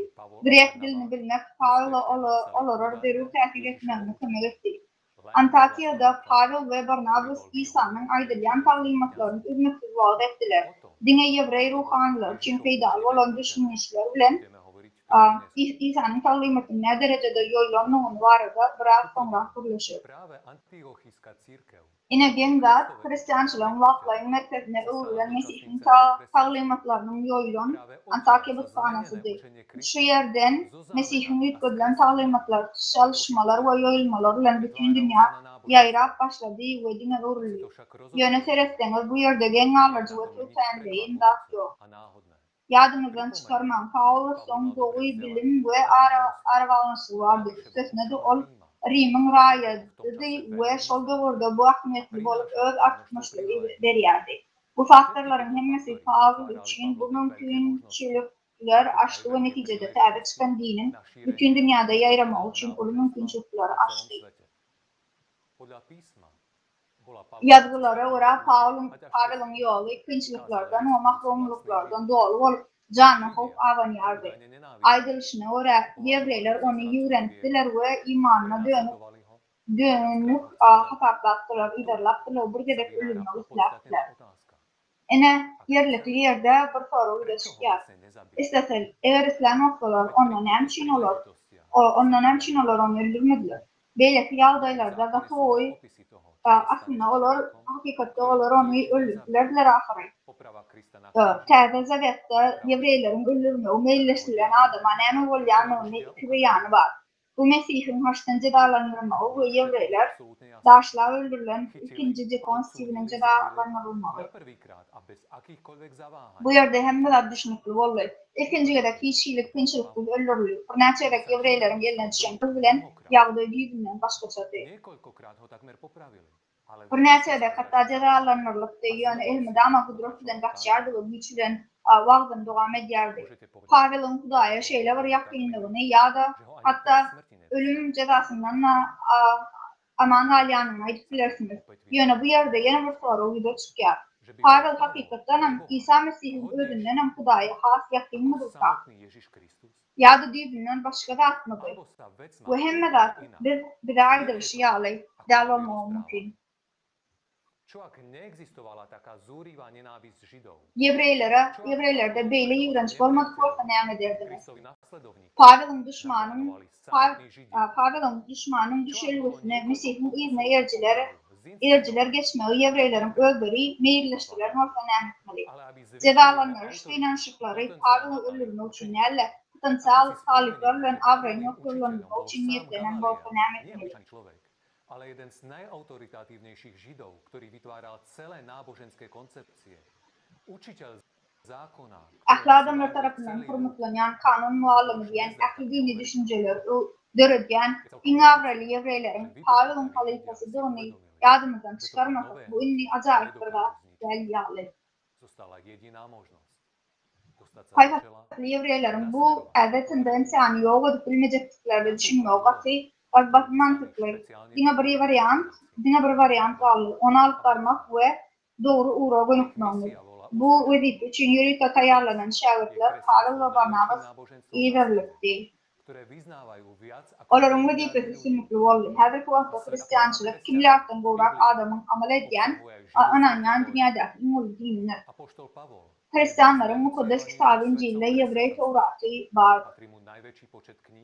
Apostol Pavel Hristiyançılığın en hormatlanan mükaddeslerinin biridir. Kerametli adamlarından biridir. Terze Zavet'te, Biblia'nın Terze kitabına girdilen kitapların kısmını eğili ve diyar oldu. Deneştirme için 27'den dine 4 kitap İsa'nın durmuşuna ve talimatına varadayken 14 kitap olsa Pavel'ın fikrine başlanıyor. Bugün demin hemen. Pavel'ın yazgılarını öğrenen alimler ve gözölçüler hayran kalıcı neticeye gelirler. Pavel İsa'nın sözlerine esaslanıp vaaz etmenin yerine Mesih'in talimatlarından büyük fotoğraf aldı ve öz talimatlarını dörüdüyer. Yani İsa'nın talimatı ile Pavel'ın dörüdüğün zatlarının arasında ulu boşluk var. Pavel öz dini, Yevrey Helenistik fikirlere ve Helenistik tasavvuflara esaslanıp sebebi olabilir bu tanıştı. Aslında Pavel'dan gelen Hristiyançılık Yahudilerin terdelenen şakasına uğruyor. Dinini vaaz etmek için Pavel İsa'nın adına mişelik aldak geçerdi. Yani İsa'nın uğradışı ya da İsa'nın şeyle gürlerini hiç yerde aydırmadı. Yani Pavel sözlerine avram koşmak için Mesih'i şekil hükmüne olanmayı, aslında İsa'nın şahsiyetiyle. Bunların hemmesi bilen Pavel öz fikirlerini İsa Mesih'in sözlerinin logik devam yağlı götürmeye batırlar oldu. Pavel'ın Mesih'in talimatlarına ters gelen zatları aydınlığıyla çeklenmedi. İsa'nın ünsü Hudaya gönüktürler olsa, Hudayın Rebbi bütün yorumu, bütün canını ve anını bilen bu ikinci ve umulu karşılık. Pavel'ın haklarına Hudayda olmak hakkında hiç cümle yok, söz yok. Ola adamların mümkünü Hudaydan İsa gönüktürdü. Seyu arkalı tutuluş bilimini bize getiren en ruhu şahsiyet İsa Mesih, Pavel imanların gödövçüsüne uğurluyor. Pavel özünü ve hemmemizi İsa'nın kulu deyip adlandırıyor. Ama İsa'nın özü olsa şeyle dedi. Men size kulluyam, siz benim dostlarımsınız dedi. Pavel olsa hemme zade ve her kime hüküm edilip bilinecek duyduğunu sürdüğü hatta periştelere de hüküm çıkarmağa hukukunun bardığını unuturdu. Mukaddeslerin dünyanı hukum edecekliğini bilmeyersiniz. Yönü dünya size bahal derse hükümdar zatlara baha vermeye münasip der mi dedi. Durmuş amallarından hak periştelere hüküm edecekliğini bilmeyersiniz dedi. İsa şöyle dedi. Kal çıkarmam yoksa size hüküm edilmez. Çünkü hayfı hüküm bilen hüküm edersiniz. Ve hayfı çeyreni ulansanız size şol ölçülür. Pavel yığınakta iyerarkiya dörüktü. Onun yazısına göre yığınakta beylikleri apostollar, ikinciden peygamberler, üçüncüden muallimler belli etdi. İsa olsa şöyle deyipti. Yönü özünü bir muallim deyip atlanırmak sever. Mesih'te bir muallim var. Yani siz emmasi doğunsunuz deydi. İsa yine de şöyle dedi. Yeryüzünde hiç kimi kalkanır dinam. Çünkü gökte bırakanır vardır. Özünü muallim deyip atlanırmak çünkü seninle bir muallim vardır. O da Mesih. Yöne Pavel Mesih'teki numaralı muallim hakkı ayyan ve özünü imanların atası deyip atlanır ya. Pavel özünü muallim deyip atlanır ya. Mesela Mesih İsa'da hoş haber bilen doğurdum ve yalvar yarın. Mesih'i görüşünü alımana da hükmün diyer. Emma sonra uyda çıkar. Nem için gönlün onu Mesih'e öykünmül der. Nem için gönlün onu Mesih'e öykünmül der. Pavel'ın yerden esası ornunu Mesih'in kurban vermek fikri. Adamın yetetek borcu Mesih'in ölümü bilen adamların günahlarının uğrunu dolanduğuna inanmaktan varır. İsa Huday'ın kurban gerektiğini aytmadı. İsa söyü hakta dime mehir yürekli Huday'a için yürekten insan bolmalığın hakta gururun verdi. Ene tutuluşun hakikat sarışınına bakı yaşayışı günü oluşuyordu. Emma biz Mesih'e eğermedik. Pavel'ın dinine erdik. Pavel ağır cinayetler etti. Mesih'in hakiki ilmler eğercilere uğurlu. Emma ingerbet iş halaskarın sözlerini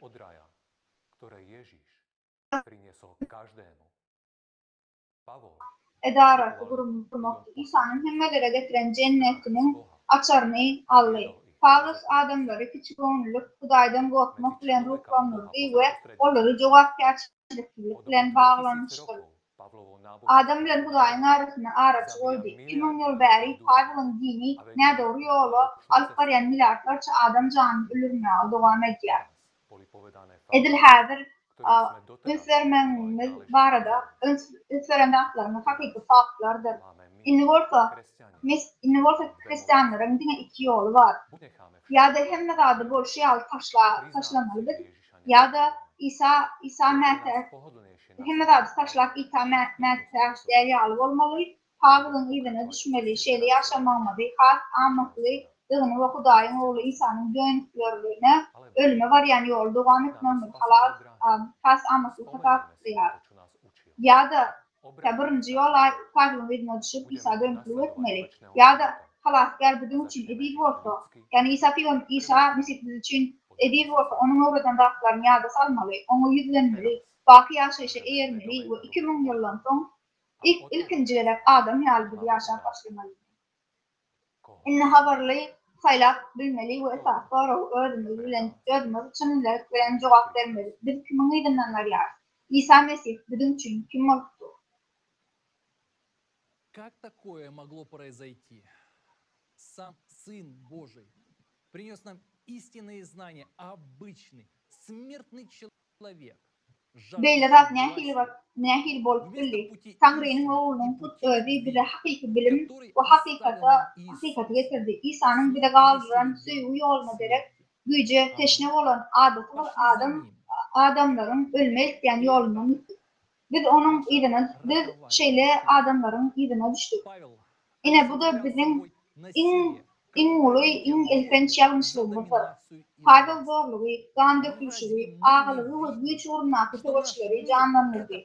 Dünyamızın Pavel'ın beyanını hemen bir çukura geçanlığını görülmeyen misiniz?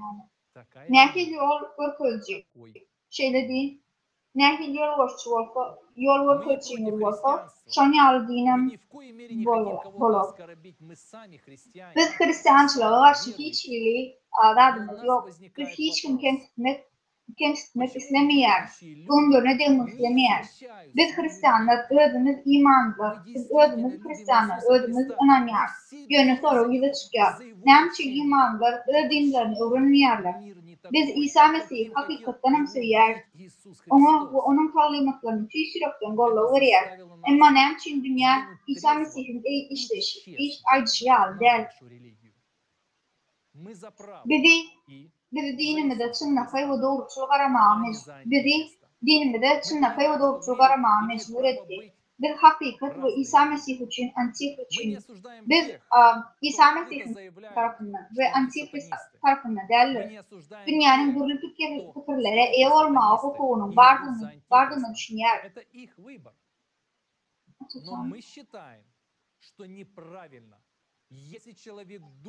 Açıtan Allah'ın ediyenlerin, satanist onu, açıtan Allah'ın ediyenleri yazılır mı ya?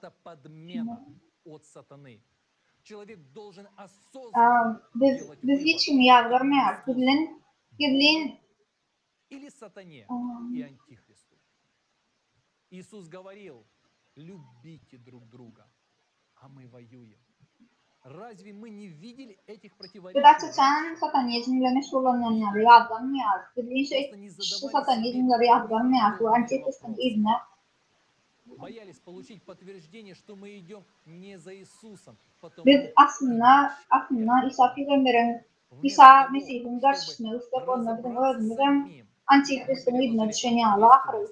Yönü burada Mesih'in idine düşen büyükler aslında Antikrist'in idine eğer ona hizmet ediyen nasıl nerede o taraftan ya. Bu şeytanın ordunu tutacak. Adam kime hizmet etmelerini antaklıklarını saylamalı. Hudaya mı ihtiyarda şeytanın bu Antikrist'e. İsa birbirine söyüm gitti ve biz İsa birbirine söyüm gitti ve biz savaşıyoruz. Bu kapma şeylikleri öngörmedik mi? Görüyorsunuz Medine öldüğümüzde ona ise soru vermediler. İsa'nın ilerlenmeyandığımızı tasdiklamaktan korktuk. Şunun için dımdık. Bunu öldüğümüz kesiklemeyen yerine cevap yaşlı ruhanlara taşırdık. Sorularımız onların buluş düşünceleri bilen alaştık. Ünsüverim, bugün təzədat aytmadık. Dine şerber Mesih'e məlum olan farklar deneştirdi. Ama onları kabul etmek için ödün bilen doğrultusu olmalı. Bu köp adam için gati korkunç. Hava ağladık, ne doğru rastlar ettik, yöne karşılık korkmadık. Dönüklüğümüzde karamazdan bir de yeniden fırsat verer yağlı yakında. Ama bu şans insansı. Pretože voľba každého človeka ovplyvňuje chod dejín. Hava bu gazete kıymetine kayacağım. Hakikati dikkatine konuya doğru saylav etmemiz için ona düşünmeliyiz. Tevavi, her adamın saylamağı ettiğini düşüne tehir eder. Hudayın oğlunun yönü köy adamların saylamağı bilen hacı çiğlenmeğini yardımından çıkarmak bu cinayet için temmeler cevapkardır. Pavel ve Alpbaryan işlerine kaydık versek. Pavel'ın Alpbaryan işlerine kaydık versek bütün talimatı yoyup dertlerse adamın hakikaten taşlaştırmağı başaranlığını bellemek mühimdir. Tevavi dine özüne ve Pavel Mesih'e karşı gitmeye saylağı olanlar var. Bu onların saylağı. Gelin elmide ama arkası olan in ve Pavel yollaşı hakkı birleşelim. Pavel Mesih'lerin anamını kazandı. O sebeple Pavel apostol deyip adlandırılıp başlandı. Potřeboval člověka, kterého viděli s Kristem, aby si získal důvěru lidí. Apoštol Petr. Ten vždy chodil za Ježíšem a mnoho lidí ho znalo jako Kristova učedníka. Proto mu lidé důvěřovali a naslouchali tomu, co říkal. Aby mohl Pavel vstoupit do kruhu křesťanů, potřeboval právě takového člověka. Ale hlavně si Pavel musel být jistý, že tento člověk není věrný Kristu. Petr, který Ježíše 3krát zradil, byl pro tuto roli ideální. Stal se Pavlovým spolubojovníkem. O Petrově charakteru v knize Šimon Petr se říká, že Petrova nerozhodnost se tá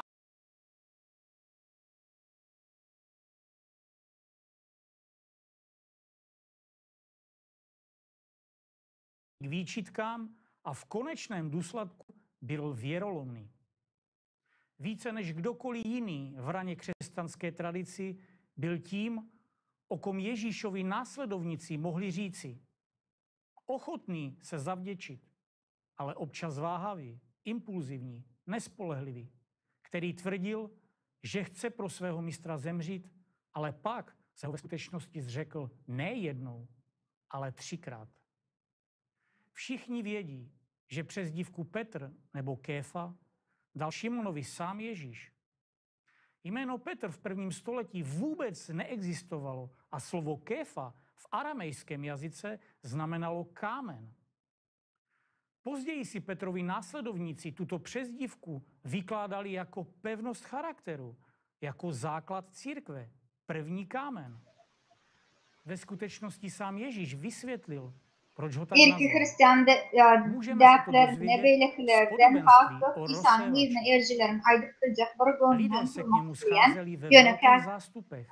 A přicházeli z mnoha měst. Piotr ya da Kifos lakamını Simona İsa'nın öz tarafından verilen hemmeler bilyer.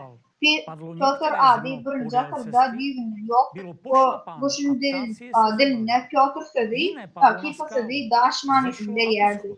Sonra Piotr'un diline erciler bu lakamı haysiyetin büyücü vadethananın dünyanın ilkinci daş toplumunu düşünürlerler. Emma aslında İsa'nın ölümünden şimdiyle diyenlerine düşünülürdü. Bunu ekişkin falını öğrenip bilirsiniz. Kopadan düşüp ahli şehirlerden ilah inananlar ol bir timsal bilen gürlep başladı. Bir ekici tohum ekmeği açıptı. Ekenine kâvirleri yolun kırasına düşüp ayak aslına almayı. Kuva kuşları ona değdi. Beylikli daşın üstüne yıkıldı ve çığlığı sebepli yukarı kalamıdır. Yol yakasına düşen danalar şunday adamlarını bildiradaki ular kalamını eshitadilar. Lekin keyin iymon va najot topmaslari uchun iblis ularning yuragindagi kalomlarni olib ketadi. Toshloq yerlere düşen danalar esa shunday odamlarni bildiradi. Ular kalomsiz eshitdan u sevinch bilan qabul qiladi, lekin ularning ildizi esa o'q tomonlar ishonchsiz sinov vaqtida iymondan qaydadilar. Tikanlar orasına düşen urug'lar shunday insonlarni bildiradiki, ular kalomini eshitadilar, biroq hayotning tashvishi, boylik va zavq-shavq savdolar ostida bo'g'in pishib hosil bermaydilar. Yaxshi yerlere düşen urug'lar shunday kishilarni bildiradiki, ular kalomni eshitib, yaxshi sof yurakda saqlaydilar va chidam bilan hosil beradilar. Iso bularni aytib, kiming eshitish qulog'i bo'lsa eshiting deb hitop etdi. E'tibor bering, Iso tabiiy mineral sifatidagi tosh yoki don urug'lari haqida gapirmayapti. U odamlar abadiy hayot beradigan bilimlar haqida, najot ham odamlar uchun olib kelgan bilimlar haqida gapiryapti. Iso tosh odamlar qo'lina tushib qolma. Bu bilimlar bilan nima sodir bo'lishi tushuntirdi. Bu bilimlar uri va yo'qlash, bu ishonchsizlik va e'tiqodsiz Piotr edi. Matto xabarında İsa Piotr'a e'tiqodsiz bo'lgani uchun tanbeh beradi. İsa suv ustida shogirdlari tomonidan yuradi. Piotr o'zi xos tarzda hitop qildi. İsa uning xohishini bajardi va Piotr aynan saqlab suv ustida yurar boshladi. Ammo suvda yelayotgan bilgach ikkilanib cho'kib keta boshladi. Piotr hamma hamisha shunday qo'zg'ovchi va ikkilanuvchi. Shuning uchun Iso unga tanbeh berdi. Ha, iymoni sust, nega sen ikkilanding? Pyotr nafaqat o'zidan, balki Isoning so'zlaridan va harakatlaridan ham shubhalandi va biz buni keyin hikoyalarda ko'ramiz. Iso shogirdlarini bir-birlariga qanday munosabatda bo'lishlarini ko'rsatib, xizmatkor ular oyoqlari yuva boshladi. Biroq navbat Pyotrga kelganida u shunday deydi: "Mening oyoqlarimni ikki dunyoda ham yuvmaysan. Agar seni yuvsam, men bilan ulushing bo'lmaydi", deydi Iso. Qiziq shundaki, Pyotr nafaqat Iso bilan birga bo'lish imkoniyati haqida eshitganida shunday munosabatda bo'ldimi?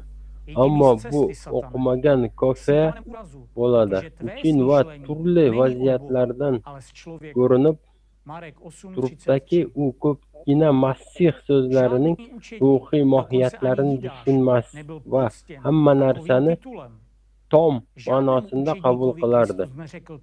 Tabiiyki, Iso bilan ulush olish istagida va ko'proq bo'lan xuddi shunday shon-shuhratga ega bo'lish olan shogirdlari qaraganda tashqi dunyoda Isoga yaqinroq bo'lish, yaxshiroq joy olish istagida ko'rish mumkin. Iso boshqalar uchun harakat qilgan bo'lsa, Kifa o'z uchun foydasini izlanar.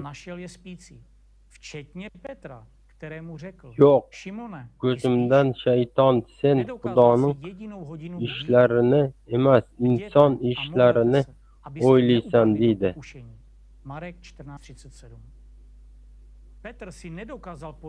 Simon, uxlayotasanmi? Bir soati ham uyg'on, o'tira olmaydiganmi?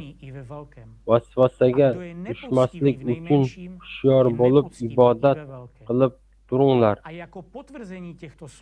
Erman kitobining Simon Pyotr nomi birinchi qismida juda qiziq bir lahza bor. Barcha shubhalarda butning bebavorligi, Isoni sharmandalarcha inkor edishida yaqqol ko'rinib turibdi. Ajablanarlisi shundaki, bu voqea oldindan u baland ovozda vaqtanib, hattoki hamma taqdirlandik. Kechaga Isoni tark edan taqdirda ham u oxirigacha sodiq qoladi. Qarang, Mark 14:29 va u qamoqqa tashlanishi va Iso uchun o'ldirilishi xohlaydi. Qarang, Luqa Iso Butrus undan 3 marta voz kechishi aytiladi. Butrus tanlanan ravishda rad etiladi. Men siz bilan birga o'lishim kerak bo'lmasa ham men sizdan voz kechmayman. Mark va Luqaning versiyasida u yana jasorat bilan aytadi: Hazrat, men siz bilan zindon ham o'limda ham boshiga tayyorman. Uning jasorati tezda yo'qoladi. Xushxabarda aytilishicha, Butrus darhol voqea joyidan qochib ketadi. Balki insoni kufrli ayblanib Yahud suduna olib kelishi talab qilingan olomonga ergashan. Tosh qanchalik tez sindirildi. Isodan bu 3 qara voz kechdi. Butrusni ham uning juda xohlaydigan lahzalarini ko'rsatdi. U o'z derisini saqlab qolish uchun o'z ustozidan yuz o'girdi. Sadoqat bilan qasamyod edan u uchun azob chekishi va o'lishga tayyorligini bildiran insonni bilishingiz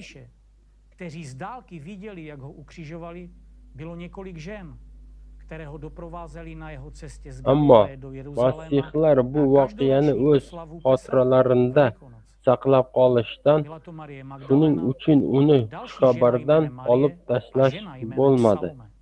Ayollaring Isoga bo'lgan bu sadoqati cherkov va Pyotrning o'zi uchun juda noqulay edi. Bu barcha xushxabarlari cherkov tomonidan rad edilishining sabablari edi. Pyotr Mariya Magdalenani yomon ko'radi va unga hasad qiladi. Chunki Iso tirikligidan keyin unga hozir bo'lgan ayollara bo'lgan bunday munosabat uni Pavelga juda o'xshadi. Pavel erkakning Xudoga ayoldan ko'ra yaqinroq ekanligini ishongan. Pyotrning Maryam dushmanlik munosabati mavzusi ko'p tilda ham kelgan, forma xushxabari ham ko'tarilgan. Uning bir nechta qismlari yunon tilida saqlanib qolgan. Pyotrning ayollara bo'lgan munosabati 14-18 ni quyidagi so'zlarda ko'rishingiz mumkin. Simon Brus ulara shogirdlarini deydi. Je zřejmé, že Petr nebyl tím nejlepším kandidátem na šíření Ježíšova učení. Uning Mariya shogirdlarini tark edishi haqidagi talab oddiy oplanadi. Ayollar hayoti loyiq emas. Yuqoridagi barcha ko'rinib turibdi. Pyotr insonning ta'limotini tarqatish uchun eng yaxshi nomzod emas edi va savol tug'ildi. Pyotr tug'ildi. Bu qanday sodir bo'ldi? Masih omon shodligini, dalillarni go'yo Pyotrga topshirgani yoki Pyotr o'zi uchun mo'ljallanan narsani o'zlashtirib yolg'on gaplar bilan Pyotrning shaxsiyatiga kelib chiqqan holda bu variantlar to'g'riroq va bundan keyin biz bunday isbotlarni ko'ramiz. Qonuniy xushxabarga ko'ra kalit Pyotrda bo'lib chiqdi. U o'z harakatlaridan tavba qilib Isoning ta'limotini tarqata boshladi. Ammo e'tiborli odamlar Pyotr qilgan ishlari va va'z qilgan narsalari Isoning qilgan va aytganlaridan tubdan farq qilishini ko'rdi. Bu Pavelning rejasi edi. Iso mo'jizalarni ko'rsatadi va u shogirdlariga bu haqda hech kimga aytmasligini va bu sirni saqlashini iltimos qiladi. Pyotr eng yorqin va hayratlanarli hiylalar bir-biri go'yoki baltiq kiritilgan va uni Masih nomi bilan hovuzda suzish uchun qo'yib yuborilgan, qanday qilib itni gapirtirgani va sehrni janglar uyushtirilganini tasvirlagan. Yoki masalan quyosh kunda Pyotr Quddus bo'ylab ko'chayotgani, bemorlari yonidan o'tib o'z soyasi bilan ularni davolaganini. Ko'pgina din ulamolari bunday mo'jizalarning tarixiy to'g'riligiga shubha bilan qarashadi. Ularning fikrlariga ko'ra bu syujetlar haqiqatdan bo'lish uchun sirli ko'ringan, ammo men o'ylagan odamlar savol bermoqchiman. Iso o'z izdoshlari buni quritilgan baliqni tiriltirish o'rgatganmi? Iso odamlari Xudoning sevishini berdi, Masih berdi.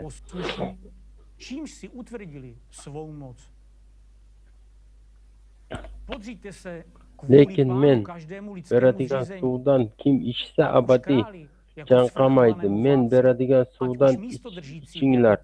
Vujudda buloq paydo bo'lib, abadiy hayot sari jo'shib oqaveradi.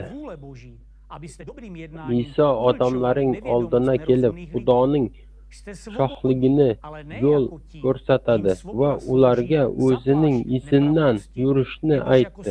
Pyotr esa odamlarga faqat fokuslari olomonning hayratda qoldirgan, lekin o'lik bo'lgan va tiriltira oladigan sehrni berdi.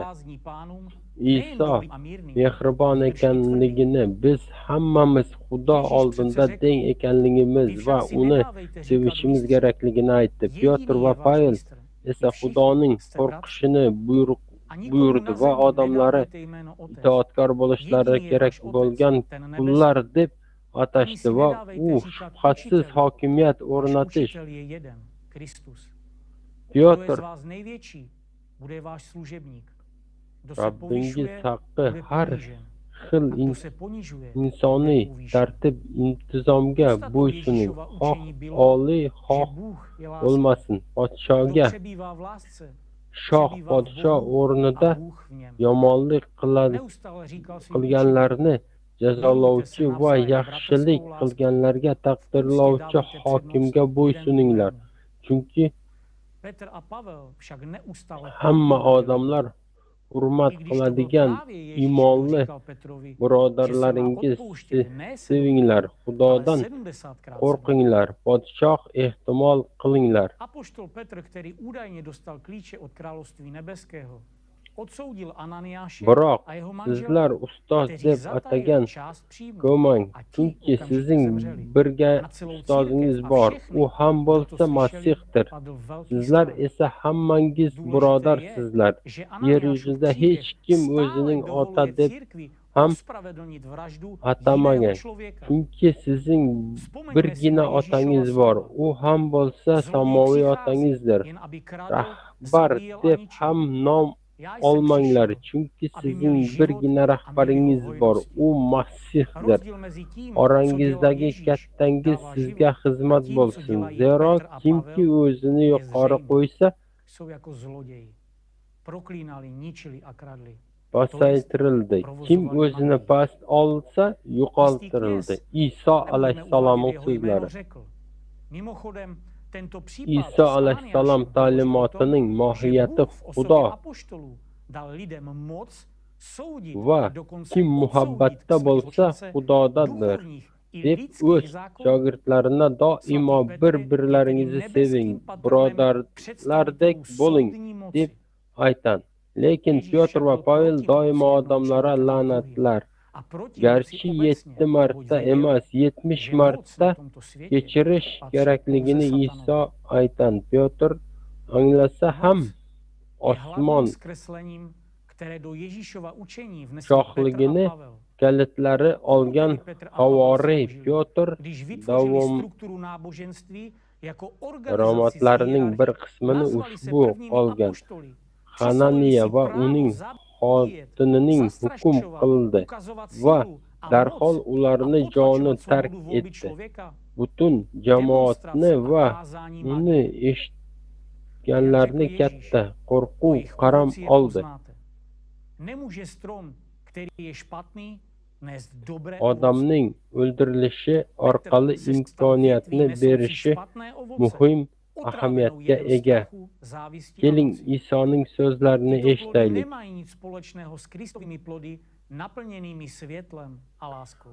O'g'ri faqat o'g'irlash, bo'g'izlash, bardosh qilish uchun keladi. Men esa hayot, farovon hayot berish uchun kelaman. Farq ravishda Iso alayhissalom haqiqiy hayotni bergan. Pyotr va Pavel esa la'natni o'ldirishi, talon taroj qilish, sehr qilish bilan shug'ullanish va Iso alayhissalom ularni mevalaridan bilib olasiz. Yomon daraxt yaxshi meva bera olmaydi. Pyotr qo'rquv, hasad va hokimiyat zahar bilan zaharlangan yomon meva bergan. Shohga aylanadi. Bu mevalaring yorug'ligi va mehr muhabbatga сохранить и передать в своей чистоте учение Иисуса.